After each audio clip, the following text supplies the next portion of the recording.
Chapter 101, Interpreting Symbols. Klein pressed down on his half-top hat and walked toward the main door of the divination club. He wasn't dressed in his usual formal wear. Today he wore a white shirt, light-colored vest, and a thin black windbreaker, which made him appear more spirited. This outfit was ideal for combat and cost him only £1, including the small pocket he sewed into the vest, far cheaper than the suit he had bought, which brought tears to his eyes. He checked the revolver in his holster and the metal bottles in his tiny inner pocket. Klein then took out the portrait and entered the club. As expected, he met the beautiful attendant, Angelica. "Good afternoon, Mr. Moretti. I thought you would come a few days later." Angelica smiled brightly after a moment's surprise. "Good afternoon, Miss Angelica. I had a dream at noon about Mr. Hannas Vincent and matters concerning him. As a fortune teller, I can't ignore any dream." "It might be a revelation," Klein explained. Confused, Angelica nodded and asked curiously, "What did you dream of?" "I saw Hannas Vincent arguing with someone," Klein said, handing her the portrait. As Angelica unfolded it, Klein observed her emotions. "This person," she muttered, slipping into deep thought. Her aura turned blue, a normal reaction for someone thinking. "I've met him before," Angelica said slowly, looking up. "About a month ago I saw him send Mr. Vincent to the door. They were softly discussing something. I remember him because of his messy eyebrows and Mr. Vincent's rare smile." Klein's heart raced. "Did you meet him again after that?" Angelica shook her head. "No, I don't even know his name. If it weren't for you, I'd think you were a policeman investigating Mr. Vincent's death. Heh, but you're a true seer, so I wouldn't be surprised." Klein chuckled inwardly. "I am a policeman." But he kept his thoughts to himself, sighing instead. "A true seer understands how small we are compared to fate. We see only a small part, and we must constantly reflect and respect it." Angelica seemed impressed. "I never imagined that a seer like you could still have such respect for fate. It's admirable." Klein smiled faintly. "The more you know, the more you realize how small you truly are." As he thought about his growing clarity with the seer potion, he realized that his spirit vision was beginning to improve. He could now faintly make out the details of Angelica's aura. "Has my seer potion started to show signs of digestion?" Klein was amazed. Angelica sighed. "I sometimes think of you as a philosopher." Klein laughed. "In my circle, the term philosopher is used to insult people." He bowed and left after bidding farewell, feeling satisfied with the progress of his plan. At 36 Zouterland Street, inside the Blackthorn Security Company, Dunsmith looked at the portrait in his hands with deep grey eyes. "You want to search for this person?" Dunn asked. "Yes," Klein replied. "I mentioned observing the reactions of divination club members regarding Mr. Vincent's death. I didn't find anything yesterday, but today I learned that the man in the portrait was seen with Mr. Vincent once, discussing something. I checked our investigation report, but no one resembling him is mentioned." Dunn chuckled. "Seems the compensation funds weren't wasted." Klein kept his smile but thought, "Captain, isn't your memory bad? Why bring up the compensation now?" "Was this drawn by you?" Dunn asked casually. "Yes, with ritualistic magic," Klein answered truthfully. Dunn nodded. "Get old Neil to make a few more sets. I'll have Kenley and Royale investigate, with help from the police. If this clue is useful, you've contributed greatly." Klein tapped his chest, appearing devout. "May the goddess bless us." For Klein, all he needed was the name and identity of the man in the portrait to divine his location above the grey fog. Despite his day off, Klein didn't head home immediately. Instead, he took the public carriage to the harbour and arrived at the Evil Dragon Bar. Though a seer couldn't fight directly or cast spells quickly, Klein knew that combat could take many forms. He wasn't unprepared. Ritualistic magic could help him deal with threats, just like when he solved the magic mirror incident at Selina's house. He always carried the essentials, oils, herbs, and tiny candles, to avoid being caught unprepared. Klein pushed open the bar door, greeted by the smell of alcohol. It was noon, and the bar was quiet, with a few customers drinking beer and playing cards. He headed toward the billiard room, which led to the underground market. Just then, a muscular old man with a torn admiral's jacket walked out. "Were you the friend old Neil brought last time?" the man asked, his voice thick with alcohol. Klein guessed his identity and bowed. "Yes, how might I address you?" "I'm Swain, the boss here," the man said, his arms thick and brawny, his demeanor military-like. Klein replied, "Yes." "If you need money, feel free to approach me," Swain offered before turning toward the bar counter. Klein's heart stirred and he called out, "Wait a moment, Mr. Swain. I have something I'd like to ask." Swain turned, squinting at the portrait Klein was holding. "You look familiar." Klein pointed at the portrait. "Knight, have you met this gentleman before?" Swain looked carefully at the portrait, then nodded. "I remember him. He asked if I had any documents or items related to the main peak of the Hornassus mountain range." Documents about the Hornassus mountain range? Klein's thoughts raced. This tied directly to his experience at Deweyville Library when he had borrowed the journal on the topic. The librarian had mentioned someone returning it recently. Could the man in the portrait be the one who borrowed it? It was the same person who had witnessed the exchange of the Antigonus family's notebook. Chapter 102, Cloth Merchant. The more Klein thought about it, the more likely it seemed. Otherwise, who would have borrowed those random journal issues for no reason? Yes, research regarding the main peak of the Hornassus mountain range is an unpopular field. Other than corresponding lecturers and associate professors, common hobbyists wouldn't know about it. Even the original Klein, the history graduate, only knew about it from the Antigonus family's notebook. And though Tingen is a city of universities, not many would be interested in the topic. Even if someone were, they would stay within university compounds. No reason to borrow a book from Deweyville Library. The most important point is that the book happened to be borrowed only recently. By analyzing it this way, there's definitely a problem. I wasn't sharp enough before. Sigh. Looks like I have no talent at being a detective. As these thoughts raced through his mind, the boss of Evil Dragon Bar, Swain, asked in puzzlement, "Is there a problem?" Since there were customers and bartenders around, he could only ask indirectly. "Nothing at all. Just wondering how I can investigate this gentleman. As you know, Hanas Vincent died at his home." Klein had prepared his excuse. Vincent was one of the more famous fortune-tellers in Tingen City. He often came here. Swain had answered perfunctorily, but then added, "Now that I think about it, the gentleman in the portrait did come with Vincent at first." "That's exactly what I wanted to know. Do you remember his name?" Klein pressed. Swain shook his head and chuckled. "I don't ask my customers' names unless I already know them, like old Neil." "All right then." Klein made a show of being disappointed. To him, it didn't matter if Swain knew. He could check Deweyville Library himself.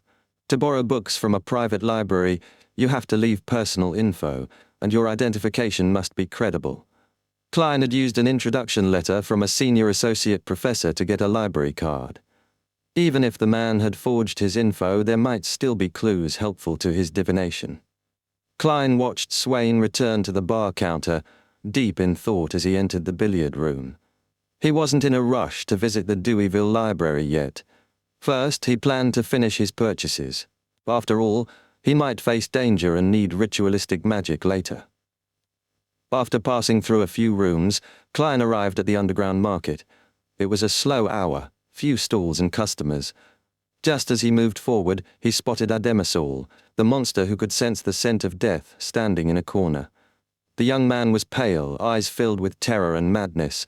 He saw Klein and immediately covered his face with his hands. Panicked, he moved to the corner, then staggered toward a side door and ran out. "Is that necessary?" "I just nearly blinded you last time.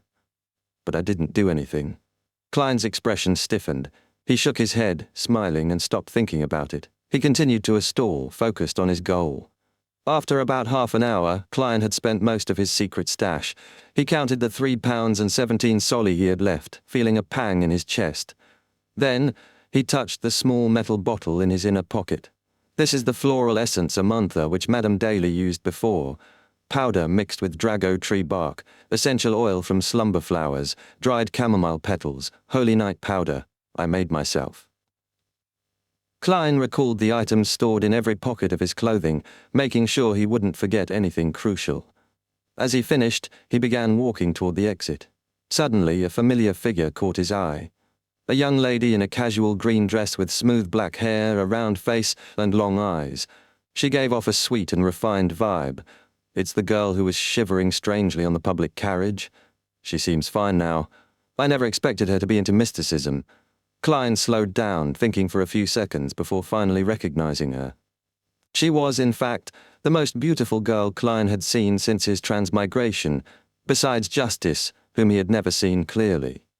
The girl stood in front of a stall selling mysticism books, kneeling and running her fingers over an ancient black book with the words "Book of Witches" in Hermes. It records the black magic of witches. I've never tried them, but someone I know did, and it really worked, the vendor was saying. The young lady thought for a moment before asking, "In your mind, what does a witch look like?" "A witch? A wicked person who brings calamities, disease, and pain," the vendor replied after some thought. Klein didn't hear the rest of their conversation, since he had already walked out the front entrance, hurrying to Deweyville Library to settle things before going home to cook tomato oxtail soup for his siblings. Backlund, Crown Turf Club. Audrey Hall wore a long white dress with engajantes and lace around her chest. She stood in a VIP room, watching the horses race. She wore a veiled hat decorated with blue ribbons and silk flowers with light-colored fishnet gloves. Her cold, distant gaze seemed out of place at the bustling venue. As a racehorse broke the tape, her friend Viscount Glaint approached, speaking in a suppressed voice. "Audrey, every time I see you, you look beautiful from a different angle. How can I help you?" Audrey had once basked in Glaint's compliments, but now she saw his ulterior motives. Due to the early death of his father, Glaint had inherited his title at 20. He was a slightly skinny young man. He glanced around and chuckled softly. "Audrey, I know a real beyonder, one that isn't from the royal family." "You've disappointed me every time you said that." Audrey looked ahead and replied, "Really?" "I swear on my father's name, I've seen his beyonder powers," Glaint whispered. Audrey, no longer the same girl, feigned surprise and asked, "When can I meet him?" "Yes, it would be great to meet other beyonders. I can't solve everything through the Tarot Club. Not everything can be fixed with money. Sigh, now that I've sent out £1,000, I'll have to be frugal." Glaint, pleased with Audrey's response, looked toward the racecourse. "Tomorrow afternoon there's a literature and music salon at my place." Inside Deweyville Library, Klein showed his ID card and badge to the librarians. "I'm a probationary inspector from the Special Operations Department of the Iowa County Police. I need your cooperation in an investigation," he said in a deep voice, recalling the police films he'd watched. The librarians exchanged looks before nodding. "Go ahead and ask, officer." Klein recited the names of journals like New Archaeology, and then requested, "I want the borrowing records for the last 2 months." The librarians quickly found the records. Klein flipped through them, searching for the man who had borrowed the same journal. There was only one name: Sirius Arapis, cloth merchant, residing at 19 Howes Street. Chapter 103, Doing as the Heart Willed. "He resides at 19 Howes Street." Klein quickly processed the information, noting that Howes Street had become quite familiar. Welch, the divination club, and now this cloth merchant named Sirius Arapis, he all lived there. It made sense now that Welch could have known Hanas Vincent. The pieces fit together. At first, Klein had been puzzled about how Welch could be acquainted with Hanas. This son of a banker seemed more interested in wealth than mysticism. But now, Klein understood. Wealthy residents in the area often formed social circles with their neighbors, and Sirius and Welch, both living on Howes Street, were bound to meet and perhaps become friends. This could explain how Hanas met Sirius too. He frequented the divination club, and they might have crossed paths by chance or even become friends over time. Hanas, wishing to sell his ancient books, could have been introduced to Welch through Sirius, a history department undergraduate. Hanas had mentioned the true creator in his dream, a dark god of sorts, and had knowledge of secret incantations. This suggested that he was deep into mysticism and could have been part of a secret organization. With this in mind, Klein was certain that even if Sirius wasn't really named Arapis or wasn't a cloth merchant, he surely resided near Howes Street. As he went through the borrowing records again, a thought crossed his mind. Hanas had borrowed books from the library just before his death. He hadn't returned them, and that was unusual for someone who normally returned them the next day.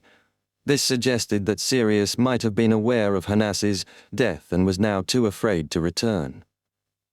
Klein considered two possible reactions from someone in Sirius's position.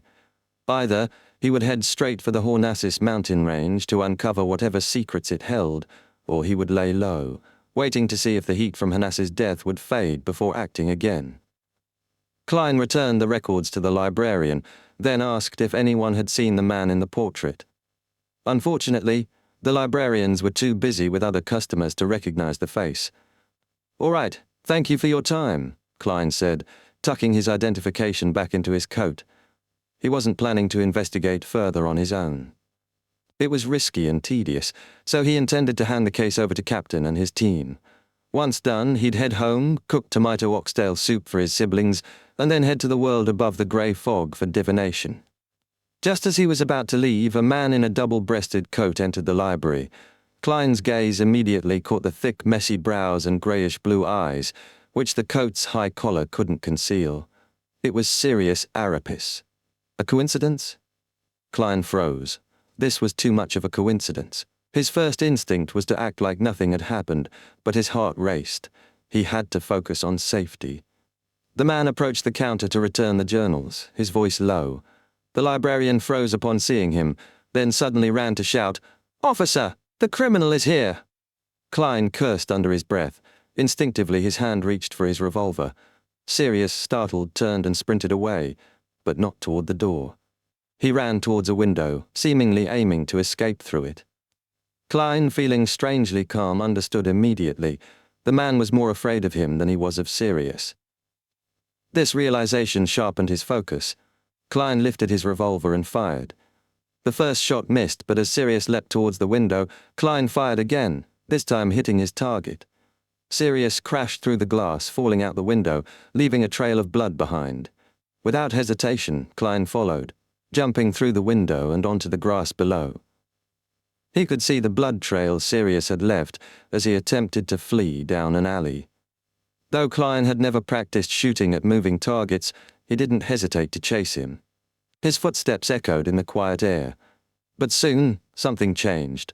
Sirius's movements were becoming more animalistic, more dangerous.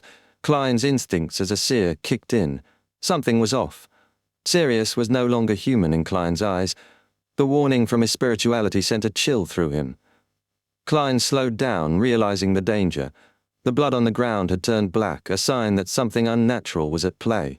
A gust of wind swept through, and suddenly, Sirius's face loomed before him. Thick brows, greyish-blue eyes, and warts.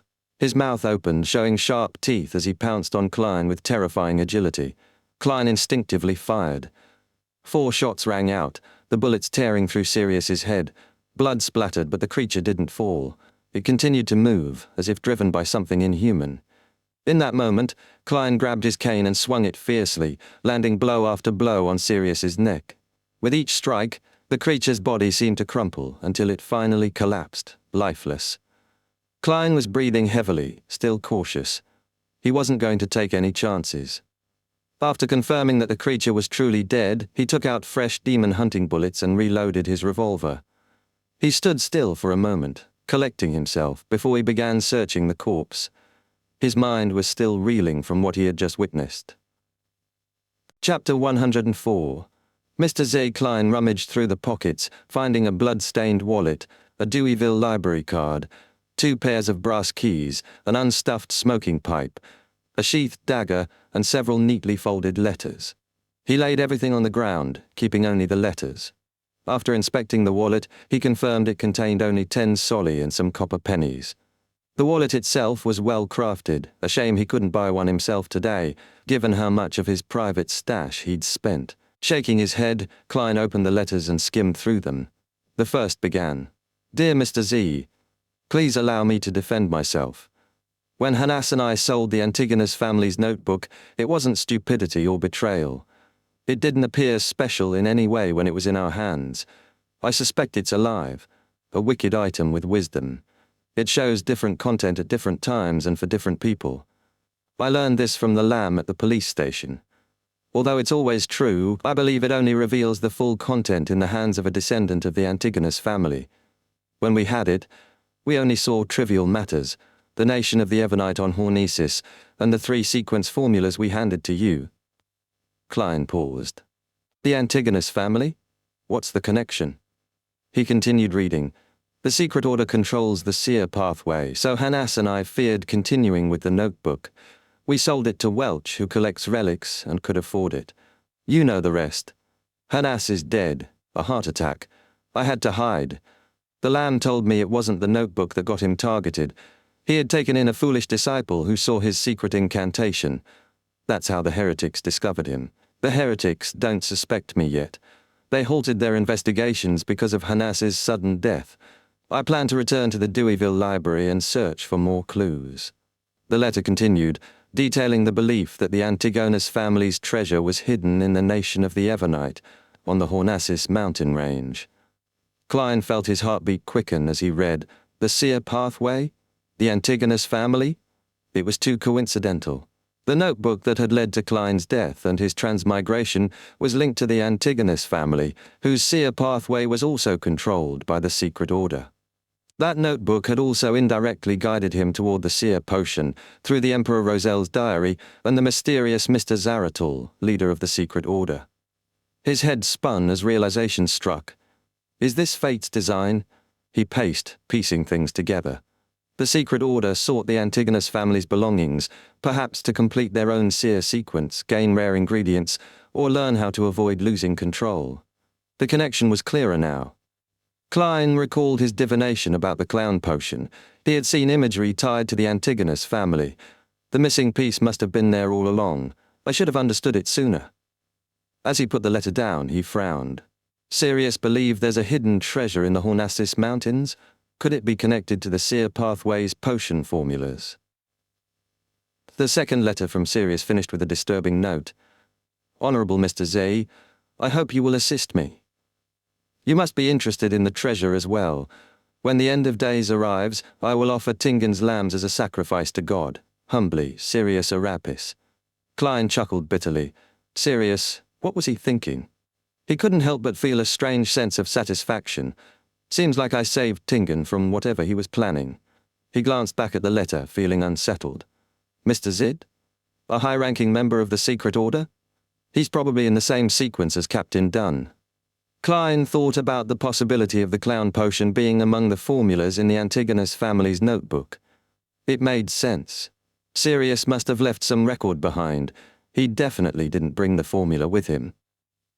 Klein eyed the corpse before him, the thought of making a dead man speak suddenly appealing. His mind quickly formulated a plan. Mediumship. Spirit mediums could communicate with lingering spirits, a skill shared by seers and other beyonders using ritual magic. Klein had been hesitant before, when dealing with the suited clown's corpse, due to time constraints, lack of materials, and uncertainty. But now, with the proper ingredients and experience, it seemed like the right time to try. The risk of seeing something terrifying like Captain did in Hanas's dream is real, but, Klein thought, Captain only suffered for 2 days. I can handle it. He hesitated only briefly before deciding. He had to seize this opportunity. He turned towards the broken window where a crowd had gathered. Taking out his identification card and badge, he returned to the window. The librarian who had caused him trouble quickly accepted the badge. I am a probationary inspector from the Special Operations Department of Alwa County Police, he announced to the crowd. I've shot the criminal. Please take this badge to the nearest station and request backup to secure the scene. No one should approach. The area might be contaminated. Yes, officer, the librarian replied. Klein waited as the crowd was cleared. He then moved back to the corpse, making sure no one could see it. He set down his cane and revolver, retrieving a metal bottle from his windbreaker. He was about to use mediumship with dream divination to make the dead man speak. Chapter 105, Spirit Channeling. Klein twisted open the golden bottle's cap and took a whiff of the holy night powder. Slumber flowers, dragon blood grass, deep red sandalwood, mint. It energized him instantly. He sprinkled a bit onto his palm, composed himself, then scattered it in a circle around Sirius's corpse, forming a barrier that sealed them off from the outside world. He followed up with a mantha pure dew and other essential oils. Unlike old Neil's ritual at Ray Bieber's, Klein used the holy night powder first to avoid disrupting the remnant spirituality. Using the usual sequence might have purged the remains, making spirit channeling impossible.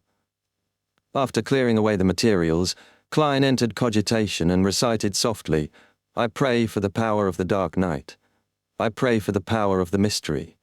I pray for the goddess loving grace. I pray that you'll allow me to communicate with the heretic spirituality inside this altar." As the incantations echoed, a terrifying, mysterious force descended. Klein's eyes turned pure black. Seizing the chance, he recited, "The formula to the clown potion, the formula to the clown potion," entering a dreamlike state. Within the grey, formless world, Klein saw a transparent, ethereal figure. He extended his hand and touched the spirit's remnants. The scene shifted. A dark red study table, 3 candles, a blank sheet of paper. Sirius, writing with a pen, noted, "This is the second formula. Its name in the notebook is Clown. 80 milliliters of pure water, 5 drops of torn apple juice, 7 grams of black-rimmed sunflower powder, 10 grams of golden cloak grass powder, 3 drops of poison hemlock. These are the supplementary ingredients.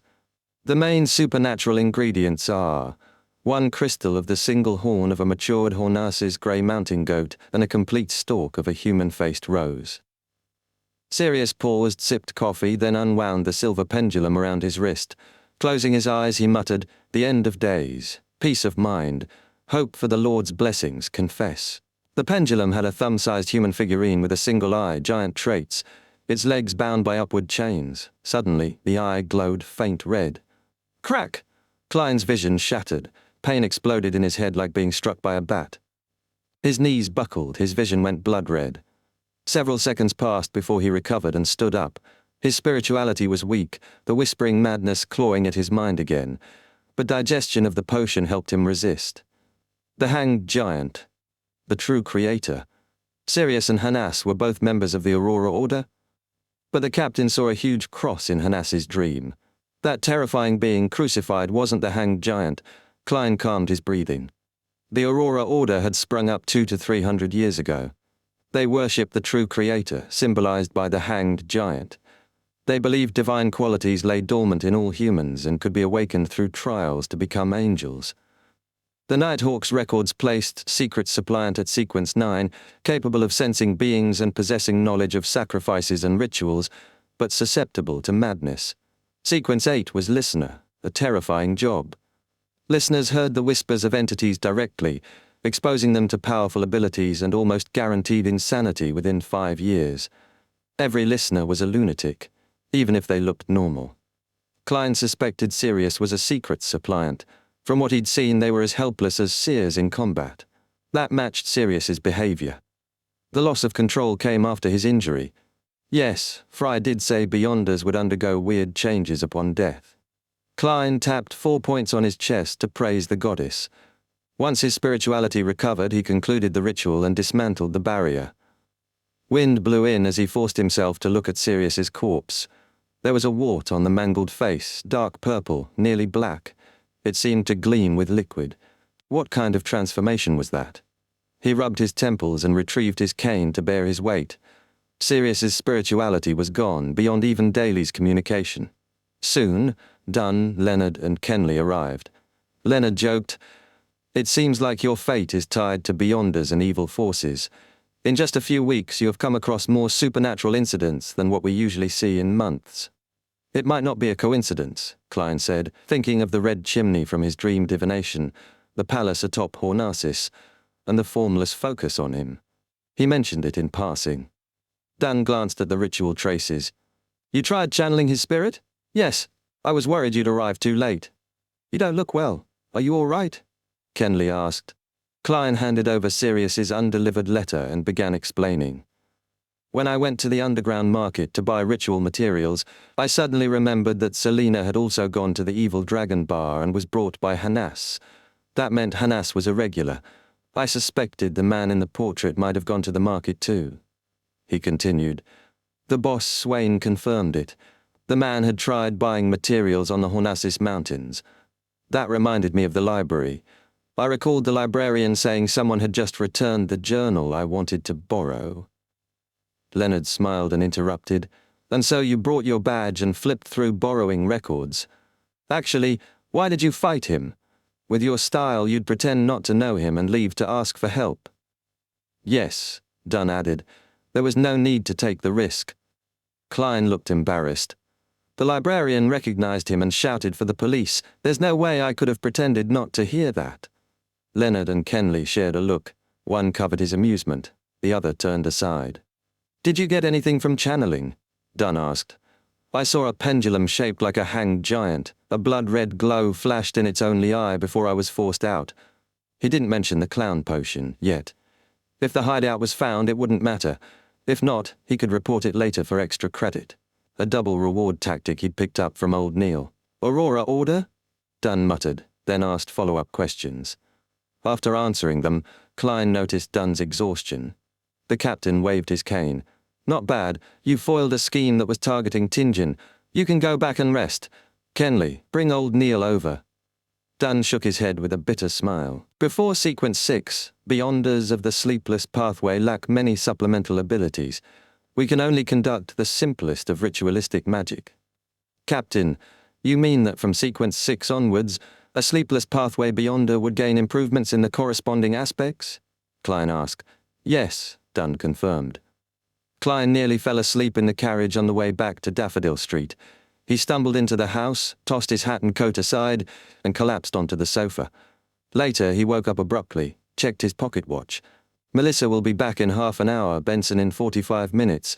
If I don't get up, I'll have to make them wait an hour before we can have dinner. Klein rubbed his forehead and stepped into the kitchen. He washed his face, then took out the oxtail, tomatoes, carrots, and onions he'd bought. As he prepped, he froze. I am a man who just saved Tingen, Klein muttered, amused, as he put on an apron and began making dinner. Chapter 1-6, Artist Klein. After 8 in the evening, in the Moretti family's dining room. As he looked at the shallow soup left in the bowl, Benson raised his hand to cover his mouth to give a satisfied burp. Although that was our third time eating it, I still find it delicious. The sourness and sweetness of the tomato and the chewy texture of the oxtail blends into a perfect and unique flavor. Klein, I'm sorry that the Blackthorn Security Company caused Tingen City to lose such an outstanding chef. Melissa leaned back and nodded in agreement silently. This is because you have yet to try real cooking. Klein smiled humbly. If we have a chance in the future, let's head to Bonaparte Restaurant on Howes Street for some authentic Intis cuisine, and also to Coastline Restaurant in the Golden Indus Borough for some southern delicacies. I like your cooking more, Melissa answered without hesitation. Benson chuckled and changed the topic. But I ultimately feel that there's something lacking from the tomato oxtail soup. Perhaps it shouldn't be eaten with bread? Klein nodded in agreement. It's best complemented with rice. Rice, Melissa muttered with yearning. Tingen wasn't a big city, and rice was hard to come by outside of expensive restaurants. To Benson and Melissa, it only existed in newspaper articles and textbooks. Wait till we save another 6 months' salary, and we'll find a chance to go on vacation in Desi Bay and try the delicacies there. Before Melissa could object, Klein said, In another 3 months, I should get another raise. By then, we could totally fulfill our desire to travel as well as save money for necessities. Why? Benson and Melissa's attention was redirected as expected. Due to my professionalism, the police department intends to hire me as their part-time history consultant. They would pay me extra, at least £2 a week. If you see me in a police uniform in the future and showing the corresponding police documentation, please don't be shocked. Of course, the process will take time. I'll be heading to Coy University quite often to see my mentor and the teaching staff I know to learn more. He paused and said with a strange expression, just like Emperor Roselle said, one is never too old to learn. Benson was silent for a few seconds, then said in a half self-deprecating manner, Is it too late for me to sign up for university? Knowledge really is wealth. And also power, Klein added silently. Benson, you need Klein's grammar books and his classic literature textbooks, Melissa said suddenly. Benson's expression changed. Klein, pass me those books tonight. Even if all they do is put me to sleep, I am determined to read them for an hour. No, an hour and a half a day. I swear in the name of the goddess, if I can't do it, I will be a curly-haired baboon. A smile immediately plastered across Klein's face. No problem. The next morning, Klein followed Roseanne's instructions and walked to the duty room outside Chanis Gate. Captain Dunn and members Fry, Seco, Royale, Leonard and Kenley were all there. As his grey eyes glanced past the newly promoted Nighthawk, Dunn smiled. "We have a routine meeting every Thursday to summarize past missions and discuss various challenges. I am a man who has endured the test of many regular meetings as well." Klein lampooned. He joked, "Do I need to introduce myself?" Dunn smiled and turned to Kenley. "Briefly tell us about the investigation of Sirius Arapis." Kenley replied, "With old Neil's help, we found Sirius's secret hideout. There were many books and items at the scene. From them we can be certain that Sirius was one of the underground members of the secret organization, the Aurora Order. He was also a secret suppliant. There's sufficient evidence to show that he and Hanas Vincent sold the Antigonus family notebook to Welch. We found valuable items including 3 sequence potion formulas, Sequence 9 Seer, Sequence 8 Apprentice, and Sequence 8 Clown. The next task is to use Sirius's social circle and the letters we found to locate other outer circle members of the Aurora Order. The focus will be directed at the heretic in the police department." Dunn nodded and looked at Klein. "As you heard, we've obtained the Clown potion formula, but are unable to determine if it's real. We have to wait for the Holy Cathedral's feedback. You made a crucial contribution. Plus, given that you shot a member of the secret order, it won't be long until you accrue enough contributions to be promoted. But I have to remind you that not everyone is like Daly. You have to suppress your desire and wait for 3 years. Captain, you don't understand how magical it is to act. I've already confirmed the authenticity of the Clown potion formula using divination above the grey fog." Klein nodded obediently. "I will keep my emotions in check." Then Secatron said, "We still haven't found any clues regarding instigator Triss. I suspect that he has already fled from Tingen." Afterward, Klein continued his mysticism lessons with old Neil, then visited his combat teacher Gawain for basic training. With the sun still up and bright at 5. After showering, Klein took a public carriage to Bessick Street. He hadn't forgotten the red chimney in his dream divination, nor the man he suspected to be a member of the psychology alchemists. As a Nighthawk, it was inconvenient to investigate these. Number 27. Henry's private detective company. Yup, it's here. He lowered his top hat, flipped up his collar, and knocked on the half-closed door. "Please come in," said a voice. Klein entered and saw 4 employees in small cubicles. A man in a white shirt and black vest greeted him. "Hi, I'm Detective Henry. How may I help you?" Klein used his collar to block half of his face. "I have 2 matters to entrust to you. How are your rates?" "That depends on the difficulty of the task." He pointed toward the guest area. "Let's talk over there." Klein sat without removing his coat or hat. He made his voice hoarse and said, "First, I need you to help me find a house with a chimney like this, and the owner and tenant." He handed over a folded paper with a chimney and surrounding scenery, drawn above the grey fog. "What a great drawing," Henry muttered. "This isn't complicated but very tedious. £7 and it'll take at least 2 weeks. All right, second, help me find this gentleman. He occasionally appears at the Evil Dragon Bar. He must not detect your men. £3. Your drawing skills will help save time." £10 in total, Klein winced. £2 deposit, the rest upon progress and completion. Klein agreed without haggling, handed over 2 £1 notes and left. Detective Henry puffed his pipe as he watched him go. Why is he looking for that kind of chimney? He must be an artist, or at least a professional sketch artist. That afternoon in Viscount Glaint's mansion, Audrey, with her maid in tow, offered her hand. Glaint gave it a quick peck. "Your beauty accentuates my salon," he said, then lowered his voice. "That lady is already here. She's a beyonder and also an author." Chapter 107, Four's Author? Audrey asked casually as she observed Glaint's reaction. She didn't need to mind her maidservant Annie, since they were speaking of ordinary matters. Glaint straightened and chuckled. "Yes, I believe that you have read her works in the past. She wrote the book Stormwind Mountain Villa, which was highly acclaimed for the past 2 months. I enjoyed that book, especially The Calm Lady Sissy." Audrey replied with a faint smile, while inwardly rolling her eyes. She had stopped reading it a month ago, having been absorbed in mysticism and psychology ever since joining the Tarot Club and becoming a Beyonder. Smiling, Glaint guided Audrey to the sofa. Miss Fawes Wall will leave a good impression on you.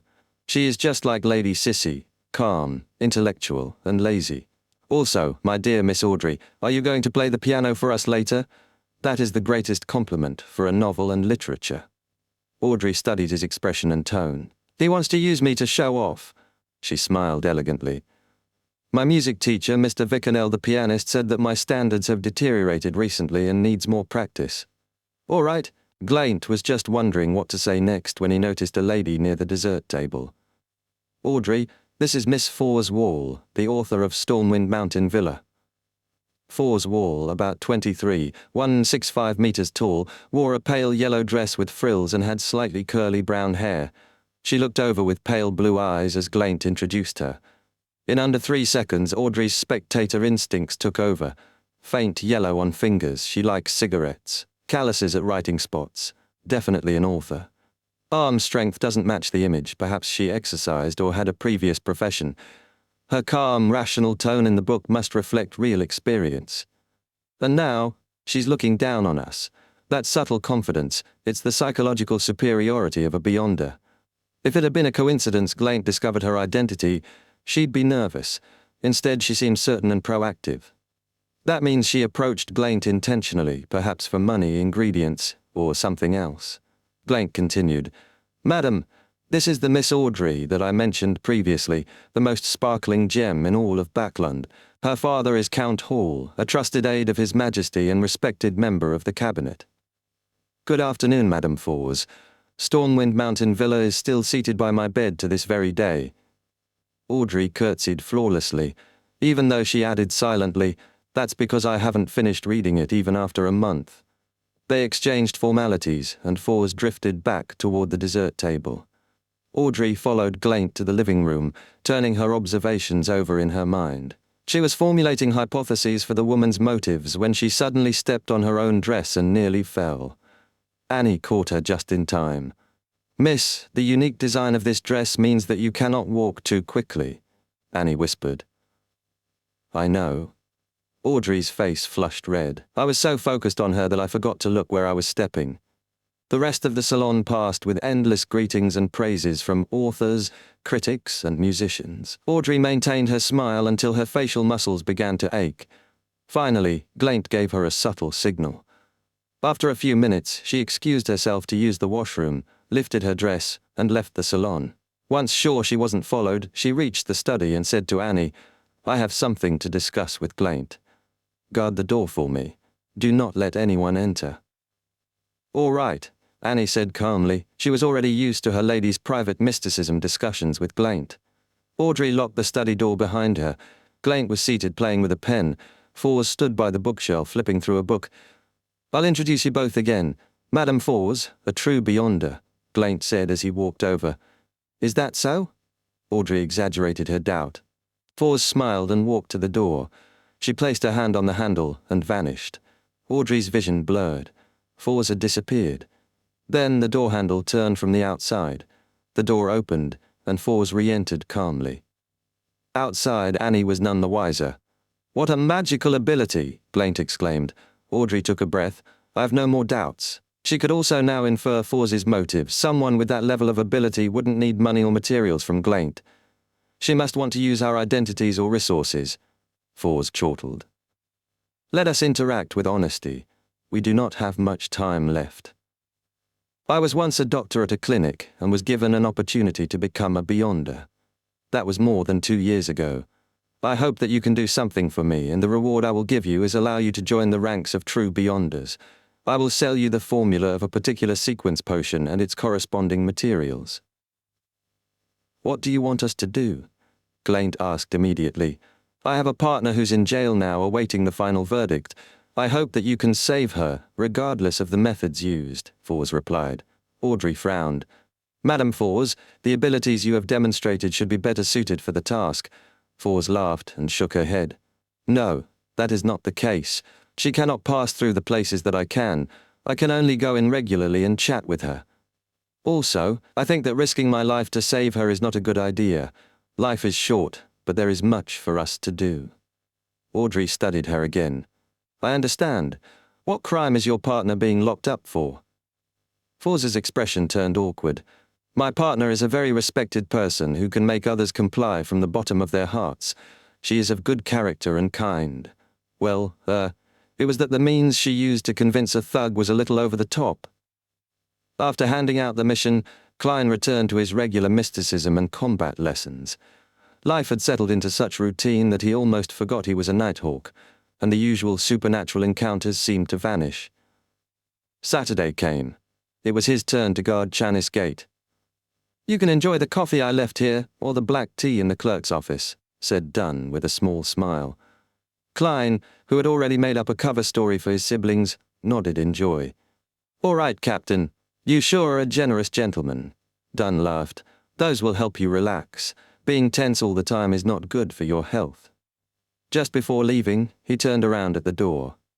"I forgot to remind you, do not open Chanis Gate no matter what you hear, unless it is open from the inside. Remember, no matter what you hear, no matter what happens." "Captain, that's a little scary." Klein instantly tensed. The faint gaslight in the basement felt like it was being swallowed by the surrounding darkness. Chapter 108, Deep into the Night. Though it wasn't yet dawn, the quiet, well-ventilated underground was lit by gas lamps. Their dim yellow light shone steadily across the long corridor outside Chanis Gate. Klein sat in the duty room flipping through newspapers, magazines and books. His cane leaned against the wall and his coat and top hat hung by the entrance. The rich aroma of coffee lingered. He massaged his temples, fighting fatigue. Back on Earth, he had often stayed up till 5, waking at noon, powered by games, novels and movies. But this world lacked all those comforts. Seriously, Emperor Roselle, if you want to posture, do it properly. Pour your limited life into an unlimited enterprise. Lead the people of this world into the information age. Klein lampooned silently. At least there were novels and newspapers. He tried reading to stay alert, but immersing himself in studies could distract him from any activity at Chanis Gate. Phew. He blew on his coffee, took a sip, and savored the bitter taste. Fermo coffee from the Paz Valley, very bitter, but very refreshing. The region, once home to the Paz Kingdom, had been colonized by Lone and Intis. Bored, he picked up Lady's Aesthetic, clearly Roseanne's, and flipped through its fashion spreads and photos of stage actors. "The dress looks nice, she's pretty too," he murmured, not hiding his appreciation for beauty. But his goal, returning home, made him avoid unnecessary entanglements. Streetwalkers were out of the question too. He was a germaphobe. Thinking of Benson and Melissa weighed on him. He sighed. The further he drifted from home, the heavier his heart grew during lonely nights. He put the magazine down and picked up a novel. Stormwind Mountain Villa, author Forz Wall, he read aloud. The leather-bound book and dim light evoked memories of his younger days. Out of nostalgia, he kept reading. It began with Lady Sissy, 165 meters tall and 98 pounds, working as a tutor at Fruys Mountain Villa. 1 pound is about half a kilogram. Is this Jane Eyre of an alternate world? But the story kept twisting, first romance, then horror, then mystery, then drama. In the end, it's still a romance book. He shut it and sipped his coffee. Thump, thump, thump. A sudden knock echoed through the underground. Klein jumped, instantly alert. He drew his revolver, adjusted the cylinder, and cautiously approached the sound. Thump, thump, thump, bang, bang, bang. The noise intensified. His gaze locked onto the Chanis Gate, the huge black metal doors etched with 7 sacred emblems. Sounds from beyond the Chanis Gate. His heart thumped in sync with the pounding. Bang, bang. The gate trembled under impact. Cold sweat formed on his palm. It can't be, right? I'm encountering something on my first day on duty. Did I get an unlucky constitution after I transmigrated? Then he recalled Dunn's warning. Do not open Chanis Gate no matter what you hear, unless it is open from the inside. Maybe this is normal? He tried to convince himself. Bang, bang, bang, thump, thump, thump. The noise surged, but the gate remained closed, barely shaking. Klein let out a breath. This is normal. I nearly died from the shock. Just as he turned to return to the duty room, he heard a sharp grinding noise. The gate bulged outward. A crack appeared. Zing! Through the narrow opening, Klein saw something. A figure, about the length of a forearm, wearing a regal miniature black gown stained with something unidentifiable. Its face was dull, with black eyes and sealed lips. a cloth puppet. Klein instinctively raised his gun, but the puppet leaned into the crack and unfurled a paper. Mysterious symbols covered the sheet, some familiar, others not, forming a vertical eye. Before Klein could react, an invisible force yanked the puppet backward into the darkness. Creak! The Chanis gate sealed shut again. The knocking stopped. Silence fell once more. I have to inform Captain that Chanis gate was opened from the inside, but it closed itself. His mind spun with alarm and confusion. Then a realization dawned. He recognized the puppet. He had been given access to classified information after officially becoming a Nighthawk. He remembered the sealed artifact's entry clearly. Number 0625. Name Misfortune Cloth Puppet. Danger Grade 3. Security classification Official Nighthawk or above. Sealing method must remain isolated from humans. The cloth puppet is garbed in regal fashion, popular around 1300. The stain on its dress is nearly impossible to remove. The puppet first appeared in a lower street home on Iron Cross Street. The toymaker Tess exchanged it for poison hemlock to end her and her husband's lives after 3 days of starvation. In subsequent financial tragedies, police consistently found the puppet near children's beds. It brings extreme misfortune to those nearby, ruin, accidents, death. The effect disappears when the puppet is moved out of range or transferred to someone else. It cannot live. It has no will to escape. But Klein had just seen it move on its own. Didn't it say the puppet isn't equipped with the capability to live? Didn't it say it doesn't try to escape? What dragged it back? What was that eye? The scene haunted him. It felt like watching a victim bang on a door, begging for help before being dragged into the dark by a killer. His instincts screamed not to act alone. He returned to the duty room and pulled the rope. Upstairs, the gear turned and a sharp bell rang on the second floor of the Blackthorn Security Company. In the entertainment room, Leonard Mitchell and the other sleepless immediately tossed down their cards and sprinted toward the basement. Chapter 109. Deduction. The sound of running footsteps entered Klein's ears, calming him as he stood at the entrance of the guard room. Leonard arrived first, revolver in hand. What happened? Watching Leonard struggle to stop, Klein recalled Roseanne mentioning how Leonard, just after becoming a sleepless, once tried to run downstairs and ended up rolling down instead. With a cough, Klein pointed at Chanis gate. There was a knocking noise from the inside, which then became a loud slamming noise. Then the door was pushed open a little. Chanis gate was pushed open? The short Kenley asked in shock. Yes, a slit was opened. Klein continued as Leonard, Kenley and Royale stopped and formed a loose arc around him. He paused. Are you suspicious of me? No, it isn't suspicion. This is protocol. Kenley shook his head. Leonard kept his flippant tone. There have been incidents like this in other churches. The Beyonder guarding Chanis gate lost control and pulled the bell before killing 2 teammates who came to help. All right. Klein no longer felt angry or aggrieved. Then how should I prove that I haven't lost control? Leonard wiped away his smile, tapped his chest 4 times and recited softly, lacking clothes and food, they have no shelter in the cold. They are drenched by rains and huddle around the rocks for lack of shelter. They are orphans snatched from the breast, hope lost on them. They are the poor that have been forced off the proper path. The Evernite did not forsake them, but bestowed them with love. The solemn prayer reverberated around the basement, calming body, heart, and soul. Seeing no abnormal reaction from Klein, Leonard smiled. There's no problem. You are still our trusted partner. Royale finally spoke. What did you see when the gate was pushed open? I saw a misfortune cloth puppet, the one wearing the black classic regal gown, 30625, Klein replied, still fearful. But 3 seconds later, a formless power pulled it back, and Chanis gate was closed once again. What's going on? Leonard, Kenley, and Royale exchanged looks. Ha! We are in the same boat as you. We don't know the true cause. But since Chanis gate is closed once again and there's nothing unusual, we shouldn't enter it at this time. We have to wait till dawn for the captain. I will wait here and guard the gate with you, Royale said calmly. All right. Leonard laughed. As the most powerful person here, I shall stay too. Kenley, return to the 2nd floor just in case the police department has an emergency case and cannot open the door. Kenley nodded and left. Leonard looked at the other 2. Perhaps we can continue our card game. It's best to have some sort of entertainment in circumstances like this to relax. No problem. Klein holstered his revolver. Royale stroked her black hair as she entered the guard room. As they played Fighting the Landlord, no, Fighting Evil, Klein said, "Misfortune cloth puppet, I mean 30625 according to its description, isn't equipped with the capability to live." "Ha ha! 3 aces." Leonard revealed his hand. "In the past 40 years, 30625 hasn't displayed any lifelike characteristics. We can first assume that the information is correct and make our assumptions based on that." "Pass." "You already have an idea?"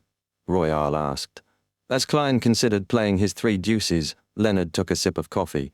"Yes.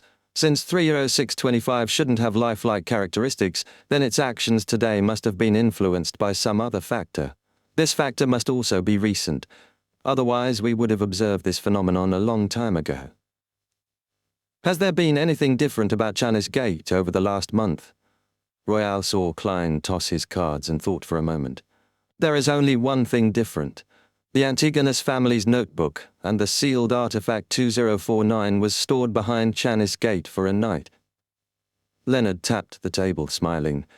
"If 2049 can make the misfortune cloth puppet act abnormally, then something similar should have happened behind Backlund's Chanis Gate a long time ago. So I suspect that the problem lies with the Antigonus family's notebook." Klein nodded. "That is the most likely explanation. Leonard, I never expected you to be this good at deduction. Typically, being a romantic poet and having excellent deductive skills were mutually exclusive. That's because he's recently into detective novels," Royale said. 2 kings are straight from 8 to king. Does no one want it? 3 sixes and no more." Klein and Leonard fell silent. They'd forgotten something crucial. Royale was the evil in this round. As Royale cut the deck, Klein asked, "Then what power pulled 30625 back?" Leonard chuckled. "Do you really think that the defensive mechanisms behind Chanis Gate only consists of the buried sealed chamber and a few elderly keepers? In reality, when the sun sets fully, the keepers would have already left Chanis Gate and returned to St. Selina Cathedral. The power in the gate is strongest at night and is no longer safe for any living creature. The power only weakens when the sun rises again. That is also why the captain asked us not to enter Chanis Gate no matter what we hear. In other words, the captain had forgotten to tell me the reason." Klein mused. "Defensive mechanisms such as nexus formations?" "Yes." Royale nodded, stroking her cards. "There is a reason that Chanis gates are placed in the central cathedral of each city. The gate is maintained by the followers that go to these churches every day. Their sincere prayers allow a part of their spirituality to enter the nexus formations, and from small contributions comes abundance." "I see." Klein glanced at his terrible hand. Leonard added, "There isn't just one defensive mechanism behind Chanis Gate. St. Selina's ashes are buried inside. She was a high-sequence beyonder when she was still alive." "Ashes of a high-sequence beyonder? What use do those have?" "St. Selina was active during the Third Epoch. Her deeds were in many holy scriptures. Her name was commonly used among Evernite believers." Leonard continued, "Rumors suggest that the skeleton or ashes of high-sequence beyonders still contain incredible power. Of course, those are just rumors." Klein nodded, focusing back on his cards. There were no unusual incidents in Chanis Gate for the next few hours. Klein lost exactly 2 soli. It pained him. Leonard, despite his poetic charm, lost 4 soli and 5 pence. Royale emerged as the undisputed winner. "The sun has just risen. It's my turn." The quiet author, Madame Sika Tron, entered the guard room at 6. Klein recorded the incident and left for the Blackthorn Security Company with Leonard and Royale. He felt exhausted. The sleepless and midnight poet beside him remained energetic. This is the difference between the different sequences. Just as he passed the partition, ready to return home and sleep, he saw the captain walk in. "Good morning, Captain." He yawned. Dunn took off his hat, his grey eyes calm. "Good morning. You should head back home for some rest. Did anything happen last night?" Klein gave a succinct summary of the misfortune cloth puppet incident and Leonard's deduction. "Okay." Dunn said nothing more. "I will send a telegraph to the Holy Cathedral." Klein left 36 Zoutland Street and breathed in the cool morning air. He felt a bit better, then suddenly froze. I forgot to tell the captain and the rest about the piece of paper in the misfortune cloth puppet's hands. How could I have forgotten? It was as if some power was influencing me, stopping me from telling this to the other Nighthawks. It's been some time since the Antigonus family's notebook was at Chanis Gate. 30625 should have been affected long ago. Why now? Was it because it was my first time on shift? It used all its power to show me the picture on the paper? What is the motive of the Antigonus family's notebook? Is it related to my survival after contact with it and becoming a seer? Many suspicions flashed through Klein's mind, rooting him to the spot. He didn't know if he should pretend nothing happened and go home to sleep, or report it to the captain. Chapter 110, Confirmation. After thinking for a while, Klein decided to return home to confirm something. If the misfortune cloth puppet hadn't intentionally shown him the picture, the captain and the rest would eventually find clues. If it had, then the matter was worth serious consideration. He took a public carriage to Daffodil Street. When he returned home, Benson and Melissa hadn't yet woken up. It was Sunday. The living room was dark and quiet. He boiled water, made tea, ate wheat bread, then grabbed his coat, hat, and cane and headed upstairs, consciously lightening his footsteps. At the second floor, the bathroom door opened and Melissa came out in an old dress, face sleepy. "You're home," she mumbled while rubbing her eyes. Klein yawned. "Yeah, I need to crash. Don't wake me up before lunch." Melissa nodded, then added, "Benson and I are going to St. Selena Cathedral to pray and attend Mass. Lunch might be slightly later." As not-so-devoted believers, she and Benson went once a fortnight, while Klein hadn't entered the church since being followed by the secret order. "No, I'm at the cathedral every day, in the basement," Klein justified. Still, he worried the goddess would abandon him, if ritualistic magic didn't respond at a key moment. But old Neil? The goddess is quite forgiving. That's right. He comforted himself. He smiled at Melissa. "No problem. I can sleep longer then." He entered his room and locked the door. Psyching himself up, he took out his ritual dagger and set up a spirituality wall. Taking 4 steps counterclockwise, he recited the incantation, withstood the roars, and appeared above the grey fog. Alone in the illusionary world at the long bronze table, he conjured a piece of parchment and wrote, "The picture that the misfortune cloth puppet displayed." Though he'd only seen it briefly, seer powers allowed him to recreate it. Mysticism theory held that one's spirituality remembered everything. With the right method, anything seen could be reproduced. He recalled what Daly had said of the psychology alchemists. Memory was just islands above an ocean. Spirituality held most of it, like the sea itself. Reciting the incantation, Klein leaned back and fell asleep. In the blurry, distorted dream world, Chanis Gate cracked open with grinding sounds. The puppet in the black regal gown appeared again and unfurled the paper. It showed mysterious symbols forming a vertical eye. Klein observed the image carefully before waking. With the uniqueness of the grey fog and his fresh memory, he drew the image on parchment. The eye gazed upward, sinister and mysterious. He wrote beneath it, "This is key to the treasure that the Antigonus family left behind." He untied the silver chain from his sleeve. Holding it in his left hand, the topaz pendulum hovered above the statement and image. No obvious movement.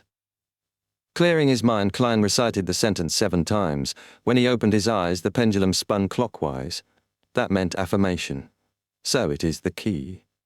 He tapped the table and muttered, "Because of Ray Bieber's death, there are no Antigonus descendants left. So the notebook treats me, the seer who survived, as its inheritor. It affected 30625 and gave it the key, only to reveal it during my Chanis Gate shift."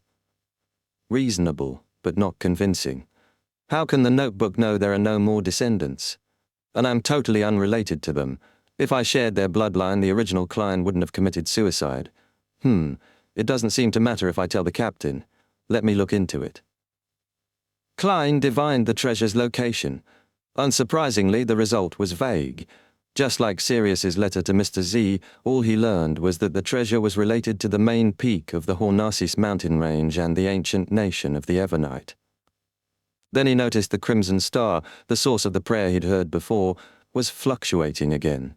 Using the prayer-answering method, he touched it. He saw the brown-haired youth in the unique black suit again. The young man was kneeling before the crystal ball, still muttering. Thanks to his recent Jotun studies, Klein finally understood one line. Pray, save, father and mother.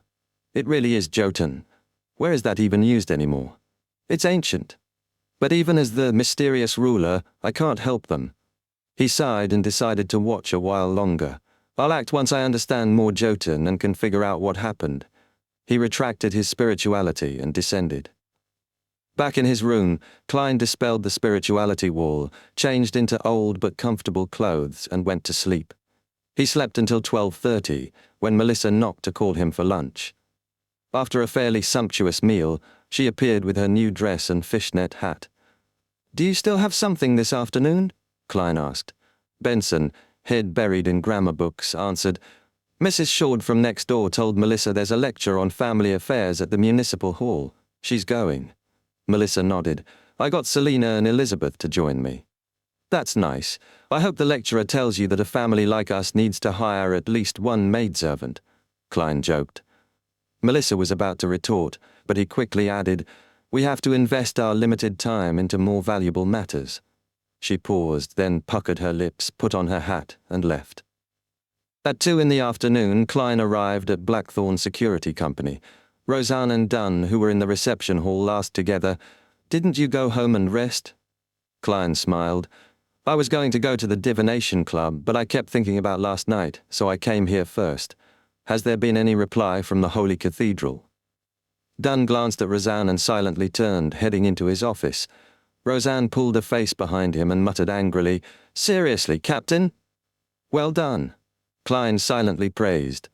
Holding back laughter, he followed Dunn. After shutting the door, Dunn sniffed his pipe and said, "The Holy Cathedral determined the disturbance was due to the Antigonus family notebook. It's now reclassified as a Grade 1 sealed artifact. Pity. That means you no longer have the security clearance to read it. Grade 1. Highly dangerous. Only bishops and team captains and above can know the details. So even Captain doesn't know anymore? That's understandable." Klein felt both regret and relief. Dunn glanced at him again. "They told us to check for any other items contaminated by the notebook. Only 30625 was abnormal. We've resealed it." "Did you discover anything else?" Klein asked casually. Dunn shook his head. "No." Klein nodded, then after some small talk, he left for the divination club to continue his digestion. In the municipal hall, Melissa, Selina, and Elizabeth sat near the door, waiting for the lecture to begin. "If she delivers a bad lecture, we'll sneak out," Selina suggested. Elizabeth nodded. "Let's go shopping at Harrods." Chapter 111, Letting Slip. At the municipal hall, lecturer Xavier Ojeda addressed the audience. "Good morning, kind, charitable ladies. I am Xavier Ojeda.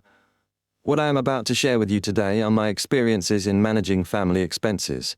There are 3 parts, the first being how a family with an annual income of £100 should balance food, housing, clothing, and employing helpers. The second would be where a family earning £200 yearly should be increasing their expenditure to appear more decent." Melissa listened intently, aware her brother's income exceeded £200, feeling both relieved and anxious about their lifestyle's stability. Selina whispered, "She seems to be a believer of the Lord of Storms. She's wearing a windstorm badge." Melissa explained, "Mrs. Shard, who told me about this seminar, is also a follower of the Lord of Storms. I don't think it's strange that the speaker is a follower too." "Yeah, I don't think there is a problem here. We are here to learn how to budget," Elizabeth agreed. "But other than Melissa, we don't need to, nor do we have the right to govern our family's finances," Selina pouted. "But we'll get married eventually and form our own families," Elizabeth countered. Selina, wary of Elizabeth since the demon mirror incident, nodded and focused on the lecture. Xaviera continued, "The premise of any form of budgeting is to respect the opinion of the man of the household. They are the source of income, the pillar of the family. They face anxiety, stress, troubles, and disorder in society in order to obtain everything for us.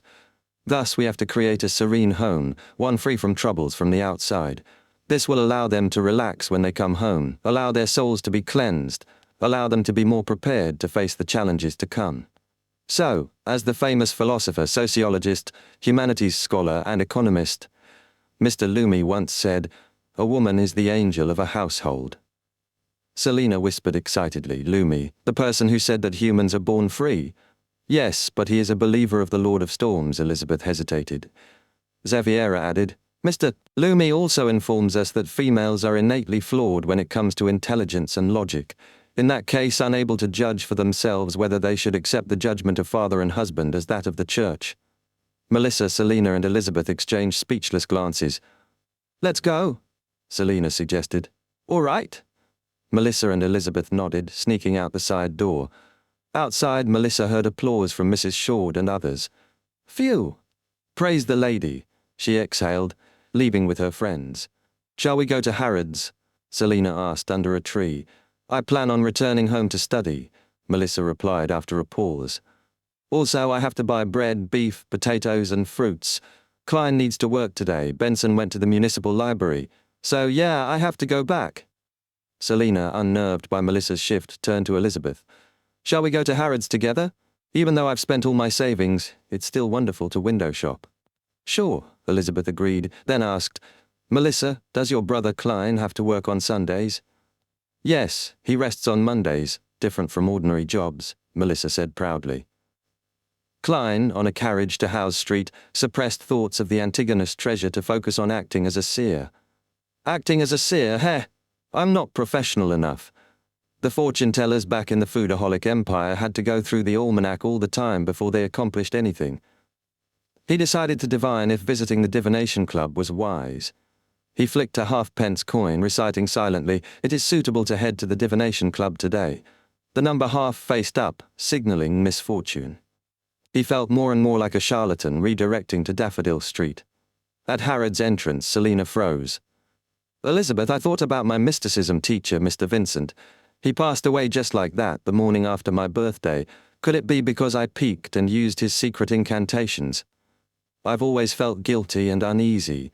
Besides, I've been rather unlucky recently. So? Elizabeth asked. I wish to do a divination at the divination club, see if Mr. Vincent's death had anything to do with me. Selina bit her lips.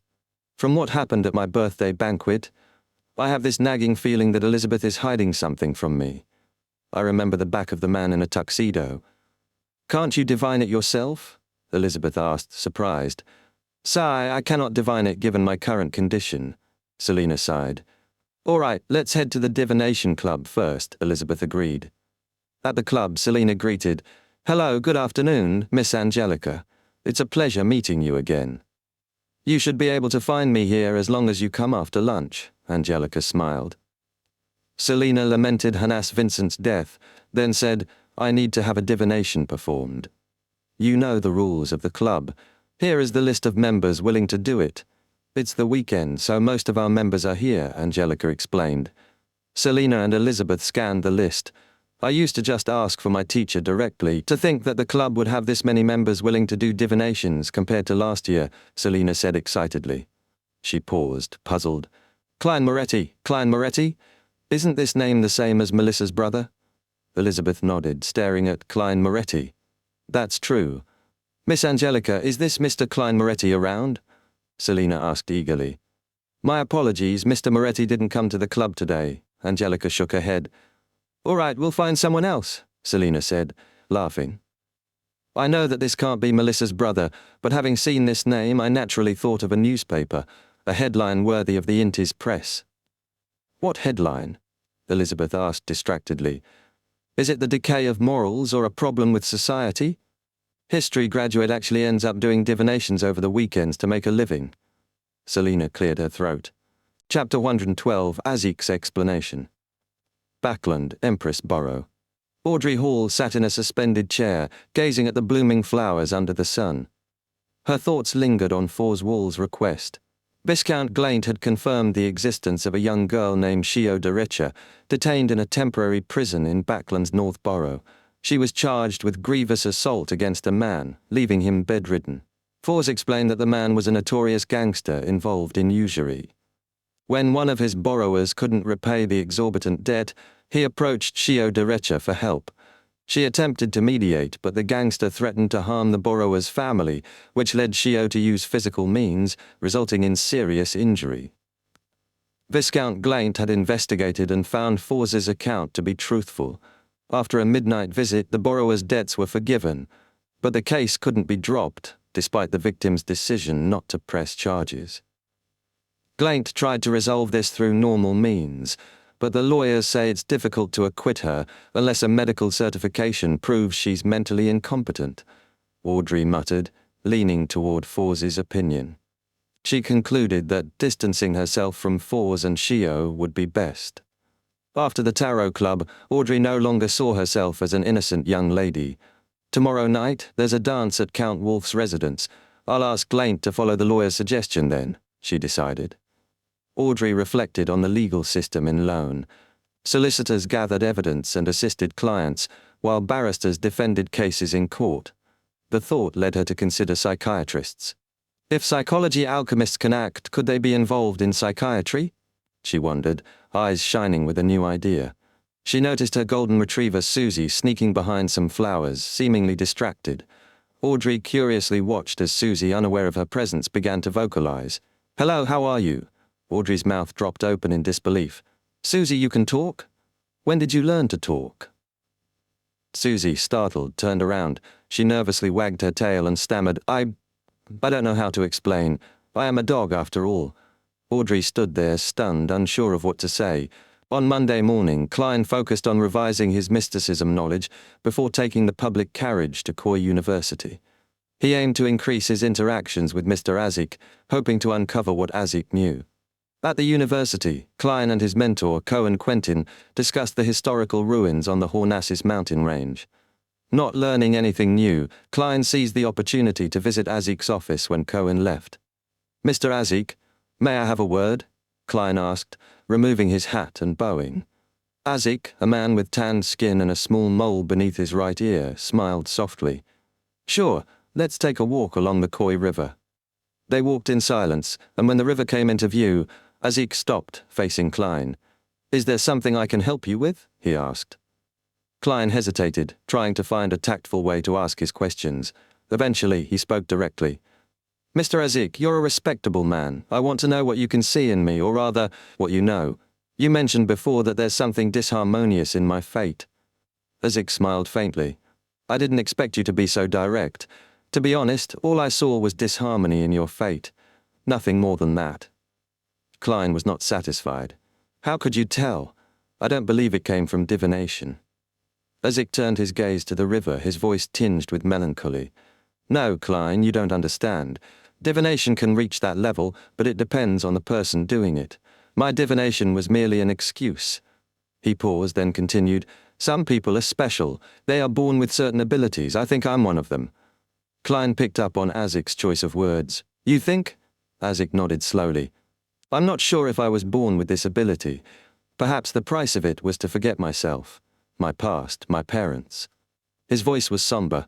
Klein's confusion grew. "Forget your past?" Azik smiled without humor. "Before I came to Backlund University, I lost most of my memories. I only remembered my name and some basic knowledge. Without my identification documents, I might have ended up homeless. I've searched for my parents using those documents, but found nothing, despite glimpsing a corner of fate." He took a few steps forward, cane in hand. "Over the years, I realized I had powers, strange powers that defy logic." Klein listened intently. "Mr. Azik, why did you lose your memories? Did you find out why?" Klein suspected Azik might be a member of the Life School of Thought, someone who had lost their memories and held a mid-level beyonder ability. It was a secretive organization with master-disciple teachings. Azik shook his head. "No, it felt like I had simply fallen asleep and forgotten everything." He walked ahead, speaking as he went. "After leaving Backlund, I began having strange dreams." Klein's curiosity piqued. "What kind of dreams?" Azik laughed softly, his tone light. "Many different dreams. Sometimes I dream of a dark mausoleum with ancient coffins. Sometimes I dream of being a knight in armor, charging at enemies. Sometimes I dream of having a beautiful wife and children. Other times I'm a tramp walking in the rain, hungry and cold." Azik's expression became serious. "Sometimes I dream of a daughter, different from the others. She has long black hair and asks for sweets. And sometimes I dream of standing next to a gallows looking at a hanging body." Klein realized these dreams were contradictory, impossible to interpret. Azik paused, his voice somber. The finer Potter kingdom believes in Mother Earth, that life is a plant that grows, withers, and returns to the earth. I wonder if I'm dreaming of past lives. Maybe that's why I can dream of things that happened before. He turned to Klein, his eyes heavy with meaning. I haven't told Cohen about this. I'm telling you because I see something else in you. Klein raised an eyebrow. Azik smiled faintly. Klein, you're not ordinary anymore. You have an extraordinary power, one very similar to mine. Chapter 113. Request. Mr. Azik can tell that I'm a beyonder? His ability is truly powerful. Klein froze before answering honestly. Yes, he thought for a moment and added, because of what happened to Welch and Naya. It's as I thought. Azik sighed. There were two people with extraordinary powers among the group of police that came to question me and Cohen. It was probably Captain and Leonard. They were in charge of Welch's case. Klein nodded, not interrupting. Azik raised his cane. You should have entered their circle. I hope you can help me search for clues about my origin. You don't need to go out of your way, just note anything you find. Azik's smile turned bitter. I don't know anyone else with extraordinary powers. You can't imagine what it's like to be a man without a past. You're like a boat floating in an endless ocean, never reaching shore. You face disaster after disaster, without peace or safety. Klein silently answered, No, Mr. Azik, I understand. I'm in the same boat. But he asked, why didn't you join a similar group with your abilities to search for clues yourself? Azik looked into Klein's eyes, giving a self-deprecating smile. Because I'm afraid of death. He sighed again. I've gotten used to my life, I like it. I don't have the courage to risk it, so I'm counting on you. Klein said no more, simply promising, I'll keep an eye out for clues. Azik nodded. All right, let's go back to the office. We'll have lunch with Cohen when he's done. You remember? The East Balham restaurant in the university. My treat. Klein pressed his hat down. My apologies, I don't remember that at all. How could the original Klein afford that place? Even if Welch treated, he'd still reject it. Azik continued, After I finish at the university I'll be on summer break. You can visit me or write to me. Klein casually replied, Mr. Azik, I thought you'd go to Desi Bay for a vacation. No, it's too hot in the south. I hate sunbathing. Look at my skin, I tan easily. I'd rather go to Winter County in the north of Fasak for some skiing, sightseeing or seal hunting. Klein, who had just joined the Nighthawks, felt a wave of envy. After lunch, Klein took a nap before getting to work on charms and amulets. He hoped to learn quickly, making items that could be useful in battle. By 3 p.m., Klein sealed the room with a wall of spirituality. In the grand divine hall above the grey fog sat a long ancient table. Klein sat at the seat of honor, enveloped in fog. He observed the still obscured Justice and the Hanged Man as they took their seats. Miss Justice seems unsettled, worry, unease, and a little lost. Klein watched her emotions through spirit vision. Audrey Hall was shaken by Susie's sudden speech. She had imagined a future as a great detective or psychologist, with Susie as her assistant. But if it were the other way around, Susie as a dog detective and her as the assistant, then, well, that would be weird. Wait, this is the Tarot Club, not some pet therapy session. She quickly reconsidered. How should I ask about a pet with beyonder powers without embarrassing myself? After a moment of thought, she finally spoke up. Honorable Mr. Fool and Mr. Hanged Man, I have a question. What can a pet with beyonder powers do for its owner? How useful is it? The room fell silent, and the atmosphere grew strange. Oh no, don't just stare at me like that. I'm asking for a friend. Audrey wanted to sink into the floor. She regretted asking. Klein leaned back, pinching his forehead. Considering I already asked what happens if an animal consumes a sequence potion, I might be a little too much of a heretic cult leader for this. The Hanged Man, Alger Wilson, was silent for nearly 20 seconds before answering in a strange tone. It depends on the beyonder power. For example, if it's a spectator, it can help you observe or eavesdrop. Most people wouldn't suspect a pet eavesdropping, even if it's sitting right by their feet. Makes sense. Audrey thought about how her father would lock doors when discussing important matters, but if Susie could stay hidden in a room, she wouldn't be chased out. And since Susie can speak now, she can just tell me everything directly. Audrey's eyes sparkled. I have to teach her proper pronunciation. But wait, should I teach her a noble accent or a normal Backlund one? What am I even thinking? Dogs don't care about accents. Wait, why did Mr. Hangman use spectator as an example? Could he have guessed what happened? Audrey's expression changed, and she quickly regained her composure. Mr. Fool, I found another page of Emperor Roselle's diary. Klein raised an eyebrow. This could be good. Great, you've repaid your debt, he replied cheerfully. I'm sorry, but there's not much on this page, Audrey said, recalling the contents and transcribing them. Klein made the goatskin parchment appear in his palm and said, That's fine. The pages you brought before had 2 sides as well. The diary pages they'd received were copies. Some researchers recorded them on one side, while others kept the originals for convenience. Klein read the few lines on the page. December 20th. A new year approaches, but the feedback I received is troubling. There is no crude oil in this world. There's no crude oil to be found. What does this mean? Klein's mind raced, but he kept his expression neutral. Chapter 114, The Standards of a Member. No crude oil. Was it just unavailable, or did it genuinely not exist? It's been over 150 years since Emperor Roselle's assassination, and there's still no trace of it. Klein's grip on the diary tightened as his mind raced. No crude oil meant no future for the internal combustion engine and would stall the chemical industry. The modern industrial age might never arrive in this world. This left Klein uncertain about the future. While he couldn't invent things, his knowledge of the future gave him an edge. He had planned to invest in promising industries, diversifying his risks. With enough wealth, he could create a charity foundation that would secretly fund revolts against the higher classes to improve living standards. But now, his perfect vision was shattered. At least electricity and magnetism still existed. The telegram showed potential. He should focus on investing there, Klein thought, trying to regain his composure as he read through more entries. December 21st. Crude oil no longer matters. I need to upgrade my sequence level. December 22nd, the conditions in Rishuboro are appalling. If I hadn't visited incognito, I might have never known it still looked the same as when I was young. Time to formulate a capital sewer and public toilet enhancement plan. I'll also need to fix people's bad habits. They should boil water, wash their hands, and avoid littering. Condoms and masks should be introduced too. Got to thank rubber trees for that. December 23rd. Maybe I should consider joining that ancient and mysterious organization that influences the world from the shadows.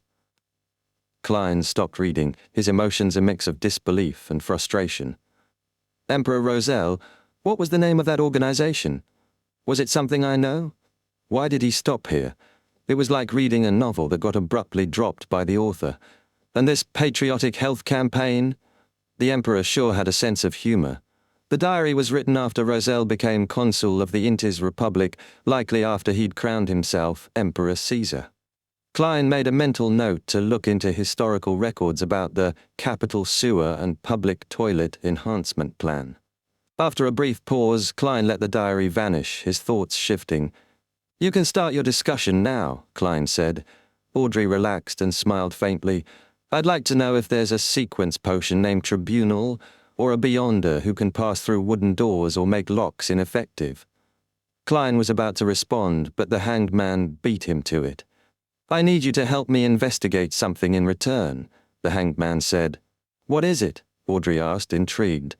Alger glanced at the fool before speaking. I want to know if the king plans to take revenge on the Fasak Empire and wage war on the east coast of Balam within this year or before June next year. The Tarot Club had been using the Loan language ever since the first gathering, and Alger believed Miss Justice was a noble from Loan.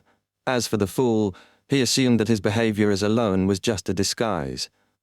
Since the ritualistic magic, Alger had started referring to the fool with respect, calling him. Audrey nodded confidently. No problem, but I'll need time to confirm.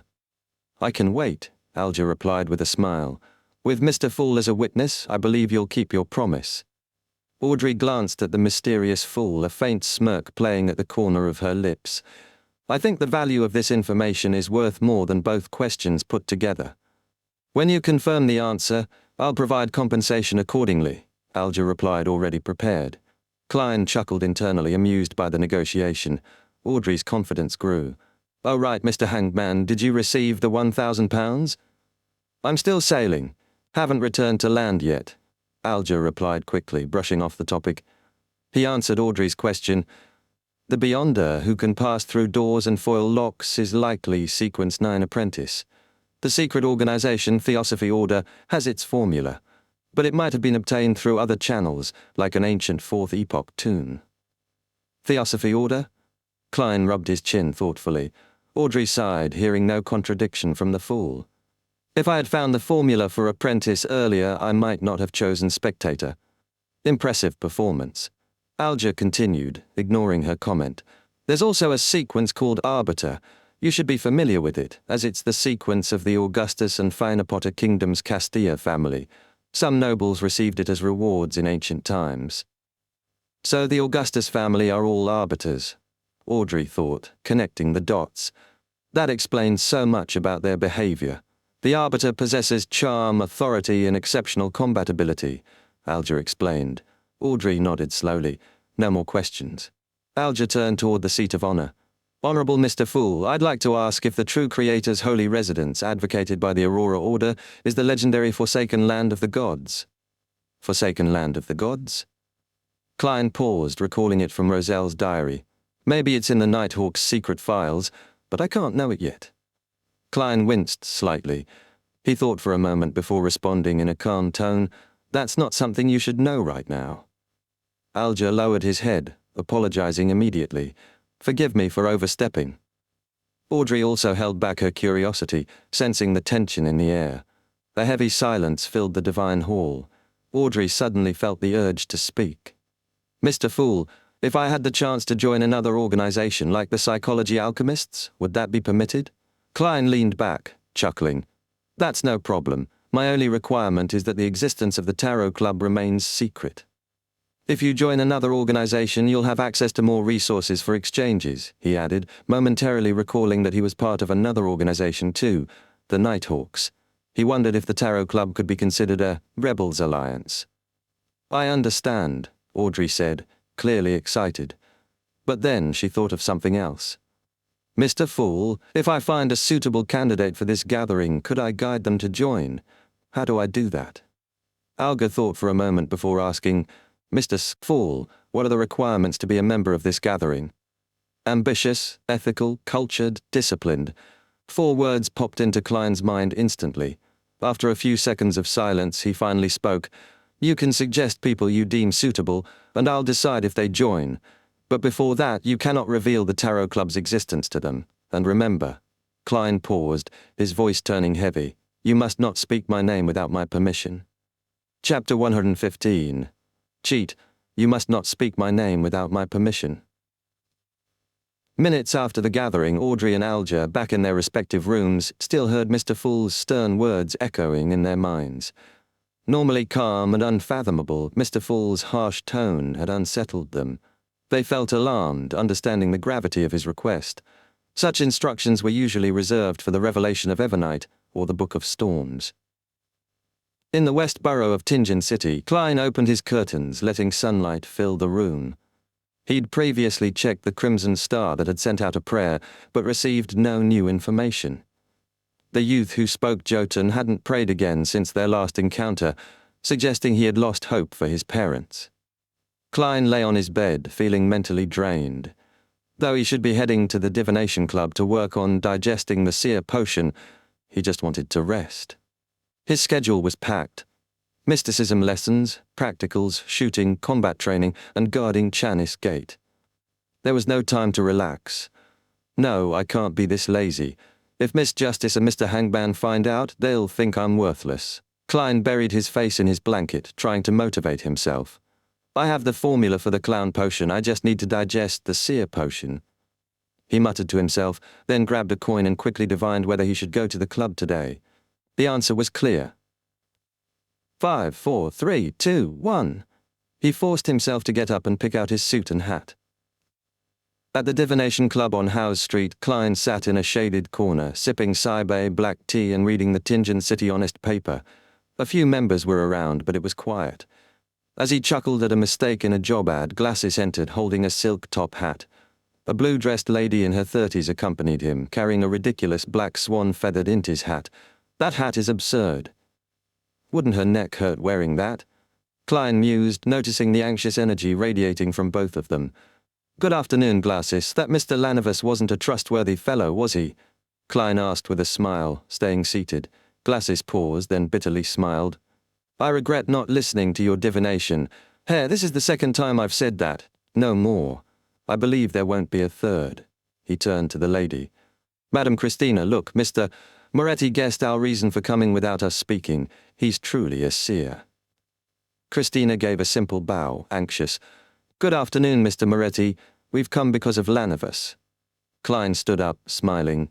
This is the job of a fortune-teller. He led them to the topaz room. Glacis locked the door and sighed. Lanavus disappeared. He claimed he was overseeing excavation in Sevelaus County, but the mine doesn't exist. We found out too late. I only invested a third of what I'd planned, so I didn't lose everything. Klein frowned, curious. Before making such a decision, didn't you check with a representative in the Hornasis mountain range? Christina quickly responded. Our representative was fooled by Lanavus's people, the place he rented, and the land he fenced off.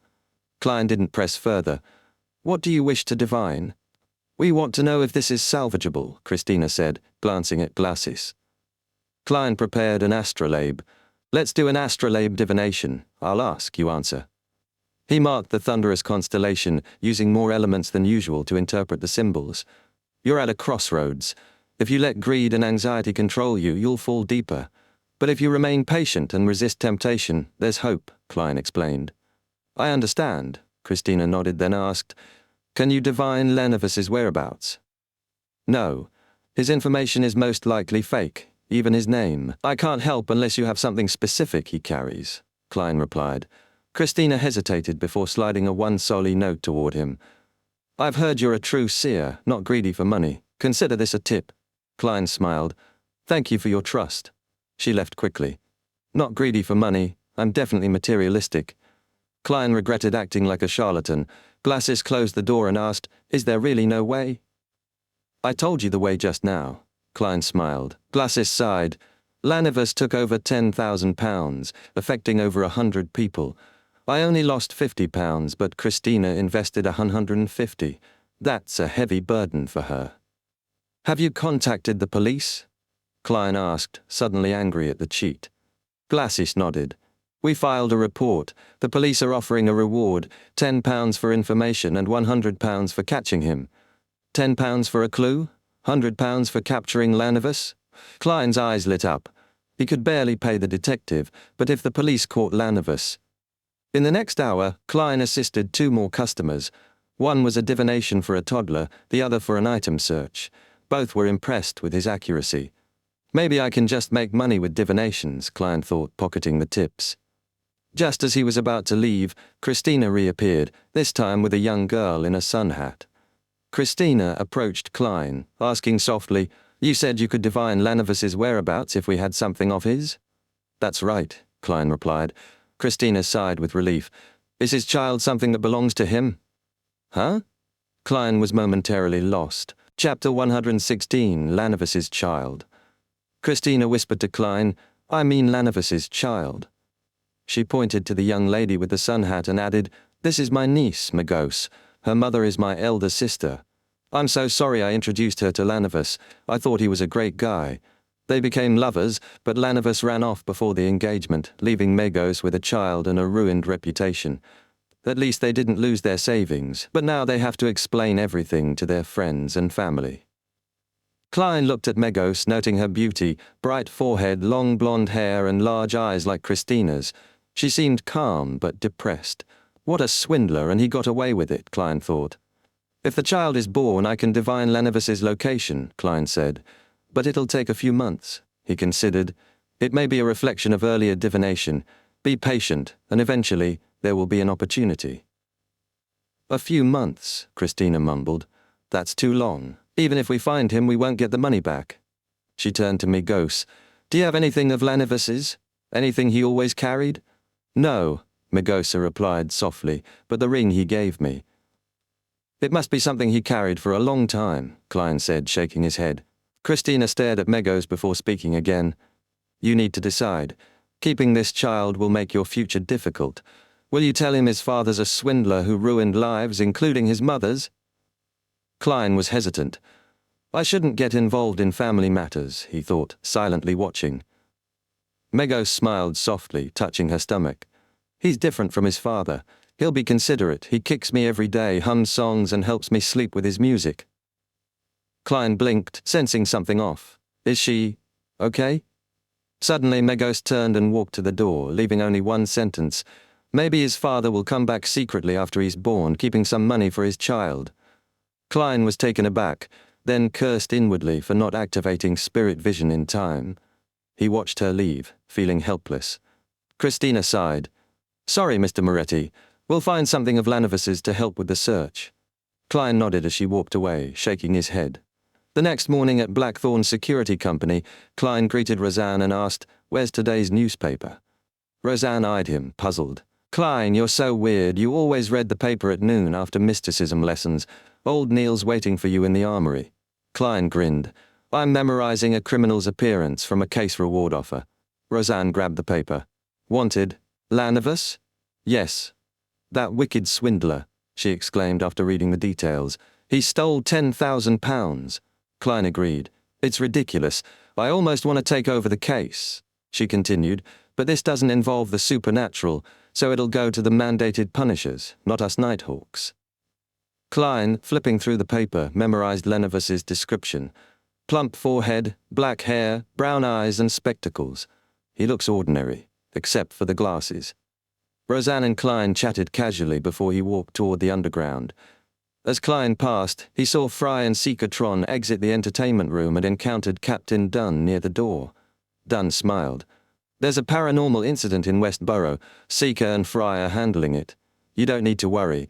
Until you master combat techniques, you're staying out of missions." Klein inwardly praised Dunn for being a responsible leader. "So, I just attend classes and combat training?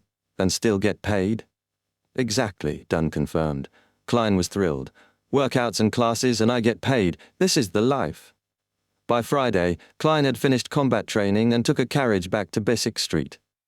He glanced around before entering Henry's private detective company. Once inside, he greeted the burly Detective Henry. "Good afternoon, sir. One of the cases you assigned is finished," Henry said hoarsely, puffing on his smoking pipe. Klein lowered his voice. "Is it about the man from the Evil Dragon Bar?" Henry nodded. "Yes, we waited 3 days and finally met him. He's sharp, good at observing." Klein pulled out 4 one-pound notes and handed them over. "Second payment." Henry wrote a receipt and handed it to Klein. "The man's name is Daxter Guderian. He's a doctor at the Green Hill Mental Asylum." Chapter 117. Contact Daxter Guderian, a doctor of the Green Hill Mental Asylum. Klein silently repeated the name as he thought about how to interact with this doctor, who he suspected might be a spectator from the psychology alchemists. Klein didn't want to take unnecessary risks or draw attention to himself. Losing the life he had now over something like this wasn't worth it. He considered using a proxy to make himself seem more mysterious, but quickly dismissed the idea. The more people involved, the more problems could arise. Instead, he thought he could hide the truth within the truth, express his thoughts subtly through his body language, but not reveal everything. Detective Henry's description of Daxter Guderian made Klein think of a plan. A detective film from the past gave him inspiration. He'd have to practice the approach, but it seemed worth a shot. As Henry continued with his report about the Red Chimney case, Klein listened while thinking about his next steps. At 8:40 a.m. on Saturday, Daxter Guderian, wearing gold-rimmed spectacles, was in his office at Green Hill Mental Asylum. He had just taken off his jacket and hat when he heard a knock on the door. "Please come in," Daxter said casually. The door opened and a young man in a black windbreaker entered. Daxter didn't recognize him. "Good morning, you are?" Daxter asked. The man closed the door, took off his hat and bowed slightly. "Good morning, Dr. Daxter. Please forgive me for visiting unannounced. I am Probationary Inspector Klein Moretti of the Arwa Police Department. These are my identification documents and badge." Daxter raised an eyebrow as he took the documents. "Inspector?" he muttered, looking them over. "Special Operations." He glanced up, scrutinizing Klein. Short black hair, a scholarly air, nothing seemed amiss. Daxter returned the items and gestured toward the chair. "Please have a seat. How may I assist you?" Klein sat, placing his cane to the side. "I am also a member of Tingen City's Nighthawk Squad, specializing in the supernatural," he said. "Good morning, Mr. Spectator." Daxter's pupils constricted as Klein spoke. "Officer, I don't understand what you mean," he said, his voice shaky. "I don't like jokes like this. Should I call security?" Klein remained calm, slowly drawing his revolver from its holster, his smile unwavering. "Mr. Daxter, I know you can sense my confidence, and I mean no harm. Your reaction confirms my suspicions." Daxter hesitated, his gaze shifting to the revolver. "I find it hard to understand why you're here. I didn't reveal anything." Klein chuckled. "It was just fate, perhaps. We met once in the underground market at the Evil Dragon Bar, though you didn't notice me. You bought supplementary ingredients for a potion I recognize, and that caught my attention." Daxter exhaled, his shoulders slumping. "I see. I thought I was being careful." Klein smiled. "I'm different from other Nighthawks. I don't believe that Beyonders outside our ranks are potential criminals. This isn't fair to those who follow the law." Daxter shifted in his chair, loosening up. "The world would be at peace if other Nighthawks, mandated punishers, and machinery hive mind acted like you." Klein feigned surprise. "You know of them? This is something a mistaken Beyonder shouldn't know. You must be part of an organization." Daxter's face tightened. "Psychology alchemists?" Klein asked with a smile. Daxter sighed in frustration. "I should have known this was a trap." Klein stroked the revolver's cylinder. "Doctor, we need an honest conversation. I don't think Beyonders are all criminals, but they must be monitored. It's a precaution to prevent something worse from happening." Daxter thought for a moment. "Limited cooperation?" he asked. Klein nodded. "Exactly. For instance, you could give me regular updates about your condition. If you know of any dangerous Beyonders or upcoming threats, we could prevent harm. You could also exchange information for items you find useful, and you wouldn't have to worry about sudden prosecution." Daxter looked at him for a long time before answering. "You want me to betray my organization?" "No," Klein said earnestly. "This is about justice. You're stopping something evil without harming your organization's secrets." After a pause, Daxter extended his hand. "Here's to a successful cooperation." Klein shook his hand, then asked, "Are you a member of the Psychology Alchemists?"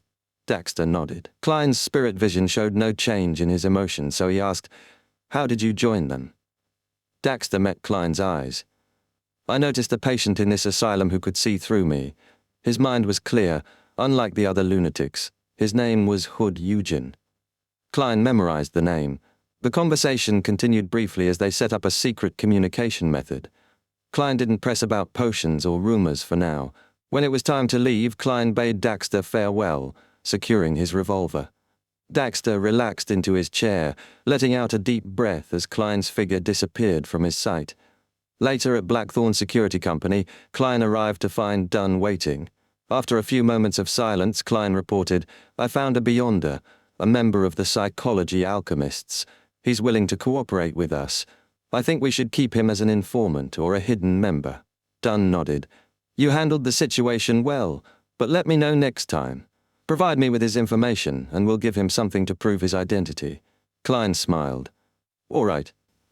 Chapter 118. August time flew by and Tingen bade farewell to the end of summer.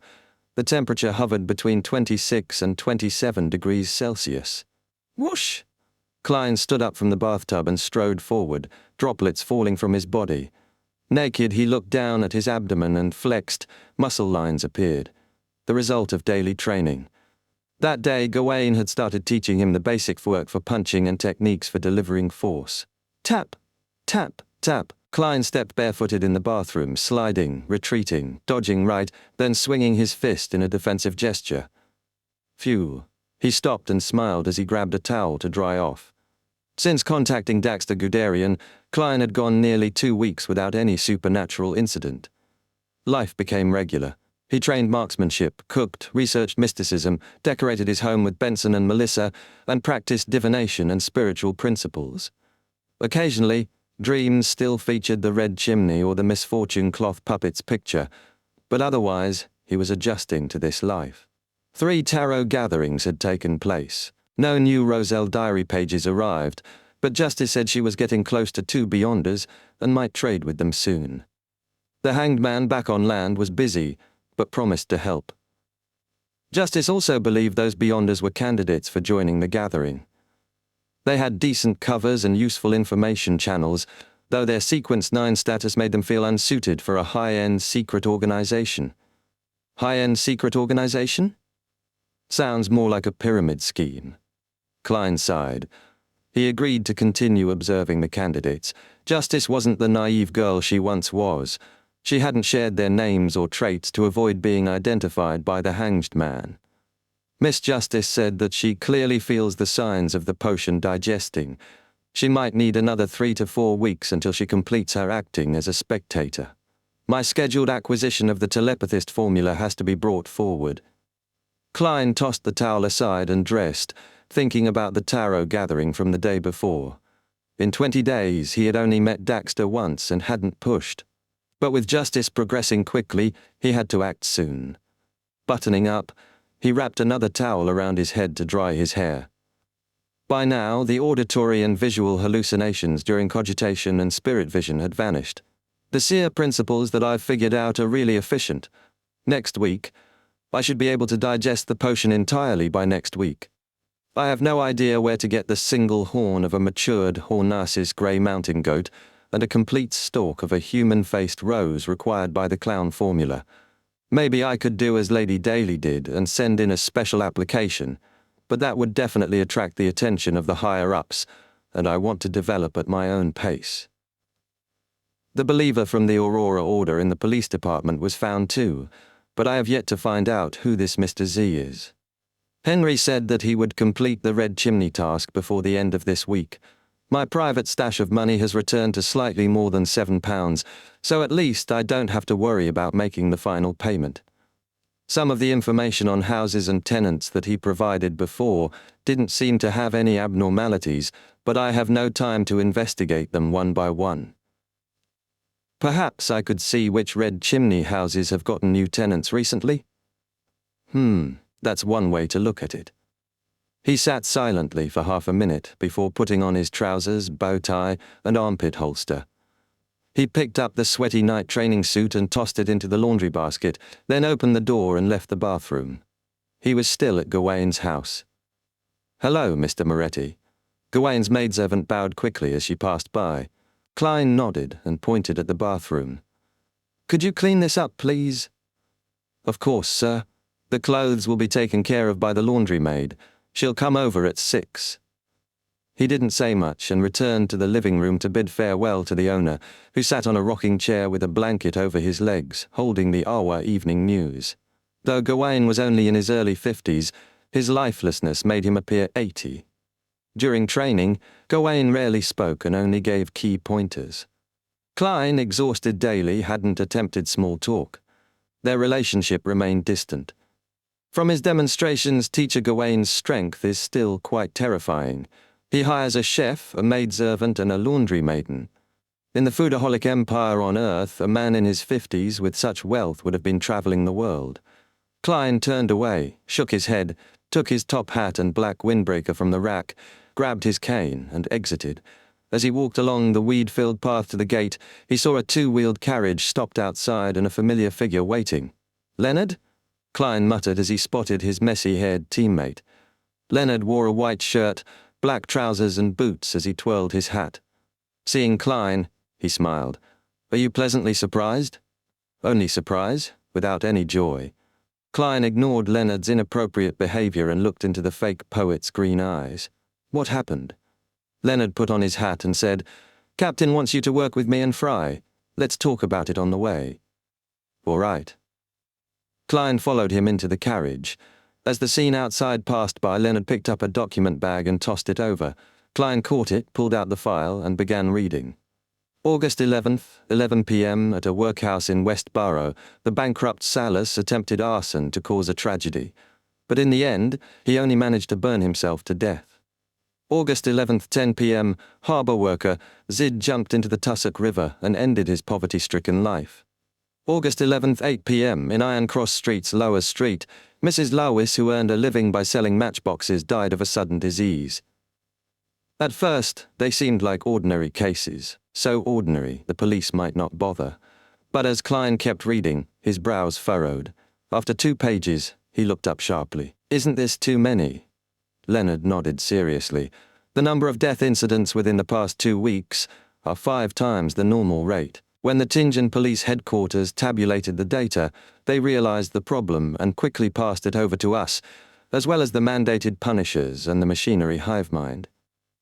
Although these death incidents appeared normal during initial investigations, Captain believes we should investigate them once more. It might require the help of divination or ritualistic magic." "I understand," Klein said. Leonard snapped his fingers. "You, me, and Fry are in a team. He's waiting for us at Iron Cross Street's Lower Street. Seeker, Royale, and Old Neil are in another team, investigating corresponding incidents in the North Borough. Captain is staying in the security company to respond to any emergencies." "Okay." Klein nodded, then quickly asked, "Can I drop by my place and leave a note?" Leonard laughed. "No problem, it's on the way." Klein relaxed and reread the list, trying to find a common thread among the names, times, and causes. Then it hit him. "Is this my first group mission after becoming a Nighthawk?" Chapter 119, The True Lower Street, Tingen City, 2 Daffodil Street. Klein, having left a note, locked the door and walked briskly toward Leonard Mitchell, who was waiting by the roadside. Leonard's short, black hair had grown a little and looked messy, yet it complemented his handsome features and poetic vibes. Indeed, any hairstyle depends on the face. Klein lampooned inwardly. He pointed down Iron Cross Street. "Is Fry waiting for us there?" "Yes." Leonard smoothed his untucked shirt. "Did you notice any clues when you looked at the documents?" Klein held his cane. "No, I couldn't find any commonalities in time, location, or cause of death. Any rituals involving evil gods or devils usually require specific timings or methods." Leonard touched the revolver at his waist and chuckled. "That isn't an absolute rule. Some evil gods are easily satisfied if they're interested in the request. Also, we need to omit the normal deaths before we can see what's really going on. That's why the captain asked us to investigate, to eliminate the normal ones." Klein glanced at him. "Leonard, your tone and description tell me you have considerable experience in this area, but you've only been with the Nighthawks 4 years, and most of those cases were straightforward." He always felt Leonard was strange. His temperament shifted between quiet, arrogant, flippant, and staid. Could it be that you've also had a fortuitous encounter, one that makes you view yourself as a star in a play? Leonard laughed. "That's because you're not a full-fledged Nighthawk yet. The Holy Cathedral compiles records of all supernatural incidents and distributes them to members every 6 months. You can apply to read them via Canis Gate." Klein nodded. "The captain never mentioned this." Leonard chuckled. "Still expecting him to remind you? We must be cautious of the captain if there ever comes a day when he remembers everything." "Would that mean a loss of control?" Klein's expression turned serious. "Is the forgetfulness unique to the captain? I thought it was from the sleepless sequence. More accurately, it's a symptom of a nightmare. Dreams and reality intertwine, and it's hard to distinguish between them. They must remember what isn't real." Leonard wanted to elaborate, but they had already arrived and spotted Fry waiting at the carriage station. Fry wore a round black hat and windbreaker, holding a leather briefcase.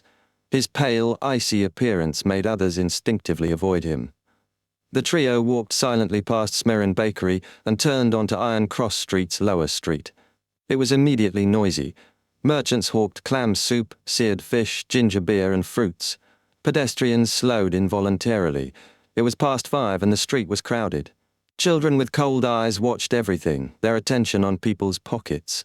Klein, familiar with the area, warned, "Be careful of thieves." Leonard smiled. "You need not mind them." He adjusted his holster, revealing his revolver. Gazes instantly shifted away, and people made way. Klein quickly caught up, lowering his head to avoid anyone he knew. Benson and Melissa still had dealings in the area. They passed the busy market and stepped into the true Lower Street. The pedestrians wore ragged clothes and eyed strangers warily and greedily, but Leonard's gun deterred any trouble. "Let's investigate the death from yesterday. Mrs. Lowis, Matchbox Gluer, 1st floor, number 134. Leonard pointed ahead. Shabbily dressed children scattered, watching curiously from corners. Look at their arms and legs, thin as matchsticks, Leonard sighed, leading the way inside. The air was a stifling mix of urine, sweat, mold, and coal. Klein pinched his nose and spotted Bitch Mountbatten waiting.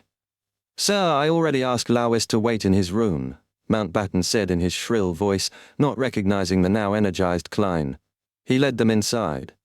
The apartment had a bunk bed, glue-covered desk, crates of matchboxes, and a cabinet storing clothes and cutlery. A stove, toilet, coal, and firewood occupied the sides. 2 dirty mattresses lay in the center, one with a man sleeping under a torn blanket. A lady lay on the lower bunk, skin ice cold. She was clearly dead. Beside her sat a dispirited man with oily hair and dull eyes. "Lowis, these 3 officers are here to examine the body and ask you questions," Mountbatten barked. The man looked up, confused. "Didn't someone already question me? Answer when I tell you to. Why so many questions?" Mountbatten snapped, then turned respectfully. "Officers, this is Lowis. That's his wife. Our preliminary analysis says she died of a sudden illness." Klein and the others approached. Fry silently gestured for Lowis to move. Klein looked at the man on the mattress. "This is my tenant," Lowis said weakly. "Rents 3 solly 10 pence a week. My wife glued matchboxes, 2 1/4 pence per crate, up to 130 boxes. We also have a child. We rent the rest of the room out. One tenant works late at the theatre and sold his mattress rights in the day to this man. He works nights, pays 6 pence weekly." Klein glanced at the matchbox crate. 130 boxes earned 25 pence, barely the cost of 2 pounds of black bread. "How many crates could she manage a day?" Leonard asked. "Was your wife acting abnormally before her death?" Lowis pointed to his chest. "Since last week, maybe the week before, she said she felt stuffy here and couldn't breathe." "A heart condition?" Klein asked. "Did you see how she died?" "She stopped working after sunset, said she was tired and asked me to handle the child. When I saw her again, she'd already stopped breathing." Lowis could no longer hold back his grief. Klein and Leonard asked more questions but found nothing unnatural. After exchanging looks, Leonard said, "Mr. Lowis, please wait outside. We're going to conduct a thorough examination." "All right." Lowis rose anxiously. Mountbatten kicked the tenant awake and chased him out before guarding the door. "So," Leonard looked at Fry. "She died of a heart attack," Fry said calmly. Klein took out a halfpenny for a divination. "There are supernatural factors influencing Mrs. Lowis's death." He stepped to her side, eyes darkening as he tossed the coin. It landed with the king's portrait facing up. There were indeed supernatural factors influencing Mrs. Lowis's death. Chapter 120, Workhouse. There is the presence of supernatural factors. Klein's eyes returned to normal, and he looked at Leonard and Fry. Leonard suddenly chuckled, very professional and deserving of the title of seer. "Are you trying to hint at something?" Klein muttered in his head. Fry opened his suitcase and took out a silver knife and other tools. He paused and asked, "The corpse tells me that she really died of a sudden heart attack. Do you have any way to divine a more detailed answer?" Klein nodded seriously and said, "I can attempt to combine a mediumship ritual and a dream divination. Hopefully I'll be able to obtain something from Mrs. Lowis's remaining spirituality." Fry maintained his cold and reserved state. He took 2 steps back and said, "Give it a try." He turned his head sideways and looked at Klein. He suddenly sighed without much fluctuation in his tone. "You're getting more and more used to this kind of situation." "It's not like I wanted it." Klein had an urge to cry. He set up the mediumship ritual with pure dew, essential oils, and herbal powder, chanting the Evernite goddess's titles within a spirituality wall. Wind swirled and the light dimmed. Klein's eyes blackened as he repeated, "The cause of Mrs. Lowis's death. The cause of Mrs. Lowis's death." In a dream, he touched Mrs. Lowis's translucent spirit, seeing fragmented scenes. A sallow woman making matchboxes, clutching her chest, talking to her children, gasping while buying bread and being patted by a slender fair hand. She suffered heart attack symptoms repeatedly, then died in bed. Klein found no clear supernatural trace except the pat. Awakening, he dispelled the wall and told Fry and Leonard there were no direct symptoms.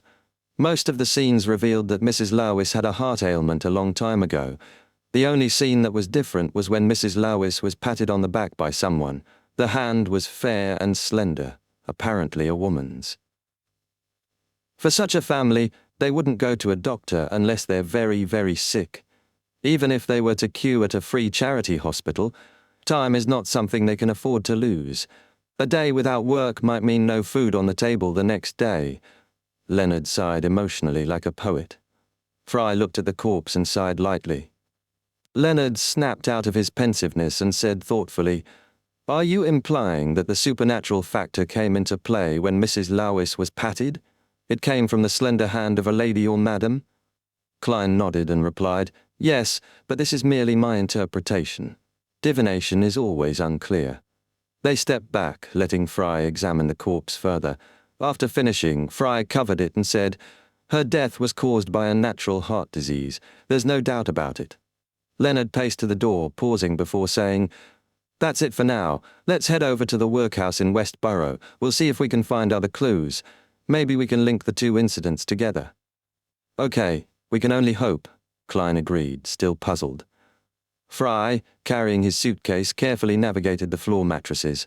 Leonard opened the door, telling Lowis and the tenant, "You can return home now." Klein added, "Don't be in a hurry to bury the body. Wait for another day, as there might be one more thorough examination." "All right, officer," Lowis bowed, then said numbly, Actually, I don't have the money to bury her just yet. I have to save for another few days, just a few more days. Luckily, the weather is turning cold." "You plan on letting the corpse remain in the room for a few days?" Klein asked, shocked. "Yeah, thankfully the weather became colder recently. I can move the body onto the table at night. When we eat, I can carry her to the bed." Lowis forced a smile. "I've left you money for the burial next to your wife," Fry interrupted calmly, exiting amid Lowis's gratitude. Klein followed, wondering how Lowis would handle a corpse in summer, perhaps dumping it in a river or burying it secretly. Despite laws mandating cemetery burials to prevent supernatural threats, the poor often couldn't afford even minimal fees.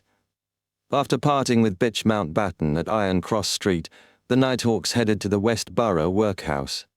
Klein saw a queue of nearly 200 ragged, numb people. "There's about 100, no, closer to 200, he muttered. Fry said coldly, "There is a limit to the number of homeless poor each workhouse will accept daily. They can only take them in based on the queue order. Of course, the workhouse will examine and refuse entry to those who fail to meet the criteria." "The economic recession in the recent months has played a part too," Leonard sighed. "Those who don't manage to queue will have to figure out a way of their own?"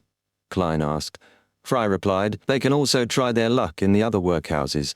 Some of them would wait from 2 in the afternoon.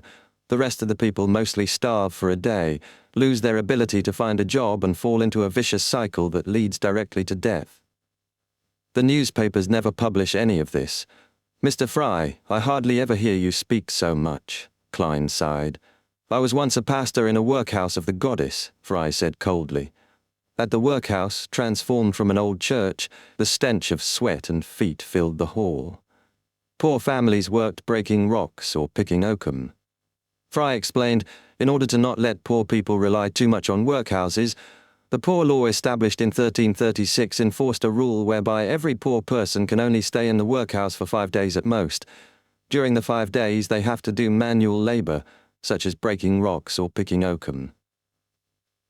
Leonard added, "When they leave this workhouse, they could go to another one. Perhaps to some people, poor people are like criminals." "Picking oakum?" Klein asked quietly. "The fibers of old ropes are actually a great material to seal the gaps in boats," Fry said, stopping at a burnt mark. The workhouse director confirmed, "Salas started the fire here and only burnt himself to death?" "Yes," the director nodded. "Before that, did Salas act strangely in any way?" Klein asked. "According to the person that slept next to him, Salas had been chanting, 'The Lord has given up on me. The world is too filthy. I have nothing left,' stuff along those lines. He was filled with resentment and hopelessness. But no one expected him to break all the kerosene lamps and start a fire," the director replied. Questioning others yielded no new insights. Leonard said, "It seems that Salas long had the idea to take revenge and self-destruct. It seems to be a very normal case." "My divination tells me that a supernatural factor had influenced this case," Klein pondered. "Let's eliminate Salas's fire case temporarily," Leonard concluded. No, maybe there is another possibility. For example, Salas acted at the instigation of someone else, a beyonder who didn't take any supernatural measures, Fry said suddenly. Klein echoed, it's very possible, such as the instigator from before. Instigator Triss. But that wouldn't have any connection with Mrs. Lowis's death, he thought, frowning. Chapter 21. Leonard's Hypothesis. After hearing Klein's and Fry's guesses, Leonard tugged on his collar and paced about, saying, Then we have to investigate everyone in the workhouse who came into contact with Salas, as well as everyone he came across after he went bankrupt and was chased out of the house. It's very troublesome indeed. Time is of the essence.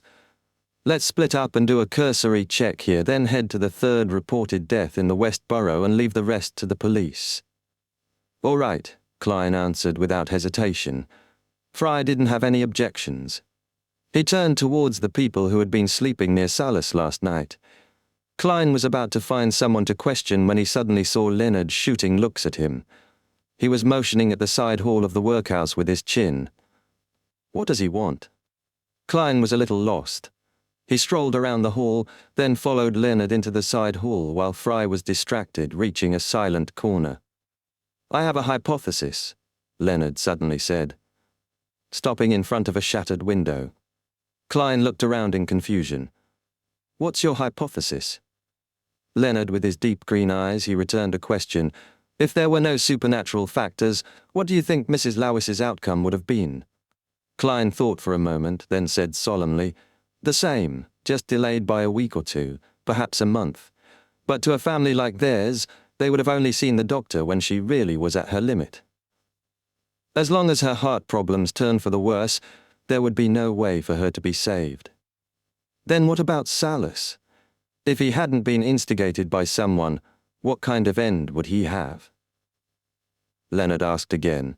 Klein pondered and said, From the description in the information, Salas was already very angry about his bankruptcy and was furious that no one saved him.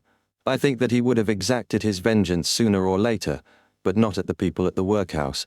He might have targeted the boss that made him bankrupt, or the staff of the bank that seized his house. What would the result of his revenge be? Leonard pressed on. Without a doubt, he had already decided to end his life. He would have died no matter what the result of his revenge was. Klein gave an affirmative answer. Leonard nodded and revealed his signature flippant smile. Then can we conclude that Mrs. Lowis and Salas were both people fated to die soon? You're saying that their deaths were moved forward by some supernatural factors? But why? Klein asked, his mind racing. A more accurate description would be, their life force had been shortened by some supernatural factor. It was stolen. And life force is the best material when it comes to summoning evil gods and devils or conducting terrifying curses. Leonard smiled as he corrected Klein's guess. Summoning evil gods and devils or conducting terrifying curses. Klein looked into Leonard's emerald eyes and said, half in doubt, You seem to be very sure of this, but, for the time being, our investigation sample is only at 2. Leonard laughed cynically.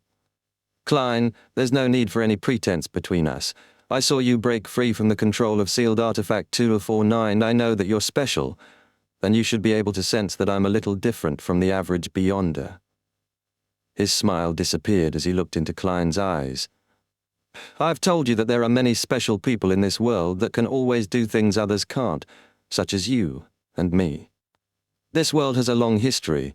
There are many magical items that people wish to obtain, to control. They wish to become the stars of their own show. There aren't many people like that, but it's impossible that there are only 1 or 2 of them. I don't think that a beyonder with his or her secrets is a bad person or an evil thug. I don't think that we even need to be clear on where their special abilities come from and what they represent. As long as your actions are not endangering me, the Nighthawks or Tingent City, then you're still my partner. Similarly, I hope that you'll look at me with the same attitude. Of course, it's best not to speak of this to the higher-ups. Those fogies are old-fashioned and conservative, always thinking that special people like us will definitely lose control, definitely feel the pull and temptation of the evil gods or devils. But I have more secrets than you can ever imagine. Klein thought to himself. He said frankly, I share the same sentiments as you. I'll only look at your actions and your motives and don't care about how special you are. I will also try not to probe into your secrets. No, actually I do mind and am very curious, but I'm putting up with it for now. Leonard thinks that he is the star of a show? What kind of encounters did he have, and what kind of magical items does he possess? Leonard unfastened the buttons of his shirt and nodded with a chuckle. I'm glad that we have this understanding. In action novels, this is called the meeting of two protagonists. The wheels of history are set in motion. How shameless. Klein gave a perfunctory smile. He knew that the phrase wheels of history are set in motion came from the Emperor Roselle. Leonard paced around quickly. His green eyes brightened as he curled the corners of his mouth. All right. I'll be honest. I'm quite confident that the victims of these deaths would have died within the next 3 months, but their deaths have been brought forward to the past 2 weeks by someone, through some means. The other party's motive should be to summon evil gods or devils, or conduct a terrifying, large-scale curse. It is easy for the culprit to hide their murders, given that their victims already showed signs that they were going to die soon. This wouldn't attract the attention of the police department, or be disrupted by the Nighthawks, mandated punishers, or machinery hive mind during the culprit's preparatory phase. Klein muttered to himself. Leonard smiled and agreed. That's right. If 3 healthy, normal people were to suddenly drop dead, it would definitely attract attention and bring about an investigation. Then how are we going to find the altar used for the ritual? Regardless of whether the culprit wants to summon an evil god, devil, or conduct a terrible curse, he or she would need a sacrificial altar, a ritual. The harvested life force would also have to be stored in a similar place, Klein said. Leonard laughed and said, Klein, isn't that within your professional domain? Can't you imagine what is happening around an altar like that? A thick aura of death with the altar at the center. There wouldn't be any living things other than the person conducting the ritual in a 10-meter radius. The surrounding temperature would be at least 5 degrees lower than the average temperature, with a cold wind blowing past it continuously. And the stolen life force of Mrs. Lawis and the rest will remain within the altar, sealed by a wall of spirituality. Having said that, he looked at Klein and teased, I think that you would be able to divine roughly where an altar with the following qualities would be. Klein frowned slightly and replied solemnly, as long as it's within Tingen City. Furthermore, I would need a quiet place where I wouldn't be disturbed. My house, for example. I would also need the personal belongings of Mrs. Lawis and the rest as well. Klein's heart also skipped a beat. He felt that Leonard was a little too knowledgeable in the dark arts. No problem, Leonard laughed. That man sure has a unique style. Klein cursed in his heart and followed.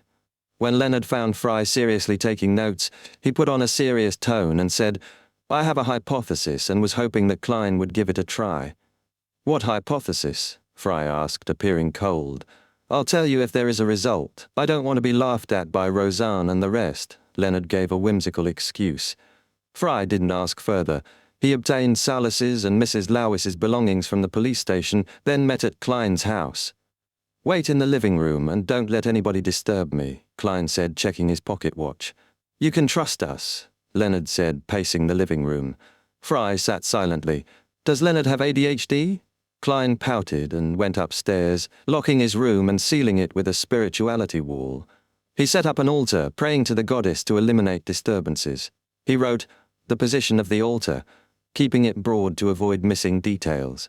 Holding the victim's belongings, he recalled Leonard's description, recited the statement 7 times and entered a dream via cogitation. In a fragmented scene, a greyish-blue house glowed in the sunset, its windows shut tight with dark, pulsating curtains. The barren soil and shadowed garden surrounded a silent river. Klein saw nothing more, exiting the dream. Leonard's hypothesis was correct. Where could that building be? There are too many rivers in Tingen City, such as the West Borough, Southwest Borough, the harbour area, the university area. He rubbed his temples, expression serious. Chapter 122, Target Building. In the dusk-lit living room at 2 Daffodil Street, Klein stood by the oriel window and told Fry and Leonard, My divination revealed something. I saw a greyish-blue two-story building in my dream. The windows on the first floor were all shut tight, and the curtains were drawn. It's surrounded by a few meters of brown soil without any greenery or flowers. It also has a terribly gloomy garden, just like the kind you find in a horror story. The only characteristic that can be used to identify it is a nearby river, a slightly broad river. It might be the Tussock River or Koi River. We could only find out through process of elimination. Hopefully we can still make it in time. The Tussock River, flowing from the Mirminsk Mountain through Tingen's west and south boroughs, and the Koi River, from York Mountain through the east borough, were the city's main rivers. Fry nodded, favoring elimination.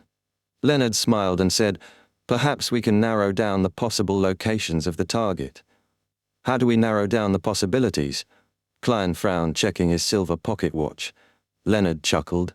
"A criminal with a plan and a goal would select targets somewhere far away from the location of his altar. This is a result of their natural instinct, to be safe. Only when there aren't many soon-to-be dead people left in the areas far from his altar would he consider the nearer targets. So, we should read through the information again, exclude the areas where the number of death incidents rose rapidly above average standards." "Brilliant conjecture," Klein said, eyes brightening while thinking, "I really don't have the talent to be a detective." Fry, after reviewing the documents, said in a hoarse voice, "There really is such a region, and there's only one possibility." "Which area?" Klein asked. Fry passed the papers to Leonard and said, "West Borough." "Then let's search the southwestern area of West Borough.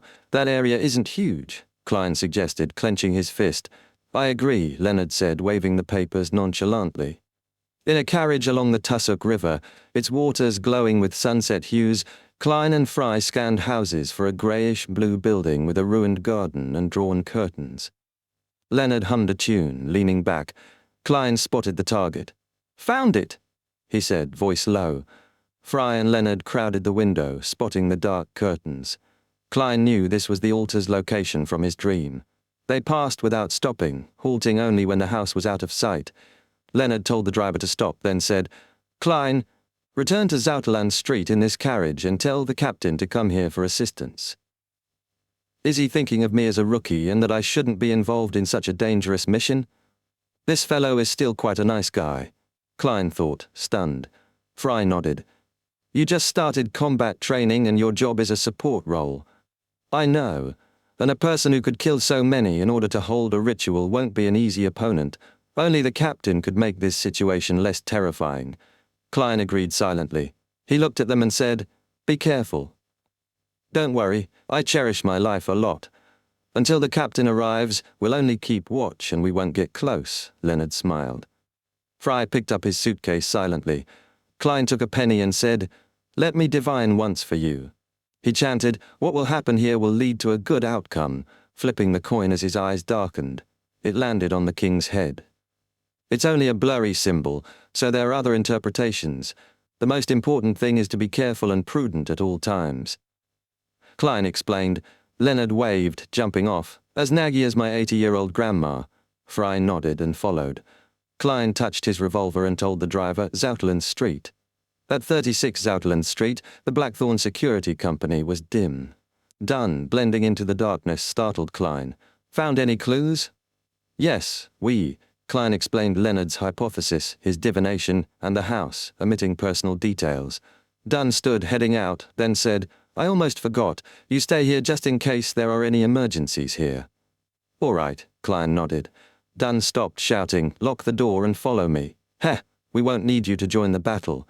First, you can get a sense of the atmosphere, and second, we might require the assistance of ritualistic magic during the final search or inspection.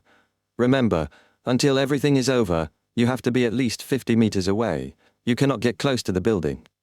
"All right," Klein nodded firmly. As night fell, the Tussock River darkened, clouds hiding the moon. The greyish-blue house loomed, its garden lifeless. Klein watched from 50 meters, sweating, sensing hidden terrors. Dunn, Leonard and Fry approached stealthily. In a dark second-floor bedroom, Trissy sat at her dressing table inspecting her face. A coarse silver mirror oozed blood. Her expression turned grave as she stood, walked to the window, and looked out silently. Chapter 123, beyond a battle. Vines grew all over the dilapidated garden outside the glass windows. The river flowed softly, reflecting the stars in the sky as warm glows suffused the nearby buildings. Everything was silent, as if awaiting the arrival of night. Trissy, whose ordinary features combined to look surprisingly beautiful, retracted her gaze and walked swiftly to the clothes rack. She retrieved a long black robe fitted with a hood, donned it, fastened the buttons and belt, then pulled the hood over her head, transforming into an assassin. She raised her right hand and swiped her face, turning her appearance blurry beneath the hood. Then, grabbing shimmering powder from a hidden pouch, she scattered it over herself and recited an incantation. Trissy's figure began to vanish, her outline fading like pencil marks erased by an eraser. She left the bedroom silently and moved to the opposite room, opening the non-grilled window. With a light leap, she stood on the windowsill and looked over the grassy plains. At the steel fence, she spotted corpse collector Fry silently making his way over. Taking a deep breath, she fluttered down like a feather, landing without a sound. Fry, clad in a black windbreaker, surveyed his surroundings with a custom revolver, alert for vengeful or evil spirits, ones he could see directly. Trissy silently approached him from behind. A dagger smeared with black paint appeared in her hand. Poof! She struck swiftly, stabbing at Fry's lower back. But the scene shattered like an illusion. She was still on the windowsill, staring at the grassy field and fence. This time, besides Fry, Leonard Mitchell stood outside the fence aiming straight at her. Captain Dunn Smith was hunched over, pressing his glabella with closed eyes. Formless ripples spread out. Trissy's pupils constricted. She realized she had unknowingly fallen asleep. Everything was just a dream. Bang! Bang! Bang! Leonard and Fry fired 3 shots, hitting the invisible target still waking from reverie. Crack! Trissy's figure appeared, first cracking, then shattering into fragments of a rough silver mirror. Inside, Trissy, having used a substitution spell, turned and fled, sprinting through the corridor and down the steps to the first floor. Whoosh! A cold, sinister wind blew across the floor. Transparent figures paced dazedly in every corner. Without her concealment, Trissy felt her temperature plummet with each ghost she passed. By the time she reached the sacrificial altar, she was shivering uncontrollably. The altar was a round table. A deity figurine carved from bone sat in the center, about the size of a man's head. Its eyes were mere slits, the figure a beautiful woman. Her thick hair stretched from head to heels like poisonous snakes or tentacles, each strand tipped with a single eye, some open, some shut. Crude puppets were strewn around, with names and info written on them, Joyce Mayer, for example. 3 candles flickered with yellowish-green flame despite the chilling winds. Trissy bowed at the figurine and rapidly recited her incantations. She then pushed the puppets aside, extinguished the candles, and picked up the figurine. Whoosh! The wind howled as the windows shook violently. Clank, creak, shards of glass flew. Fry, just reaching the other side of the building, didn't dare charge in. He shivered as his blood turned frosty, visibly slowing his movements. Suddenly, his heels tightened as if gripped by something invisible. Numbness and cold spread upward. A Sequence 9 Beyonder would have been paralyzed, but Fry, a corpse collector, reacted calmly. He aimed down and fired. Bang! A silver demon-hunting bullet pierced the air, and a shrill howl rang out. The formless entity dissipated. Fry moved again.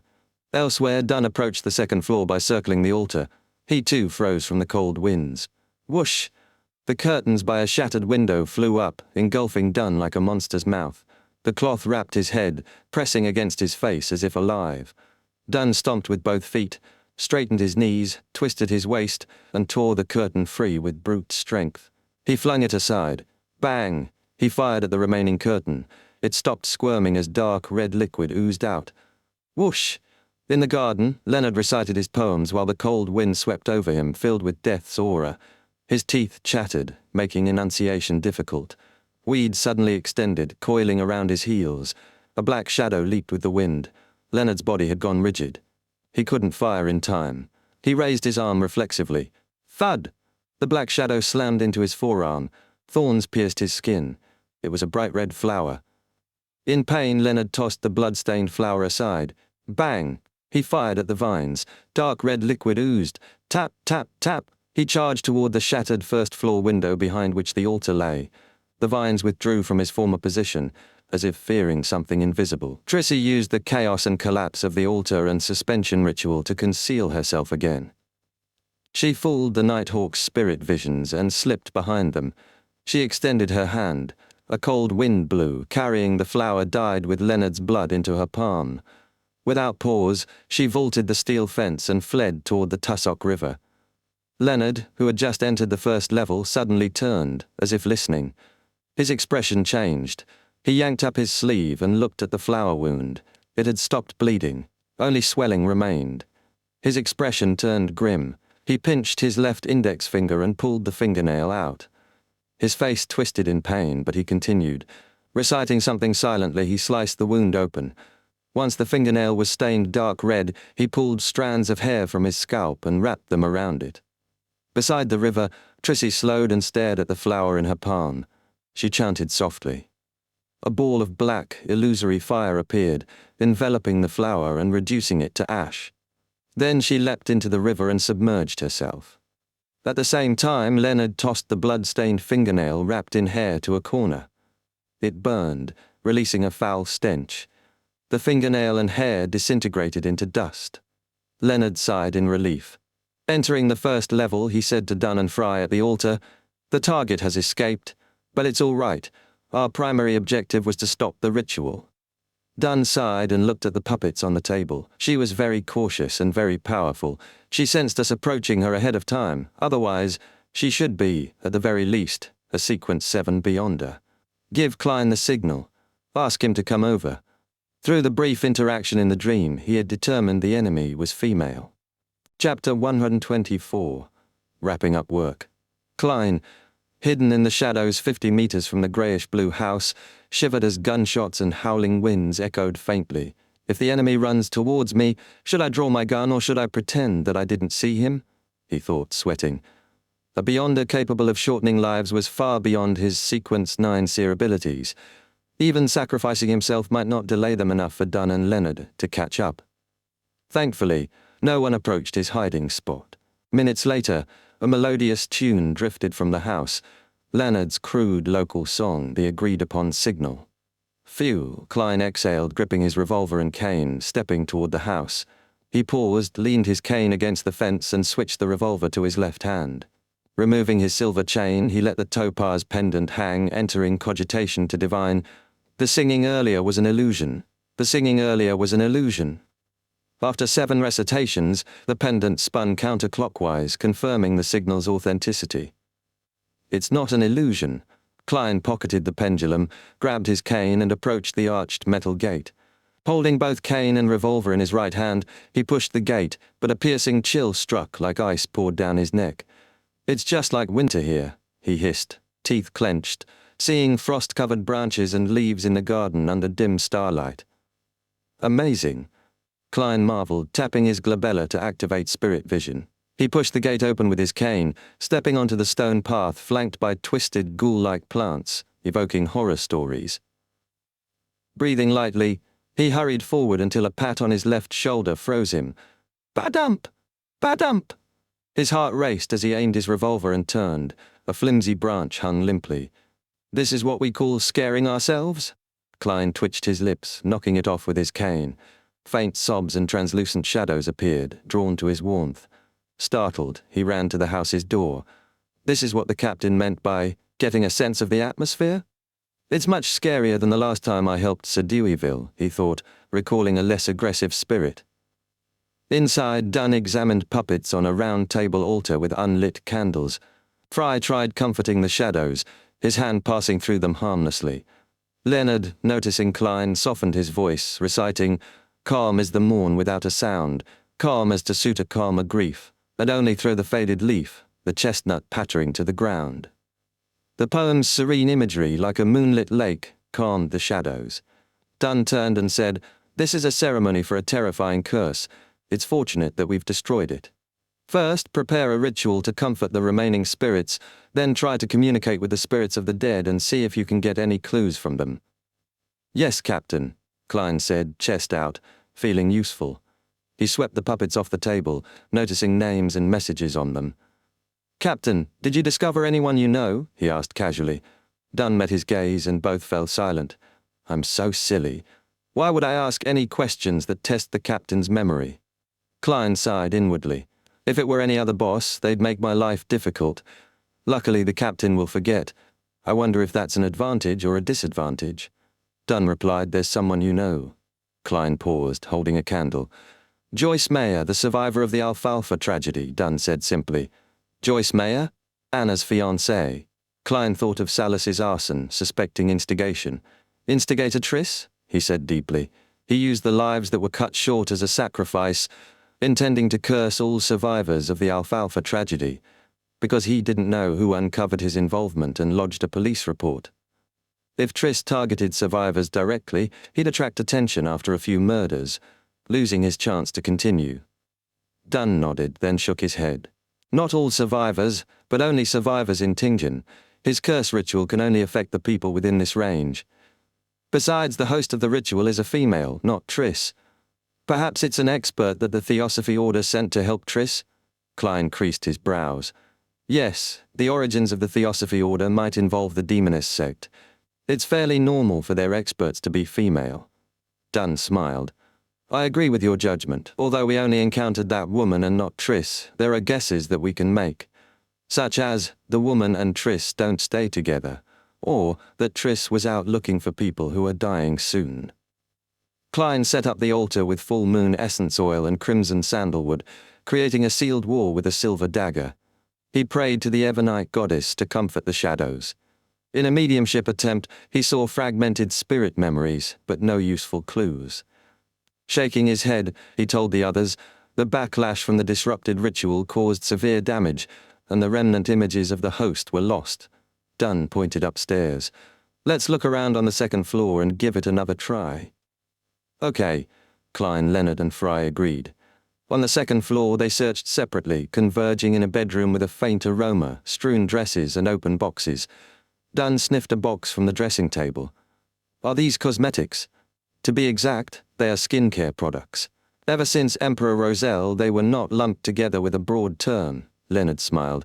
"Captain, as a gentleman, there are certain things you have to know." Klein eyed a cracked mirror on the dressing table, shards scattered on the rug.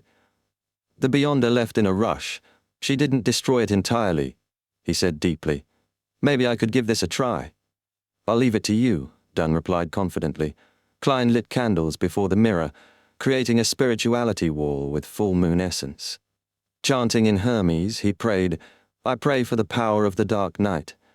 I pray for the power of the mystery. I pray for the goddess's loving grace. I pray for the mirror to receive a brief restoration. I pray for it to show every person that it reflected in the past month." A howling wind swirled within the wall. Mirror shards lifted, reforming with a gloomy brilliance. Klein wiped the surface, revealing a blurry but round-faced maiden. Despite the ritual's backlash obscuring her features, she seemed eerily familiar. Chapter 125, Bold Idea. Klein, sensing familiarity with the mirror's blurry figure, ended the ritual and dispelled the spirituality wall. He wrote, "The source of the sense of familiarity," and sat on the bed, reciting it silently. In a dream, he saw a lady in a grey dress at a carriage stop on Daffodil Street, shivering unnaturally. Another scene showed her at an underground market, squatting and talking. Awakening, Klein realized he'd seen her the night they chased instigator Triss. There must be a connection, he thought. He set up another ritual, sketching her portrait with the goddess's aid. Dunn, Leonard, and Fry inspected it. "You met her before?" Dunn asked. "Yes, I saw her at the public carriage stop on Daffodil Street the night when you were going after the instigator. It was in the district near Iron Cross Street," Klein nodded. "Then, there's a good chance that she was the enemy just now. The partner of the instigator," Dunn nodded in thought. "Don't any of you feel that this portrait is very familiar? She looks a lot like instigator Triss." Leonard chimed in. Klein froze, re-examining the portrait. "Yeah, they look very similar indeed. Round face, narrow eyes, gentle demeanor," he agreed, noting Triss's plainer features compared to her beauty. Leonard raised his brows, signaling something. "What does he mean?" Klein wondered, confused. "She could be the instigator's sister. Maybe like her brother she joined the Theosophy Order or the Demonist sect," Dunn guessed. Leonard sighed. I have a bold idea. What idea? Dunn asked. I think that this person is instigator Triss, Leonard said succinctly. What? Fry exclaimed. What you mean is that instigator Triss is actually female, or a male who's pretending to be a female. No, from the dream I can confirm that she's female. Dunn creased his brows. Could it be that instigator Triss became a female?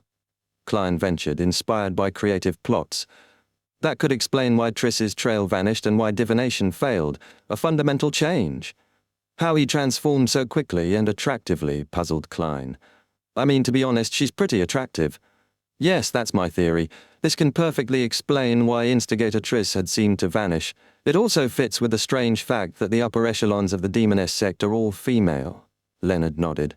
Dunn and Fry fell silent, stunned by the unprecedented transformation. What you mean is that there are a considerable number of women in the upper echelons of the demoness sect that used to be men? Dunn asked, then mused. That could be possible. Perhaps it's the unique characteristic of their potion. Klein shivered. Let's hope that a similar potion doesn't exist in the pathway of the seer. No, definitely not. That is the pathway of the demoness, he thought, praying to the goddess. Can potions accomplish such a thing? Fry asked, skeptical. Even a mid to low sequence potion can cause unimaginable changes. After all, they all originated from the Creator. Leonard laughed, throwing up his hands. Try to divine where the target will appear next, Dunn told Klein. All right, Klein said, spreading a dress on the carpet. Holding his cane over it, he recited, Triss's whereabouts. Triss's whereabouts. After 7 times, wind swirled, but his cane stood firm, shaking slightly. There's an interference, he said deeply. An interference implies that our assumptions are correct. That lady just now was most probably instigator Triss, no Trissy, Klein thought. They live up to the reputation of the demoness sect, which has been active since the last epoch. Dunn nodded. We can search for her through different means, such as where these clothes came from or the owner of this house. We can also get the police department to patrol the train stations and piers. Dunn sighed, surveying the room. We might be able to get some clues like that, but Trissy will definitely have had enough time to leave Tingen. Yes, I'll try it again above the grey fog when I'm back at home, Klein thought, wary of Trissy's massacre potential. Leonard, head to the police department and gather a group to wrap up things here. Klein, you can go back and rest now. Dunn rubbed his temples, then tested Klein. How would you have handled this evening's mission? Assume that me, Leonard, and Fry are the only members on your team. Klein thought for over 10 seconds. I'd first use divination to ascertain if the ritual would take effect soon. If the answer was negative, then I'd stick to observing and not approach. Then I'd notify the police department to deploy personnel around the area, as well as gather at least 5 cannons to bombard the entire building, till wherever Trissy was hiding was leveled. She could either be blasted to death in the building or attempt to flee amidst the cannon fire. This would easily expose her. Until then, I would station you and the rest at different spots. His excitement grew, finding the plan simple, barbaric, and safe. Dunn, Leonard, and Fry stared, speechless. Captain, is that not a good idea? Klein asked, heart thumping at their silence. No, it is a good idea. But the premise is that we have to confirm that forceful destruction of the altar wouldn't create a more disastrous outcome. Sigh. As long-time Nighthawks, we're accustomed to relying on ourselves, our powers as Beyonders, and guns in all circumstances. We're not used to allowing normal people to come into contact with supernatural incidents, Dunn said after a pause. All right, I was always an ardent fan of firepower bombardment, Klein thought. He and Leonard walked to a carriage station 500 meters away.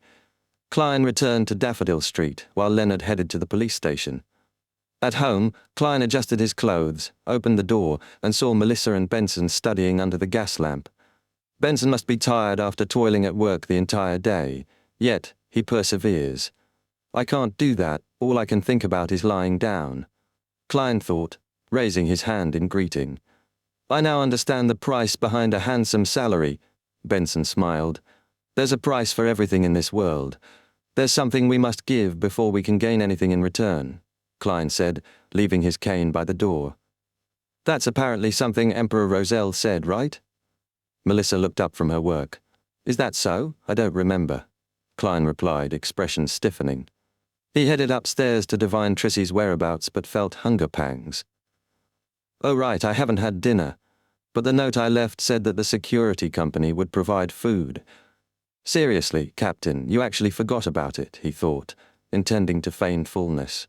Melissa pointed to the kitchen. We left a small piece of lamb chop and a bowl of thick vegetable soup for you. There are a few sticks of bread left too. She resumed her work, muttering, I felt that meals provided by work wouldn't be too good, probably making people lose their appetite.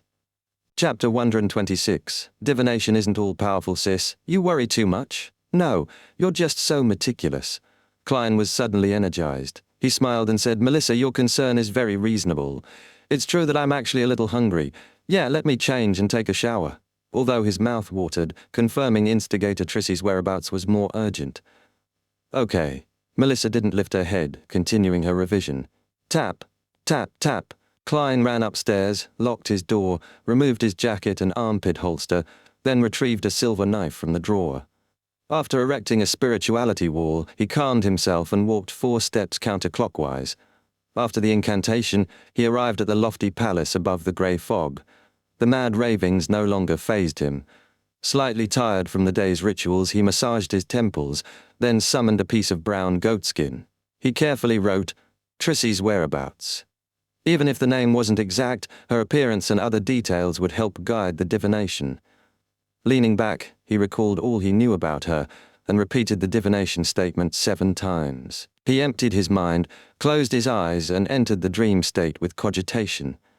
Amid fog, he saw a steam engine puffing smoke and a clean train carriage with leather seats. Gentle-looking Trissy sat by a window. A checkered fishnet hat lay on the table. Klein tried repeatedly to discern the train number but failed. Soon the pressure forced him out of the dream. The bronze table and crimson stars reappeared. I could only confirm that Trissy took the steam locomotive and left Tingen. This mysterious space only eliminates interference. It doesn't improve the standard of my divination. He rapped the table, thinking. The target had once been instigator Triss. Now she was fleeing. With Dunn already sending telegrams to Backlund, Enmat Harbour and major railway stops, Trissy was already being tracked. Klein decided not to report the vague result, lest it raise suspicion. Since he couldn't see the train number, spirit pendulum or elimination methods would also fail. Like with the red chimney, he was stuck. Drained, Klein didn't linger. He wrapped himself in spirituality and simulated the feeling of falling. When he returned to his room, mutton filled his mind. I must add some fennel. Praise the lady. He swallowed saliva, removed the spirituality wall, and opened his door. Next morning at 20 to 9, he entered Blackthorn Security with cane in hand. Good morning, Klein. I have good news. Roseanne waved excitedly. Klein's eyes lit up. We caught Trissy? Trissy, who is she? Roseanne blinked in confusion. You probably don't know her. What's the good news? Roseanne beamed. The captain's request was approved. 2 police staff who've seen supernatural events are transferring here as clerks. I won't have to stay up all night anymore. Praise the lady. That's great news, Klein replied sincerely. After chatting, he headed underground to continue mysticism lessons. Passing the captain's office and the entertainment room, he saw Dunn, Leonard and the others still there. Last night's search had yielded nothing. The follow-up would fall to the police. He'd wanted to ask for updates, but Dunn was busy typing telegrams. He'd ask again at lunch. Heading downstairs, Klein saw the gas lamps and the always quiet corridor. He suddenly stopped. He looked at the lamp, brows furrowing. He'd made a crucial mistake, one that only someone from Earth could make. In the divination, he'd seen Trissy board a steam locomotive and had assumed it was the night before. But this world lacked electric lights. After dark, there were no passenger trains. He had instinctively missed that fact, which meant what he saw hadn't happened yet. It was a vision of the future, either that day or the next. Heart tightening, Klein paced, then ran upstairs. He knocked on the entertainment room door and saw Leonard reciting poetry by the window. Ignoring the card-playing trio, Klein said, I have a question for you. Would it be that you want to learn tricks to entertain the ladies? Leonard teased, setting down selected poems by Roselle. He followed Klein halfway down the underground stairs. It seems like you did a successful divination last night. I divined that Trissy will leave on a steam locomotive. After their Westboro conversation, Klein didn't mind seeming special before Leonard. Steam locomotive, the earliest train is at 7 in the morning. Leonard checked his pocket watch. No time to waste. I'll tell the captain I received a reliable tip. He dashed off. Within minutes, he returned and entered Dunn's office. Klein sighed in relief as Dunn sent a telegram and gathered the other Nighthawks. They soon left. Recalling his mistake, Klein felt a different lesson than the one from the sweeted clown's death. He had erred in a subtle, familiar way. The impression would last. Entering the duty room past the armory, he removed his top hat and coat and hung them up. Old Neil had just brewed hand-ground coffee. He sipped and asked, "Would you like one?" "All right." Klein sat down, feeling at home. Old Neil frowned. "Still 3 cubes of sugar and milk?" "Sweet tooth. That's bad for your teeth and body." No. I only like it sweet when I'm drinking coffee. When I have grilled steak or roasted meat, I prefer rose salt, black pepper, fennel, and other condiments." Old Neil finished and pushed the cup over. "Want to take a break or start?" "Let me settle down for a few minutes. The captain and team got a tip about Trissy. They're heading to the steam locomotive station. I wonder what the outcome will be." Old Neil clicked his tongue. "Is the tip detailed enough? Sure which train?" "No, it's not confirmed," Klein said, lips pursed. Old Neil laughed. "In that case, odds are against success. Trissy's probably a sequence 7. She won't be caught so easily. Don't rely on divination. Divination isn't all-powerful. You'll only obtain symbolic signs, and it's easy to misinterpret or ignore things." Klein thought of his mistake and nodded sincerely. "Yeah, divination isn't all-powerful." He sighed and leaned back. Suddenly he heard a faint shattering in his ear. Something inside him dissolved, blending with his spirit. Eyes half closed, he quietly experienced the indescribable sensation. No one needed to tell him. He had completely digested the seer potion. The Tussock River's first stop past Tingen was Weenia, the first train stop toward Backland. On the platform, Trissy wore a long beige dress and a circular hat with fine gauze hanging over her face. Her appearance blurred. She had already sent a telegram to her partner in Tingen, warning them to be cautious. She'd used stolen money to buy a steam locomotive ticket to Backland. She didn't board in Tingen itself, but came downstream to Weenia, relying on her assassin's instincts and experience. Woo! The train's whistle pierced the air as the metal beast arrived in smoke and sparks. Carrying no luggage, Trissy entered the first cabin. She decided to disembark after 3 stations and enter Backland by other means. In St. Selena Cathedral's basement, Klein leaned back, eyes closed. He sensed the complete digestion of the potion. Faint, illusory stars appeared before him, connected subtly to his being. After the feeling of hunger receded, he returned to normal. "But my mind feels a lot more relaxed and pure," he thought. At that moment he knew. He had become a true, complete seer. Chapter 127, Laying the Foundations. In the guard room, lit by gas lamps, old Neil sipped coffee, glancing at Klein. "How do you feel now? Have you calmed down? Or do you need a glass of wine or an advance on your salary? Or a day off?" Klein, having digested the seer potion, was adjusting his spirit vision activation. He'd shifted from tapping his glabella to clicking his left molar to activate and right molar to deactivate, practicing discreetly. "I was merely too concerned about the captain's operation. I don't need to calm myself down," he smiled, clicking his left molar. "Cough, cough, cough." Old Neil choked, face reddening. "What happened?" Klein asked, concerned, noting old Neil's health aura remained normal, just dulled by age. "Everyone makes mistakes, ahem. I choked on my drink just now. Shall we begin our mysticism lessons for today?" Old Neil said after sipping coffee. "All right," Klein replied, clicking his right molar. Elated yet frustrated, Klein had digested the potion early, disrupting his plans. Advancing to clown secretly in Tingen risked exposure, so he planned to emulate spirit medium daily, applying for the recipe and ingredients officially. To avoid suspicion, he intended to lay groundwork with Dunn mentioning active spirituality at the divination club and seer rules he'd derived. This would suggest he'd learn from daily, reducing scrutiny and possibly aiding his teammates with the acting method. That way, I could even help the captain and the rest learn about the acting method, he thought, valuing Dunn despite his memory issues. Klein also felt urgency from recent coincidences and his red chimney divination pushing him to advance. I'll lay the foundation with the captain 3 or 4 times over the next 2 weeks before formally submitting my request. At the same time, I can head over to the underground market to see if there are any of the necessary extraordinary ingredients, he decided, refocusing on mysticism. As lunch neared, old Neil cleared the table. Your mysticism lessons will come to an end soon. From the test just now, it would seem that you can create charms for yourself now. That's my plan for the next few days, Klein sighed, satisfied.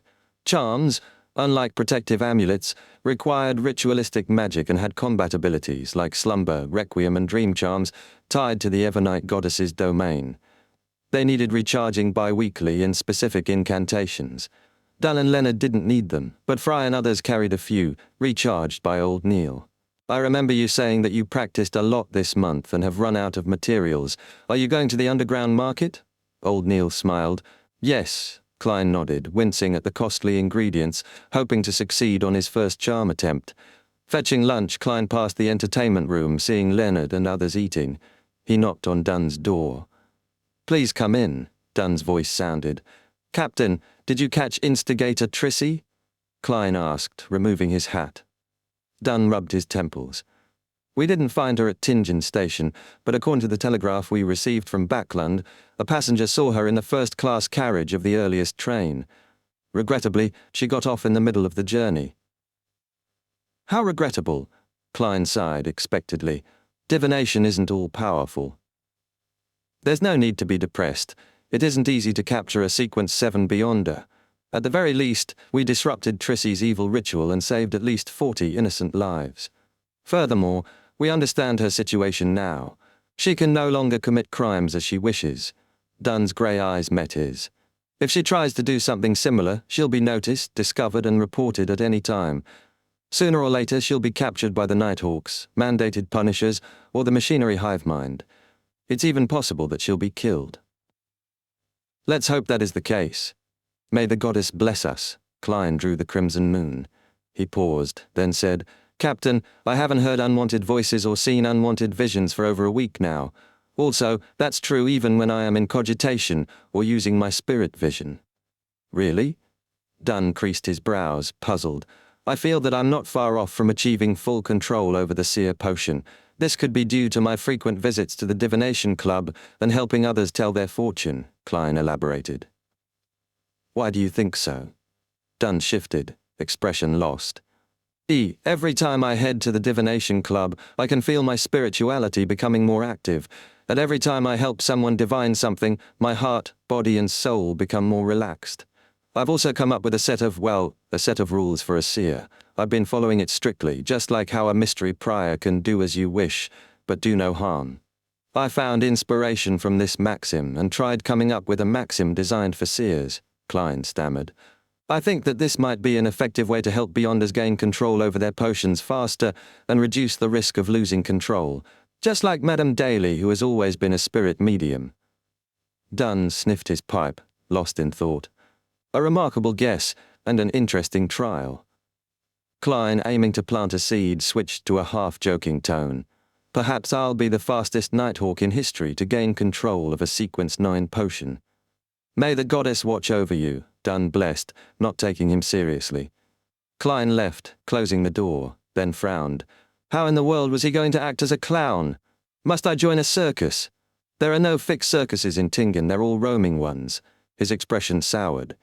Being a seer was respectable, but a clown would ruin his reputation. Perhaps there are other ways of acting as a clown. There were no circuses or clowns when the blasphemy slate was revealed. Forget it. I won't have the chance to advance for another 2 or 3 weeks, so there's no need to deliberate over this for now. He fetched lunch from Roseanne and others, returning to old Neil. Chapter 128, The Impoverished Fool. After eating lunch, Klein rested half an hour before rushing to the shooting club to practice with his revolver. He didn't dare relax, not one bit. After shooting day after day and expending over 1,000 bullets, he was finally good enough to earn Dunn Smith's basic approval. He was pretty good at fixed target shooting. After practicing, he put away his revolver and took a public carriage near the house of his combat teacher, Gawain. Then he walked 10 minutes to the door. He changed into his night training suit left to dry in the sun. After running, skipping rope, lifting weights, squatting, footwork and punching, he was covered in sweat and exhausted. Take a break for 15 minutes. Gawain's blonde white hair and deep facial lines made him look stern. He checked his pocket watch and spoke only when necessary. Klein panted but didn't rest immediately. He paced slowly. The most obvious result of his training was his tanned skin, bronze under the sun. Gawain stood silently beside the crude training field, arms crossed like a statue. "Teacher, besides fists, would you teach me straight sword, broadsword, rapier and spear?" Klein asked proactively. He was in a good mood after digesting the seer potion. He'd seen these weapons and armors in Gawain's collection room. Gawain wasn't only good at hand-to-hand. Bathed in sunlight, Gawain glanced at Klein, voice low and weary. "It's useless for you to learn those. They've fallen behind, only fit for museums or collectors." He paused, then added with life-weary voice, "They're eliminated. Focus on guns. Even combat is supplementary," Klein chuckled. "I don't think so." "Every minister, every MP, every general thinks so." Gawain clenched his teeth. Klein stopped, acting like a keyboard warrior. "No, they've retreated from battlefronts but still have uses elsewhere. Why must combat oppose firearms? They can be used together. A flexible, quick person could use guns more effectively." Seeing Gawain's eyes sharpen, Klein turned smug. "Other weapons aren't eliminated. They just need enhancement for portability. We could form a high maneuverability squad, circling the front lines, attacking from behind, fighting to the core. In such surprise attacks, warriors skilled in hand-to-hand and weapons could be crucial. Imagine that." Klein mixed Earth's special forces tactics and described them. He noticed Gawain's breathing grow heavier, the man frozen, unwilling to break the imagined scene. Klein cleared his throat. "Teacher, what do you think? Any chance to realize this?" Gawain's body quivered, eyes opening as if from a dream. He looked deeply at Klein. "Your break is doing you well. Repeat the whole exercise set 10 times. Huh?" Klein looked lost. Soon he started running, roaring silently. 10 sets? "Teacher, no. I don't want to celebrate digesting the seer potion like this. Didn't you gain inspiration?" Watching Klein run, Gawain suddenly uncrossed his arms, covering his face with one hand. He closed his eyes tightly, wrinkles deepening. Nearly puking, Klein showered, changed, and silently bade Gawain farewell. He took public carriage, heading to Evil Dragon Bar near the harbour to inquire about Beyonder ingredients and buy charm materials.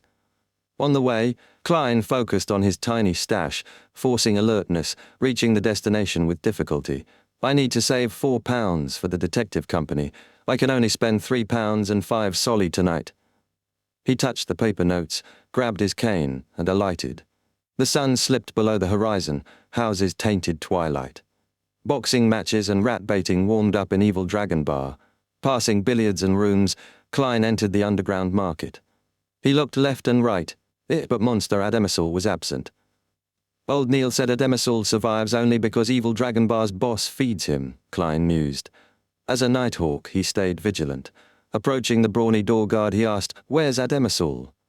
The guard replied without smile, "No idea where he sleeps. Lately he lies shivering, chanting 'Dead, dead, all corpses, everyone has to die.'" Klein creased brows, asking for details about Ademisal's sleeping place, but the guard didn't know. "When I'm done, I'll divinate what he's been through," Klein thought. He went toward the 2 rooms at the market's end. Old Neil said the left room was for loans, the right for buying/selling precious items including Beyonder ingredients. Opening the right door, Klein saw a partition separating inside and outside, with 3 customers waiting outside. He lowered his silk top hat, queued behind them, leaning on his cane silently. Soon the partition door opened. A bluish-grey harbour worker came out, head low, leaving in a hurry. Klein clicked his left molar twice, looked at the man with spirit vision, then at the other 3 customers. Nothing wrong beyond usual minor illnesses. After 10 minutes, it was Klein's turn. He entered the kerosene-lit room, locked the door, took the customer seat opposite an old man wearing a black felt hat. "I'd like to know what Beyonder ingredients you have, and the prices." The elder's cheek muscles drooped, wrinkles deep, but he was well built. Klein's request wasn't unusual. Customers usually wanted to know options before confirming a purchase. The old man flipped to the newest notebook pages, glanced at Klein, sipped honey wine, then said, "Water Ghost's brain tissue costs £3 to £15, depending on intactness. Star Crystal, £150 per 50 grams. One Queen Bee Grass, £200. Adult Black Spotted Frog, £170. Human-Faced Rose, £280, but there's only one." Klein controlled surprise. Fewer than 30 Beyonder ingredients were available underground. Touching notes worth £7, thinking of Miss Justice's attitude toward £1,000, he sighed. "Unfortunately, there is nothing I want." Without waiting, Klein turned and left. Back outside, he looked around blankly, sighing bitterly. "I am probably the poorest boss among secret organizations." This steeled his resolve to get ingredients internally from Nighthawks, or via Justice, or the Hanged Man. After circling the market twice, Klein bought charm-making ingredients, a partially finished silver piece, ritual powders, and natural ores for £1 and 15 soldi. "My private stash has only £5 10 soldi left. Excluding the detective's payment, I still have £1 10 soldi. He did the math, feeling helpless. He knew he'd worked just over a month. A year's saving might yield £100. "In 2 weeks, I'll tell Benson and Melissa I got a raise to £3. We can hire a maidservant, but I won't have a private stash anymore," Klein thought, walking toward the market exit. Old Neil, in classic black robe, entered slowly. "Got everything?" Old Neil chuckled. "Yes," Klein answered. Old Neil sicked. "You came early." "That's because I'm still hungry, but you had dinner." Klein chatted casually. After a while, Evil Dragon Bar's boss Swain entered, Navy officer uniform draped over him. He approached solemnly, voice low. "I need your help." "What happened?" Old Neil turned serious. Klein felt a tug at his heart. Swain's brown hair was messy, breath smelled of alcohol. He said quietly, "A member of the mandated Punishers lost control nearby. We must finish him before he harms commoners." Chapter 129, Rampager Lost Control? Klein's heart tightened as he nearly blurted out his question. Even though Dunn and Old Neil had frequently emphasized the dangers of losing control and its harm, this was the first time Klein had faced an incident like this. He felt horrified, lost, scared, and saddened, an overwhelming mix of emotions. Among the cases that we have to deal with annually, a quarter of them were a result of Beyonders who lost control. And among the quarter of cases, a large number of them are our teammates. Dunn's words flashed through Klein's mind, slowing his reaction. Old Neil, who had experienced many incidents like this, immediately asked, "Where is the Rampager? What do you need us to do?" Klein was taken aback. He had expected the sleazy, half-retired personnel, Old Neil, to find an excuse to reject Swain's request or extort a huge sum. Never had Klein imagined Old Neil would jump in without hesitation, not minding the differences between Nighthawks and mandated Punishers. Suddenly, Klein understood. Whether Nighthawks, mandated Punishers, or machinery hive mind, their goal was to stop supernatural powers harming innocents and maintain peace in Tingen. Faced with danger, duty would compel help without hesitation. Swain answered succinctly, "Be my support."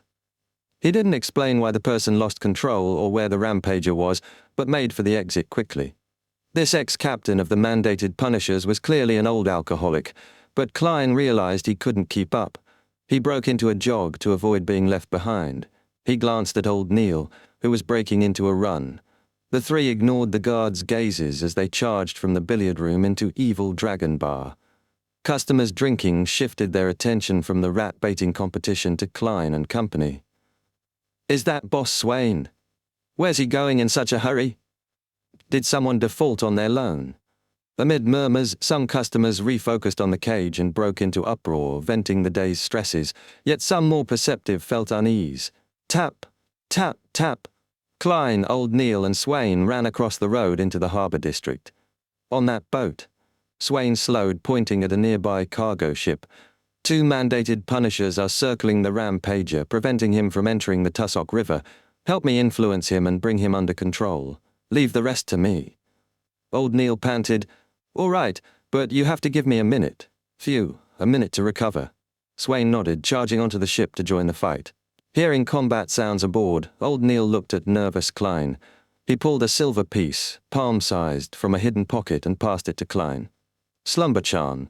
The incantation to activate it is the phrase Evernight in ancient Hermes. After the incantation, inject your spirituality into the charm and throw it at the target after 3 seconds. All right. Klein took the charm, moved by the moment. The charm was carved with Hermes incantations, symbols, path numbers, and spell traits. Klein didn't need spirit vision to feel the deep, serene power within. Old Neil straightened, pulling out a similar charm and holding it in his palm, joking as he walked to the cargo ship, "Don't be too nervous. Relax and think of something else. For example, I lent you that charm. If you use it, remember to make one for me. You can wait till next month, when you get a new quota of materials." He really was the experienced old Neil. Klein placed the charm in his left pocket, reached for his revolver and adjusted the hammer and drum. "I don't feel that nervous anymore." Gun in one hand, cane in the other, he climbed the ship's steps with old Neil. The cargo ship showed its age. Though steam-powered with a chimney, it still had masts and sails and was partly wooden with some metal plating. As battle sounds intensified, Klein and old Neil heard a loud noise while searching for the cabin entrance. The wooden cabin shattered instantly, fragments flying. A figure fell through the hole, crashing onto the ship's side. Klein didn't have time to assess injuries. His gaze locked on the monster charging toward the hole. Over 1.8 meters tall, the monster wore tattered clothes. Its ankles were covered in dark green scales, with skin between fingers and toes like webbed limbs of an aquatic creature. Its wrinkled head barely resembled a human. Scales dripped a sticky fluid onto the deck. Sizzle. The dark green liquid corroded the deck, leaving marks. Bam! Swain punched the monster's side, making it stagger 2 steps. Bam! Bam! Despite Swain's muscles, he was clearly outmatched. His punches and kicks couldn't break through the scales or harm the monster. Swain staggered, reduced to a wretched state. Without Swain's balance and the others suppressing fire, Klein suspected the elder would have been killed. Thud! Thud! Thud! Swain retreated, then advanced again like a moth to a flame. Klein sensed he was accumulating something, waiting. Bam! Swain was forced back, blocking another Punisher's view. The monster charged for the opening, aiming to escape into the Tussock River. Klein lifted his right hand and fired. Bang! The silver demon-hunting bullet hit the monster's scales but didn't penetrate fully. The monster shrieked, then pounced at Klein. A fishy stench hit him, and Klein hunched, rolling aside. Clang! The ship shook from fragments. An old deep voice recited an incantation in ancient Hermes, Evernight. Klein rolled twice more, flustered, lifting revolver and ignoring his cane. He saw old Neil calmly toss his charm, dangerously close to the monster. The silver piece was swallowed by dark red flame, faint explosion sounds echoing. A deep, serene power spread. The monster rocked, its movements slowing. Swain charged from the cabin, pulling back his arm, hitting the monster's head like a jackhammer. His punches connected but barely caused wounds, no fatal damage. Klein sensed Swain's build-up had peaked. Boom! The monster recovered, flailing an arm and forcing Swain 5 steps back, each step cracking the deck. Seeing the monster about to leap off, Klein hurriedly took out the slumber charm. He expertly recited, Evernight. The charm turned ice-cold in his hand. Injecting spirituality, Klein threw the charm toward the monster. The fish-human creature leapt. Dark red flames illuminated the dark, the faint explosion a slumber's prelude spreading fast. Bam! The monster fell onto the dock, curling into a half-asleep ball. Klein was about to shoot its head when Swain leapt over, navy uniform long gone. He twisted in the air, muscles taut. Using spiritual perception, Klein felt a suppressed power erupt. Swain slammed into the monster's body, then landed a heavy fist on its head. Crack!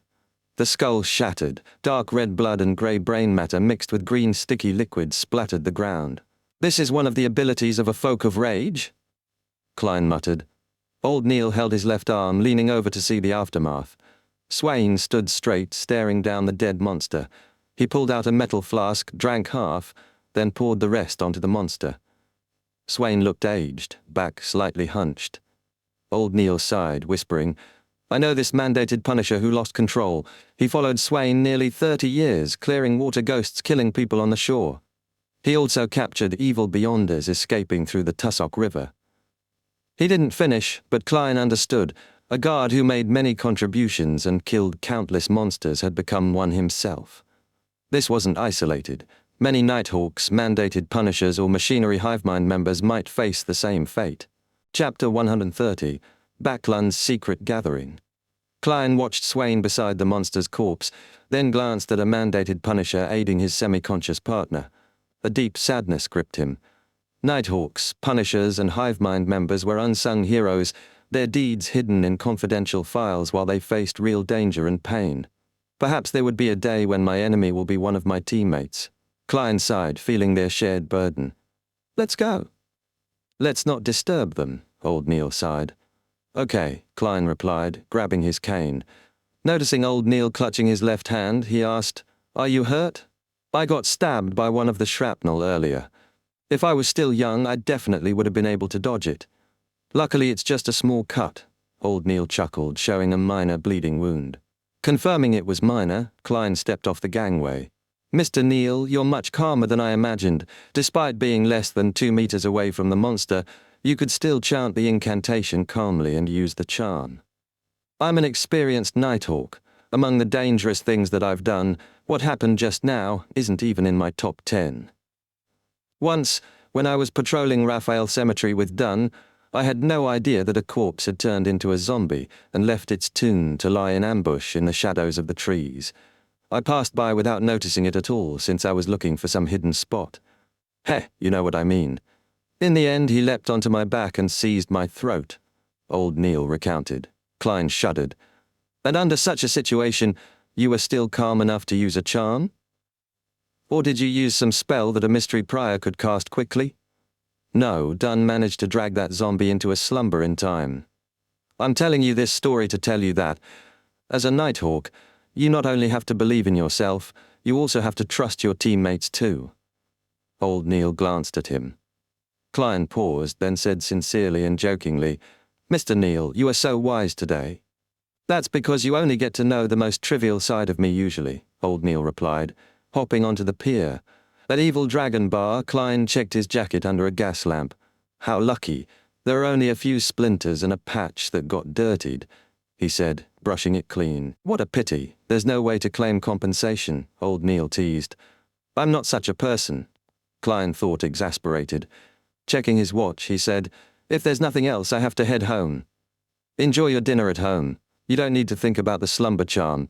I'll get Swain to compensate me. He's a rich man after all. Of course I won't go today. I have to consider his mood. Old Neil nodded. Thank you for your generosity, Klein managed. He returned to Daffodil Street past 7, the sky dark. Opening the door, he saw Melissa removing her fishnet hat. You just got back? He smiled, feeling relaxed. There was a practical lesson in school today, Melissa explained.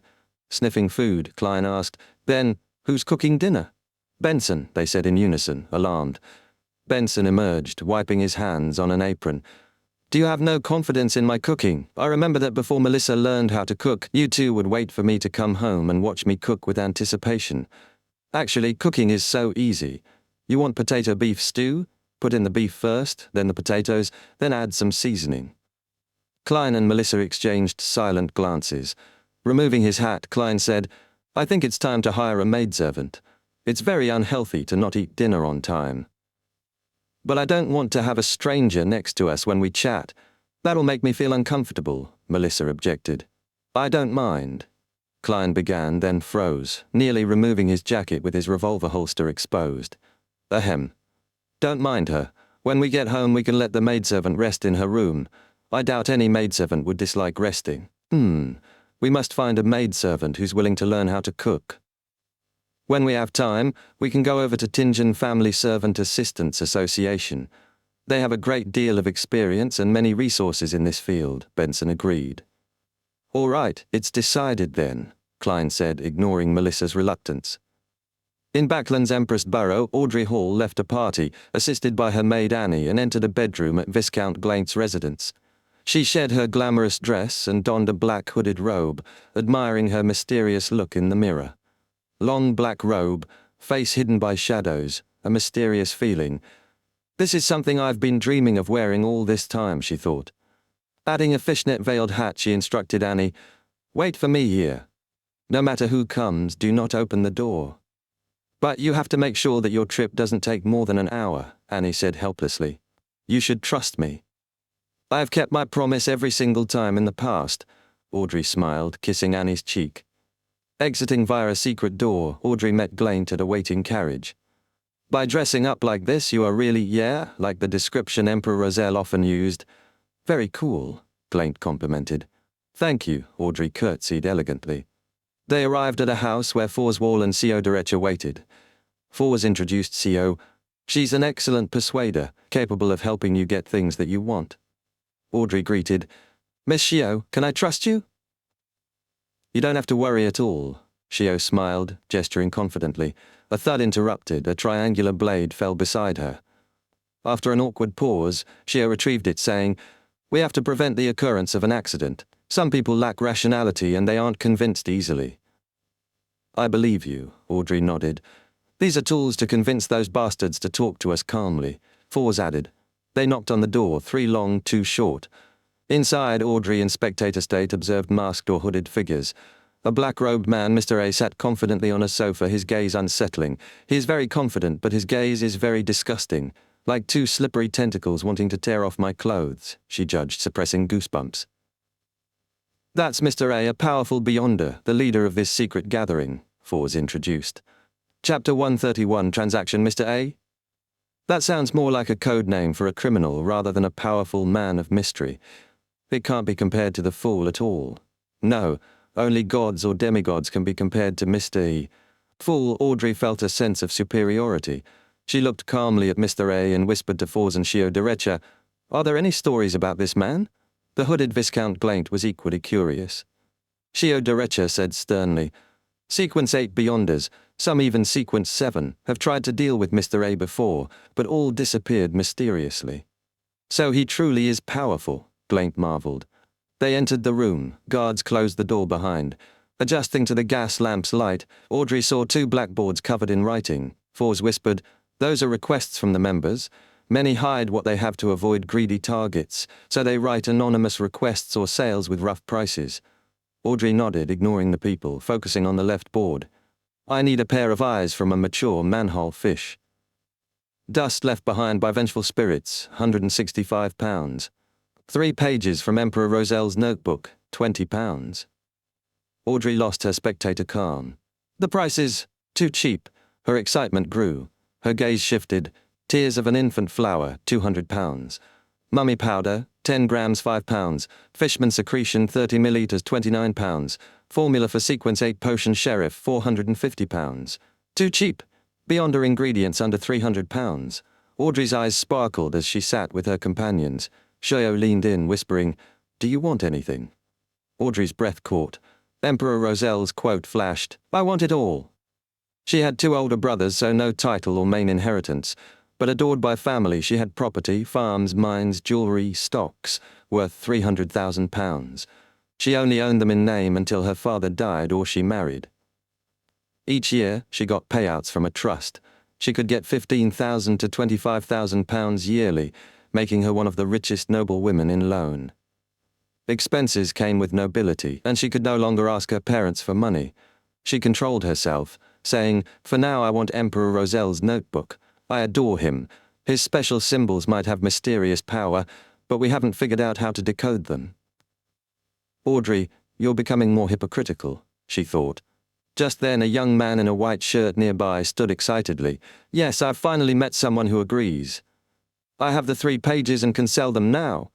Audrey blinked, then smiled. Please allow me to express my gratitude. She handed 2 £10 notes, receiving the 3 pages of Emperor Roselle's diary. No one called it a diary here, only the notebook. She flipped through them, confirming the writing matched what she'd seen before. She quietly asked Shio and Fors, If the notes are fake, who can I ask, Mr. A? Yes, Mr. A won't allow fraud here. I can mediate privately too, Shio answered eagerly. I understand. Audrey entered spectator mode, scanning the room. Many watched because of the young man's excitement, observing Audrey and Glaint, some obvious, some discreet. Their hoods hid their faces well. Sofas and chairs faced the boards. The furniture was ordinary. Mr. A wasn't a noble nor cared about fancy venues. With his confidence he didn't need pretentiousness. Audrey calmly observed. Mr. A looked at all the ladies, lingering on those above average lecherous. Why look at me so much? Can he see through my robe? Audrey was disgusted at the thought, as if she'd eaten a fly. But she noticed Mr. A wasn't looking at bodies. His eyes can't see through fabric. His sight was exceptional, like observing from close distance. The hood wouldn't help much. Audrey watched deals and figured some were doctors or lawyers.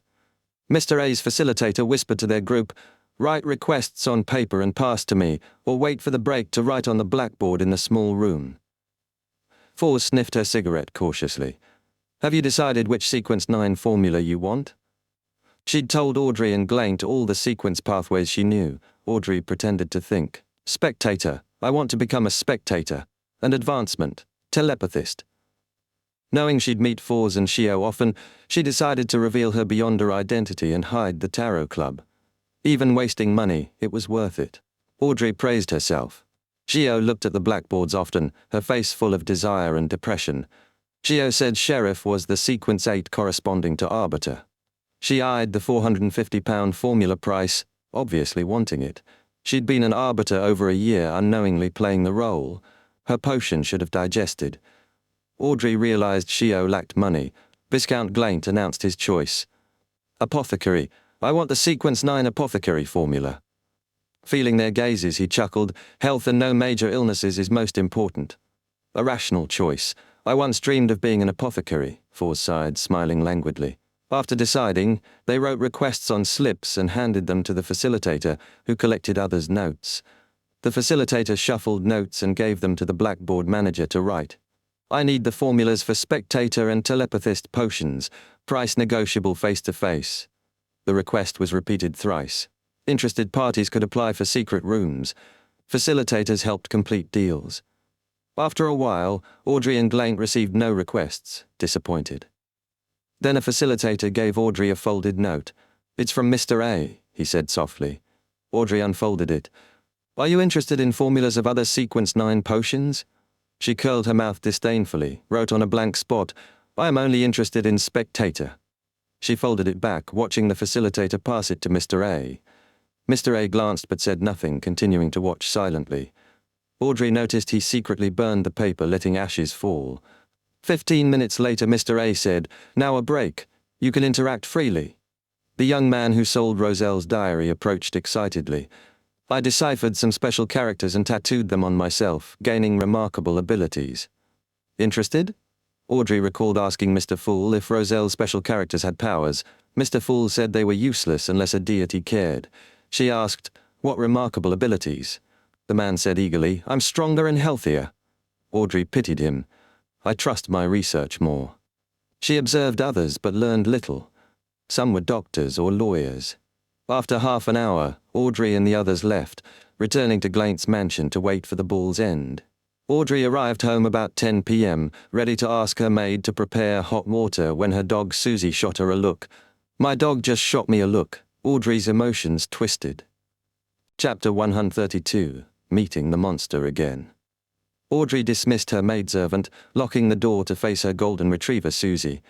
"You heard? Or came across something?" she asked, unsure if Susie was still just a pet. Susie howled, vibrating the air. "Yes, I heard the Count's discussion with a few members of Parliament in the study. They said that the King and the Prime Minister came to a mutual agreement. They will give up their revenge plan on the Fasak Empire in Balam's east coast for the time being." "Where's Balam's east coast?" Audrey, stunned by Susie's grasp of loan, said, "I'll give you a map tomorrow." "Okay," Susie replied delightedly. "The King and the Prime Minister believe that presently the most pertinent task is to push for the reformation which will allow civil servants to be selected via examination. They hope to pass the bill through the House of Lords and the House of Commons before October." "Really?" Audrey beamed, thrilled. Guiding this reform as a spectator gave her a sense of achievement. "I can't give you a definite answer. This is just what I've heard. I couldn't even fully understand what they meant. After all, I'm a dog that just started to learn," Susie said frankly. "Susie, you did well. This is your reward."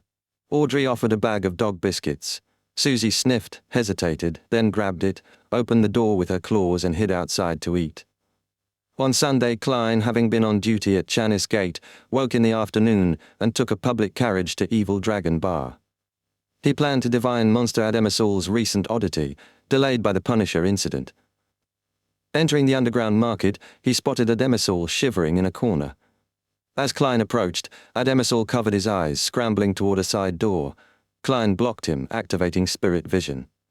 Ademisol's aura was dim, his body weak, with vibrant fear and scant rational thought. His astral projection was a pure colorless light, a monster's trait. What did you see recently? What did you come across? Why are you hiding in a corner and quivering while saying that there are all corpses and that everyone is dead? Klein asked sternly. Ademisol, head bowed, shivered violently. No, I didn't see anything. No, I only had a dream. There's blood everywhere in the dream and corpses scattered everywhere. Ha ha, boo-hoo! I was among the corpses. I was there. I'm gonna die. I'm gonna die. I don't want to die. I don't want to die. He laughed and cried hysterically. Why are you afraid of me? Klein pressed, lowering his voice. No, no. Ademisol squatted, yelling in terror, drawing stairs. I didn't do anything to you.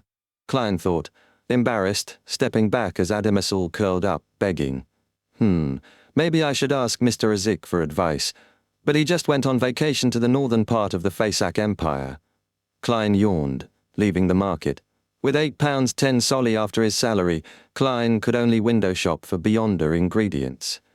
In a week, clearing his advance would raise his weekly pay to £3, enough for a maidservant, though he'd keep the extra £3 secret. He also planned to get the telepathist formula from Daxter Guderian, exchanging it for cash from Justice via anonymous transfer, using divination interference for safety. Klein headed to the Divination Club, part of his potion digestion groundwork. Known in Tingen's divination circles, he averaged 10 divinations an afternoon, earning £0.50 weekly despite charging 8 pence. Sigh, it's a pity that I made it sound too good at the beginning. I can't just change my divination fees as I wish, he thought, sipping Cyber black tea. As a seer, he adhered to his principles, wary of risks post-digestion. Angelica approached. Mr. Moretti, someone wishes for your divination. Red agate room. All right, Klein replied, having divined the visit's suitability. At the red agate room, he saw a 16-year-old maiden in a light blue dress, recognizing her. Elizabeth, he said, surprised. Mr. Moretti, it's really you. I was wondering if it was you when I saw the name. Elizabeth, Melissa's friend, replied. I am a mysticism enthusiast after all, Klein said helplessly. Don't tell Melissa. Oh, Selena as well. Why did I run into Elizabeth, he wondered, despite his divination. Entering the room, Klein activated spirit vision, noticing a gloomy green in Elizabeth's energy field, a sign of spirit haunting. Have you had nightmares recently? Ones with repetitive elements? He asked directly. Elizabeth, stunned, replied, Yes, that's why I came here to look for you. What kind of dream did you have? When did it start? Klein leaned back. It began from the last 2 days of my vacation to Lamud Town. In my dream, I always run into a knight in full black armor.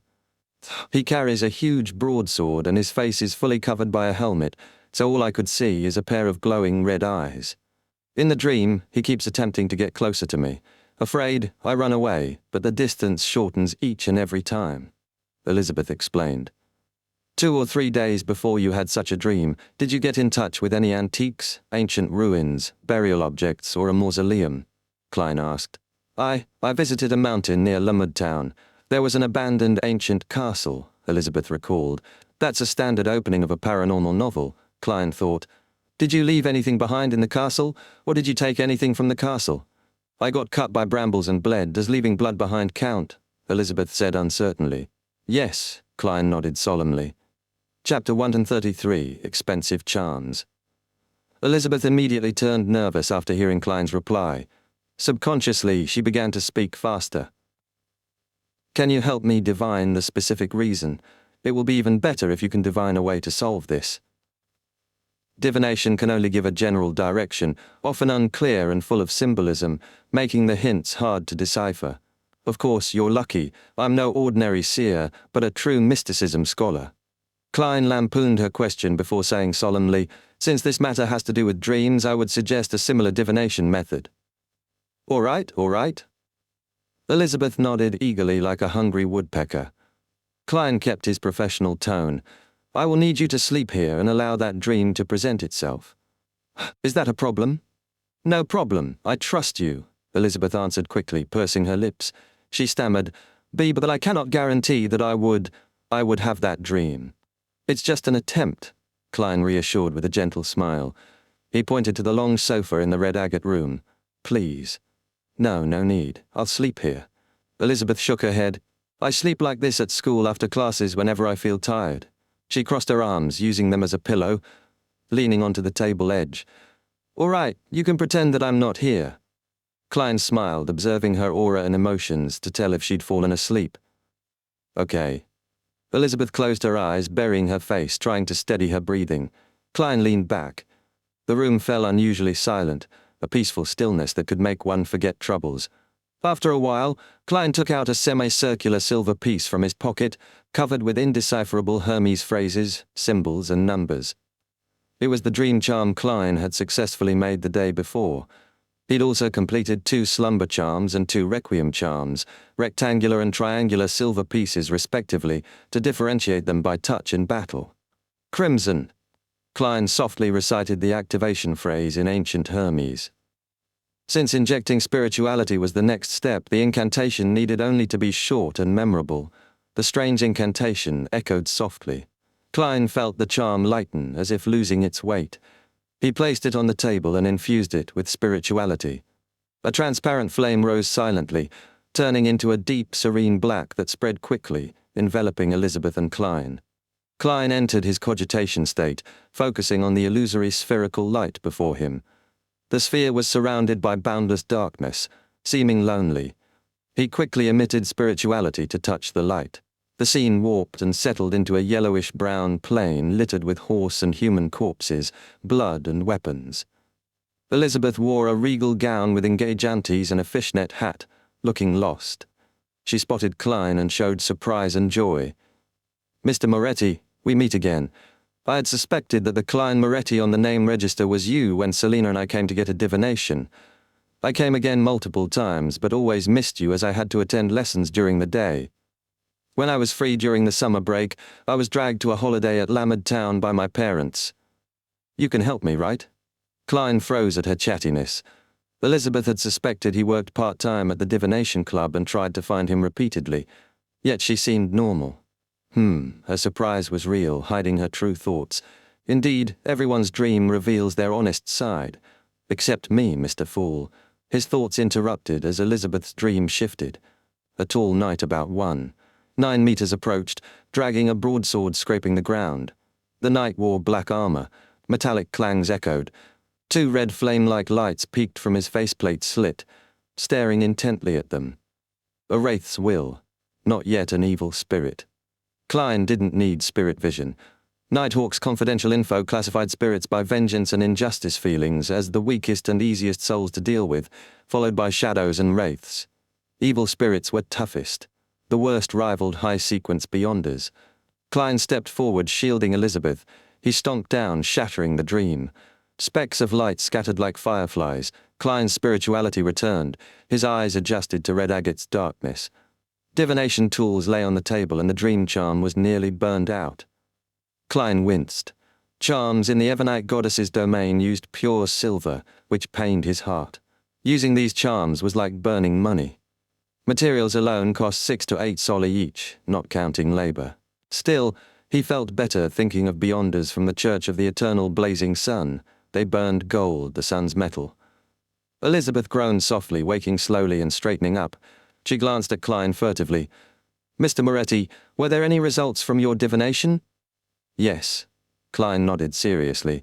Your nightmares should disappear within a week. I'll report this to the captain and have him send someone to Lamed Town, Klein thought. Really? That's great. Thank you, Mr. Moretti. Elizabeth brightened, then frowned suddenly. What's the matter? Klein asked, concerned. Nothing. I just remembered I have to go home now. She placed a single solli bill on the table, grabbed her hat, and left hesitantly. After exiting the room, Elizabeth flailed her arms after ensuring no one watched, groaning, Pins and needles. How numbing. That Blackthorn security company Dunn rubbed his forehead, looking at Klein. Did you suddenly return because you came across another supernatural incident? Hey, Captain, what's with that tone? Klein cleared his throat. Yes. What's the matter this time? Dunn rubbed his forehead again. Klein organized his words. 2 things. For the first incident, I discovered Monster Ademisal hunched in a corner, shivering in fear when I was buying materials for my charms at the underground market. He heavily hinted needing reimbursement. He couldn't mention detective fees for finding Daxter Guderian due to the Red Chimney incident, regretting not hiring separate detectives. Dunn didn't catch the hint but nodded. What happened to Ademisal? Klein sighed silently. He dreamed of corpses and blood everywhere. One corpse was his own, frightening him. Dunn considered, then asked slowly, as a seer, what do you think it symbolizes? A disaster. A disaster that spans a wide area, but I have no information other than this. Furthermore, not everything in Ademisal's dream might have a symbolic meaning, Klein said cautiously. I'll report to the Holy Cathedral. Dunn shook his head. This isn't something I have expertise in. Klein had no better ideas. He shifted to Elizabeth's wraith harassment. Lummood Town. Is that lady a believer of the goddess? Dunn asked. Yes. Klein confirmed. Then there should be no problems. Let's head over to Lummood Town now and try to get dinner there. Oh, and bring Fry along. His abilities should prove useful if the incident involves corpses and ghosts. Dunn massaged his temples, checking his memory. If Elizabeth weren't an Evernite goddess believer, they'd hand her to the mandated punishers or machinery hive mind, depending on faith.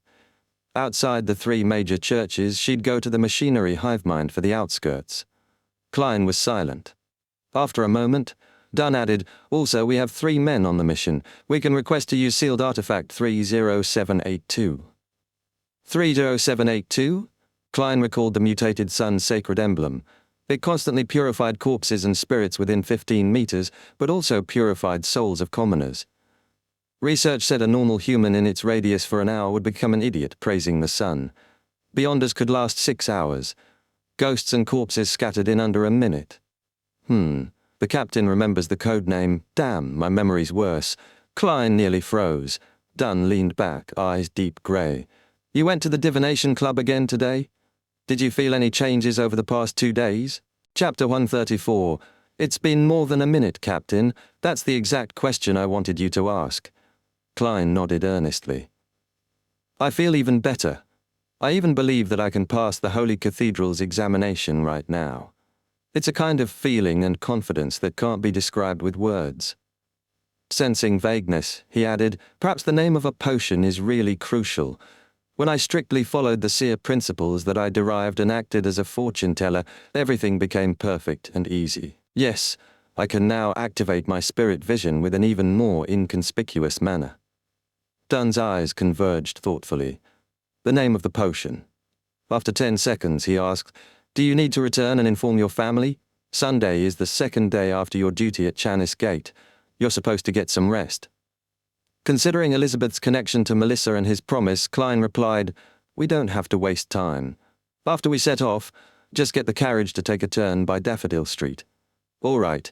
Get Fry while I fill out the application form to get sealed artifact 3-0782 out, Dunn said, pointing to the break room.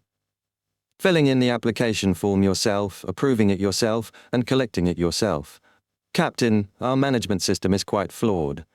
Klein lampooned silently, exiting to knock on Fry's door. Fry, disheveled from napping, opened it, puzzled. What's the matter? There's a case that involves wraiths. The captain wishes for your assistance, Klein said seriously. Okay, Fry replied, smoothing his hair, regaining his cold demeanor.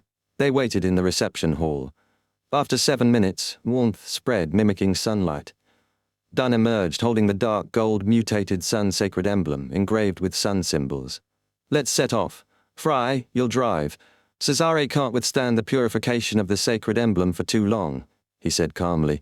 Cesare, their clerk driver, couldn't endure the artifact's radius for the 2.5-hour journey to Lummood Town, excluding the Daffodil Street detour. All right, Fry agreed, checking his items.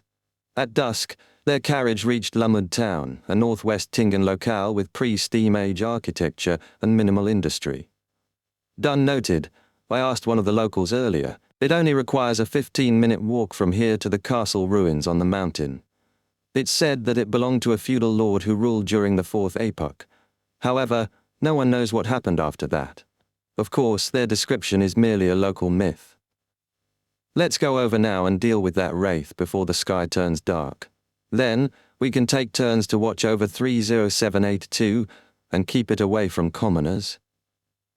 Klein suggested, noting 3 hours had passed since Dunn retrieved the artifact, nearing a Beyonder's limit.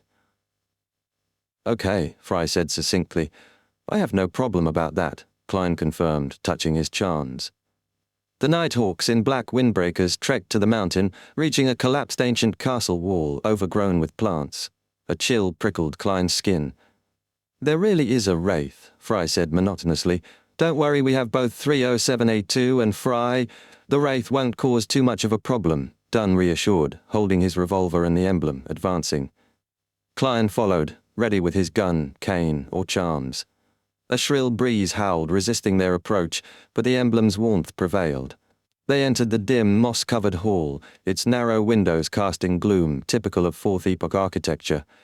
An illusory roar erupted, black fog surging, resisting the emblem's purity. A black-armored knight, identical to Elizabeth's dream, emerged, red eyes glaring. "You have disturbed my slumber. You will have to pay with your flesh and blood," he bellowed, charging Dunn. Dunn dodged, firing a silver bullet that clanged off the armor. Klein and Fry flanked, Klein aiming at the knight's eyes, Fry's greyish-white gaze fixed on the wraith. The knight swung, knocking Dunn aside, blood spewing, and kicked the emblem beyond 15 meters. Klein fired, hitting the helmet uselessly. "Right gauntlet," Fry shouted urgently. They shot simultaneously, but the knight deflected the bullets. Charging Klein, it collided, caving his chest in a vision of blood. Yet Klein felt nothing, observing rationally. The scene shattered, reverting to black fog. Dunn, fists clenched, eyes dark, stood firm. As expected, everything was just a dream. Captain pulled the wraith, Fry and I, into his dream. But I'm special, and I can remain clear-headed. Klein realized he was unharmed, 2 meters from Dunn. Dunn faced the wraith, calmly stating, "It's been more than a minute." The wraith shrieked, black steam rising as it disintegrated under the emblem's purification, unable to endure beyond a minute. "Holy shit, Captain, you're so cool," Klein nearly cheered. Dunn had stalled, leveraging the artifact's power. The knight vanished, a frosted black gauntlet clattering to the ground. As Klein sought Dunn's approval to retrieve it, his spirituality stirred. Near the stairs to the dining hall, an intense, illusory misery and uncleanliness beckoned him. Chapter 135, Portrait of a Baron. "There's some sort of problem there," Klein said gravely, pointing to the steps between the living room and dining room. Nighthawk records warned that such spiritual disturbances often signaled hidden, corrupted evils, potentially deadly if mishandled. Dunn sensed it too, his expression calm. "Divine and see if we would be successful in our investigation." Captain didn't get me to divine before we entered the castle. He was rather confident. Klein noted silently, holstering his revolver and handing his cane to Fry. He released his topaz bracelet, reciting, "The investigation of the hidden place in the ancient castle would be successful," 7 times. His eyes darkened, a breeze swirling. The topaz rotated clockwise, "Success, with manageable or no danger." Klein nodded at Dunn and Fry. "The danger will be manageable by us, or there could be no danger at all." Dunn pinned the mutated sun's sacred emblem to his chest, adjusting his hat, and searched the steps for a mechanism. Fry, holding the wraith's gauntlet, returned Klein's cane, both scanning for threats. "I'm still not professional enough, as a Nighthawk," Klein chided himself, drawing his revolver. Minutes later, Dunn triggered a mechanism, the floor splitting to reveal downward steps. A cold, corrupted aura wafted up. Dunn tossed the emblem into the trapdoor, clanking below. If there are dead spirits within, they would definitely toss 3782 back out. That would be interesting, Klein thought, waiting. The sinister aura melted under the emblem's warmth. "Klein, go down with me. Fry will stay here and prevent other enemies from destroying the mechanism," Dunn decided. "All right," Klein agreed, following Dunn into the dark. After a few steps, Dunn turned. "I forgot that you don't have night vision. I'm not used to preparing objects that provide illumination." "Captain, you don't need to mind about me. I have my spirit vision," Klein said, unfazed. That cool captain from before was indeed not normal. His spirit vision revealed a greyish film enough to navigate. The short staircase led to a damp basement. the emblem glowing faintly. A black coffin with dark red nails stood central, its lid ajar, revealing a headless skeleton. Capped in this coffin, it was intended to prevent the dead within from becoming a zombie or a wraith, Klein deduced, noting the ritualistic nail pattern. But under normal circumstances, who would guard against their loved one reanimating? They must have been afraid of someone finding the corpse, he mused. The deceased was probably poisoned to death, Dunn observed, inspecting the coffin. That means the person who poisoned him must have used ritualistic magic to prevent him from reanimating and seeking revenge. This should have happened about 1300 years ago. He became a wraith in the end. The resentment of this spirit is simply shocking. Klein added, "Where is his head? That ritual does not call for the head to be sliced off." Dunn theorized, "This wraith didn't exist all the time and only appeared recently. It's only a 15-minute walk from the town. There were no rumors of a wraith in this ancient castle. Someone came here recently, opened the coffin, and took away the head of the deceased?" Klein inferred, "Yes, the ritual sealed its resentment within the coffin. When it was opened, this resentment evolved into a wraith with the help of its gauntlet. The person who opened the coffin isn't an ordinary person. Why did he take the head?"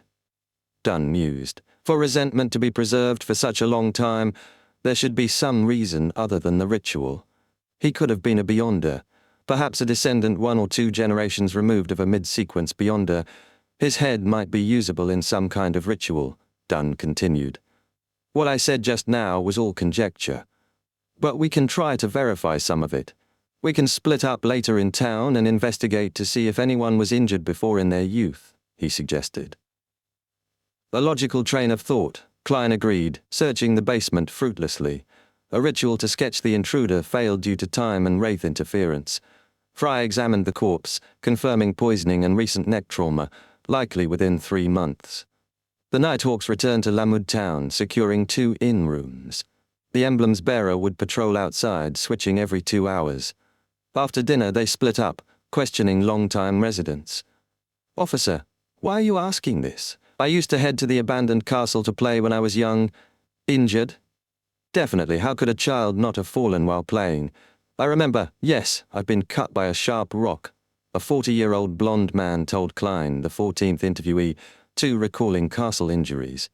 "The captain's deduction is correct." Klein concluded, pocketing his police identification. "Thank you for your cooperation. I have no more questions." "Officer, are you interested in the ancient castle? I have an oil painting of the first Baron, a true antique," the man offered. "If it was a true antique, your family would have sold it a long time ago. This guy sure is gutsy, daring to fool even the police. Should I scare him with my gun?" Klein thought, humoring him. "Who knows if it's a real antique or not? I'll trust my own judgment. Take it out and let me see it." The man retrieved the painting. Klein glanced at it. A baron with gentle features, bronze skin and a white wig, eyes rich with experience. "Huh, he looks a lot like Mr. Azik." Klein's gaze dropped to a mole below the right ear, identical to Azik's. Chapter 136, The Stumped Man. "This can't be right. How could Mr. Azik be the first Baron Lamud, a figure from 14 or 1500 years ago?" Klein's mind reeled, staring at the oil painting. "No way, how can I be sure this is the first Baron Lamud?" The resemblance to Azik, bronze skin, mole near the ear, unsettled him, like a dream where reality twisted. He glared at the blonde man, hand on his revolver. "This is not an antique. If you don't clarify the situation, I will arrest you and charge you with fraud," he growled, activating spirit vision to track the man's emotions. The man jumped, panicking. "No, I'm not sure if it's an antique either. I heard that it's an antique, but I don't know much about such things. I really have no idea. I don't even know many words." His eyes darted, fear spiking, until Klein adjusted his revolver's cylinder, feigning readiness to shoot. The man froze. "Where did you get the oil painting?" Klein pressed. "My grandfather found it in the ancient castle more than 40 years ago. A collapsed wall revealed items. The original oil painting was torn, so my grandfather had it copied. This one from 40 years ago could be considered an antique," the man said, fawning. "Are you sure this is the portrait of the first Baron Lamud?" Klein stroked the trigger.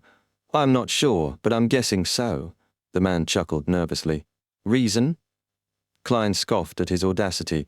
No labels on the oil painting. Like I'm scoundrel Grey, my father was curly-haired Grey. Only my grandfather was the real Grey, the man said earnestly. Where's your grandfather? Klein asked. In the cemetery, buried 2 decades ago. My father's been there 3 years, the man replied.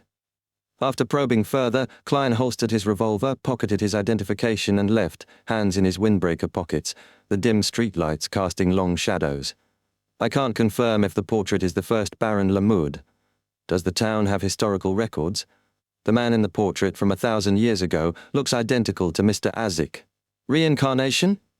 Or instinct drew him to Tingen? Another possibility struck. Mr. Azik is the Baron, immortal, a vampire? No, his bronze skin, body temperature and sun tolerance rule that out. Perhaps a sequence potion grants longevity but at the cost of cyclic memory loss? Every few decades he forgets, starting anew, his dreams fragments of past lives. Like a novel I read, I need traces of Azik's past, lives without a childhood, beginning as an adult. Klein leaned toward this, though reincarnation lingered. Should I tell Captain Dunn? Azik's kindness might not hold if I uncover his past, but exposing him risks harm. Sigh. I must divine this above the grey fog. The proper choice for a seer. Klein decided, returning to the inn. With Dunn and Fry absent, he booked another room for one solly, created a spirituality wall with holy night powder, and ascended above the grey fog. In the lofty palace, Klein sat at the bronze table, conjuring goatskin and pen. He wrote, I should tell Dunn Smith about Mr. Azik. His spirit pendulum spun counterclockwise. Don't tell. For certainty, he tried dream divination. The result of hiding matters related to Mr. Azik from the Nighthawks. In the dream, Klein drowned in a blood sea, saved by Azik. Then, in a gloomy mausoleum, Azik stood beside him, seeking something.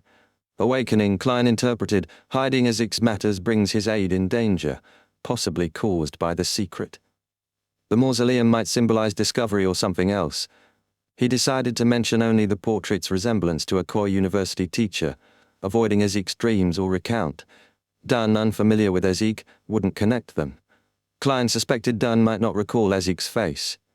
Preparing to leave, Klein noticed a twinkling crimson star. Extending his spirituality, he saw a young man in black tights speaking Jotun, kneeling before a crystal ball. His brownish-yellow hair and distorted features blurred, but his pained prayer was clear.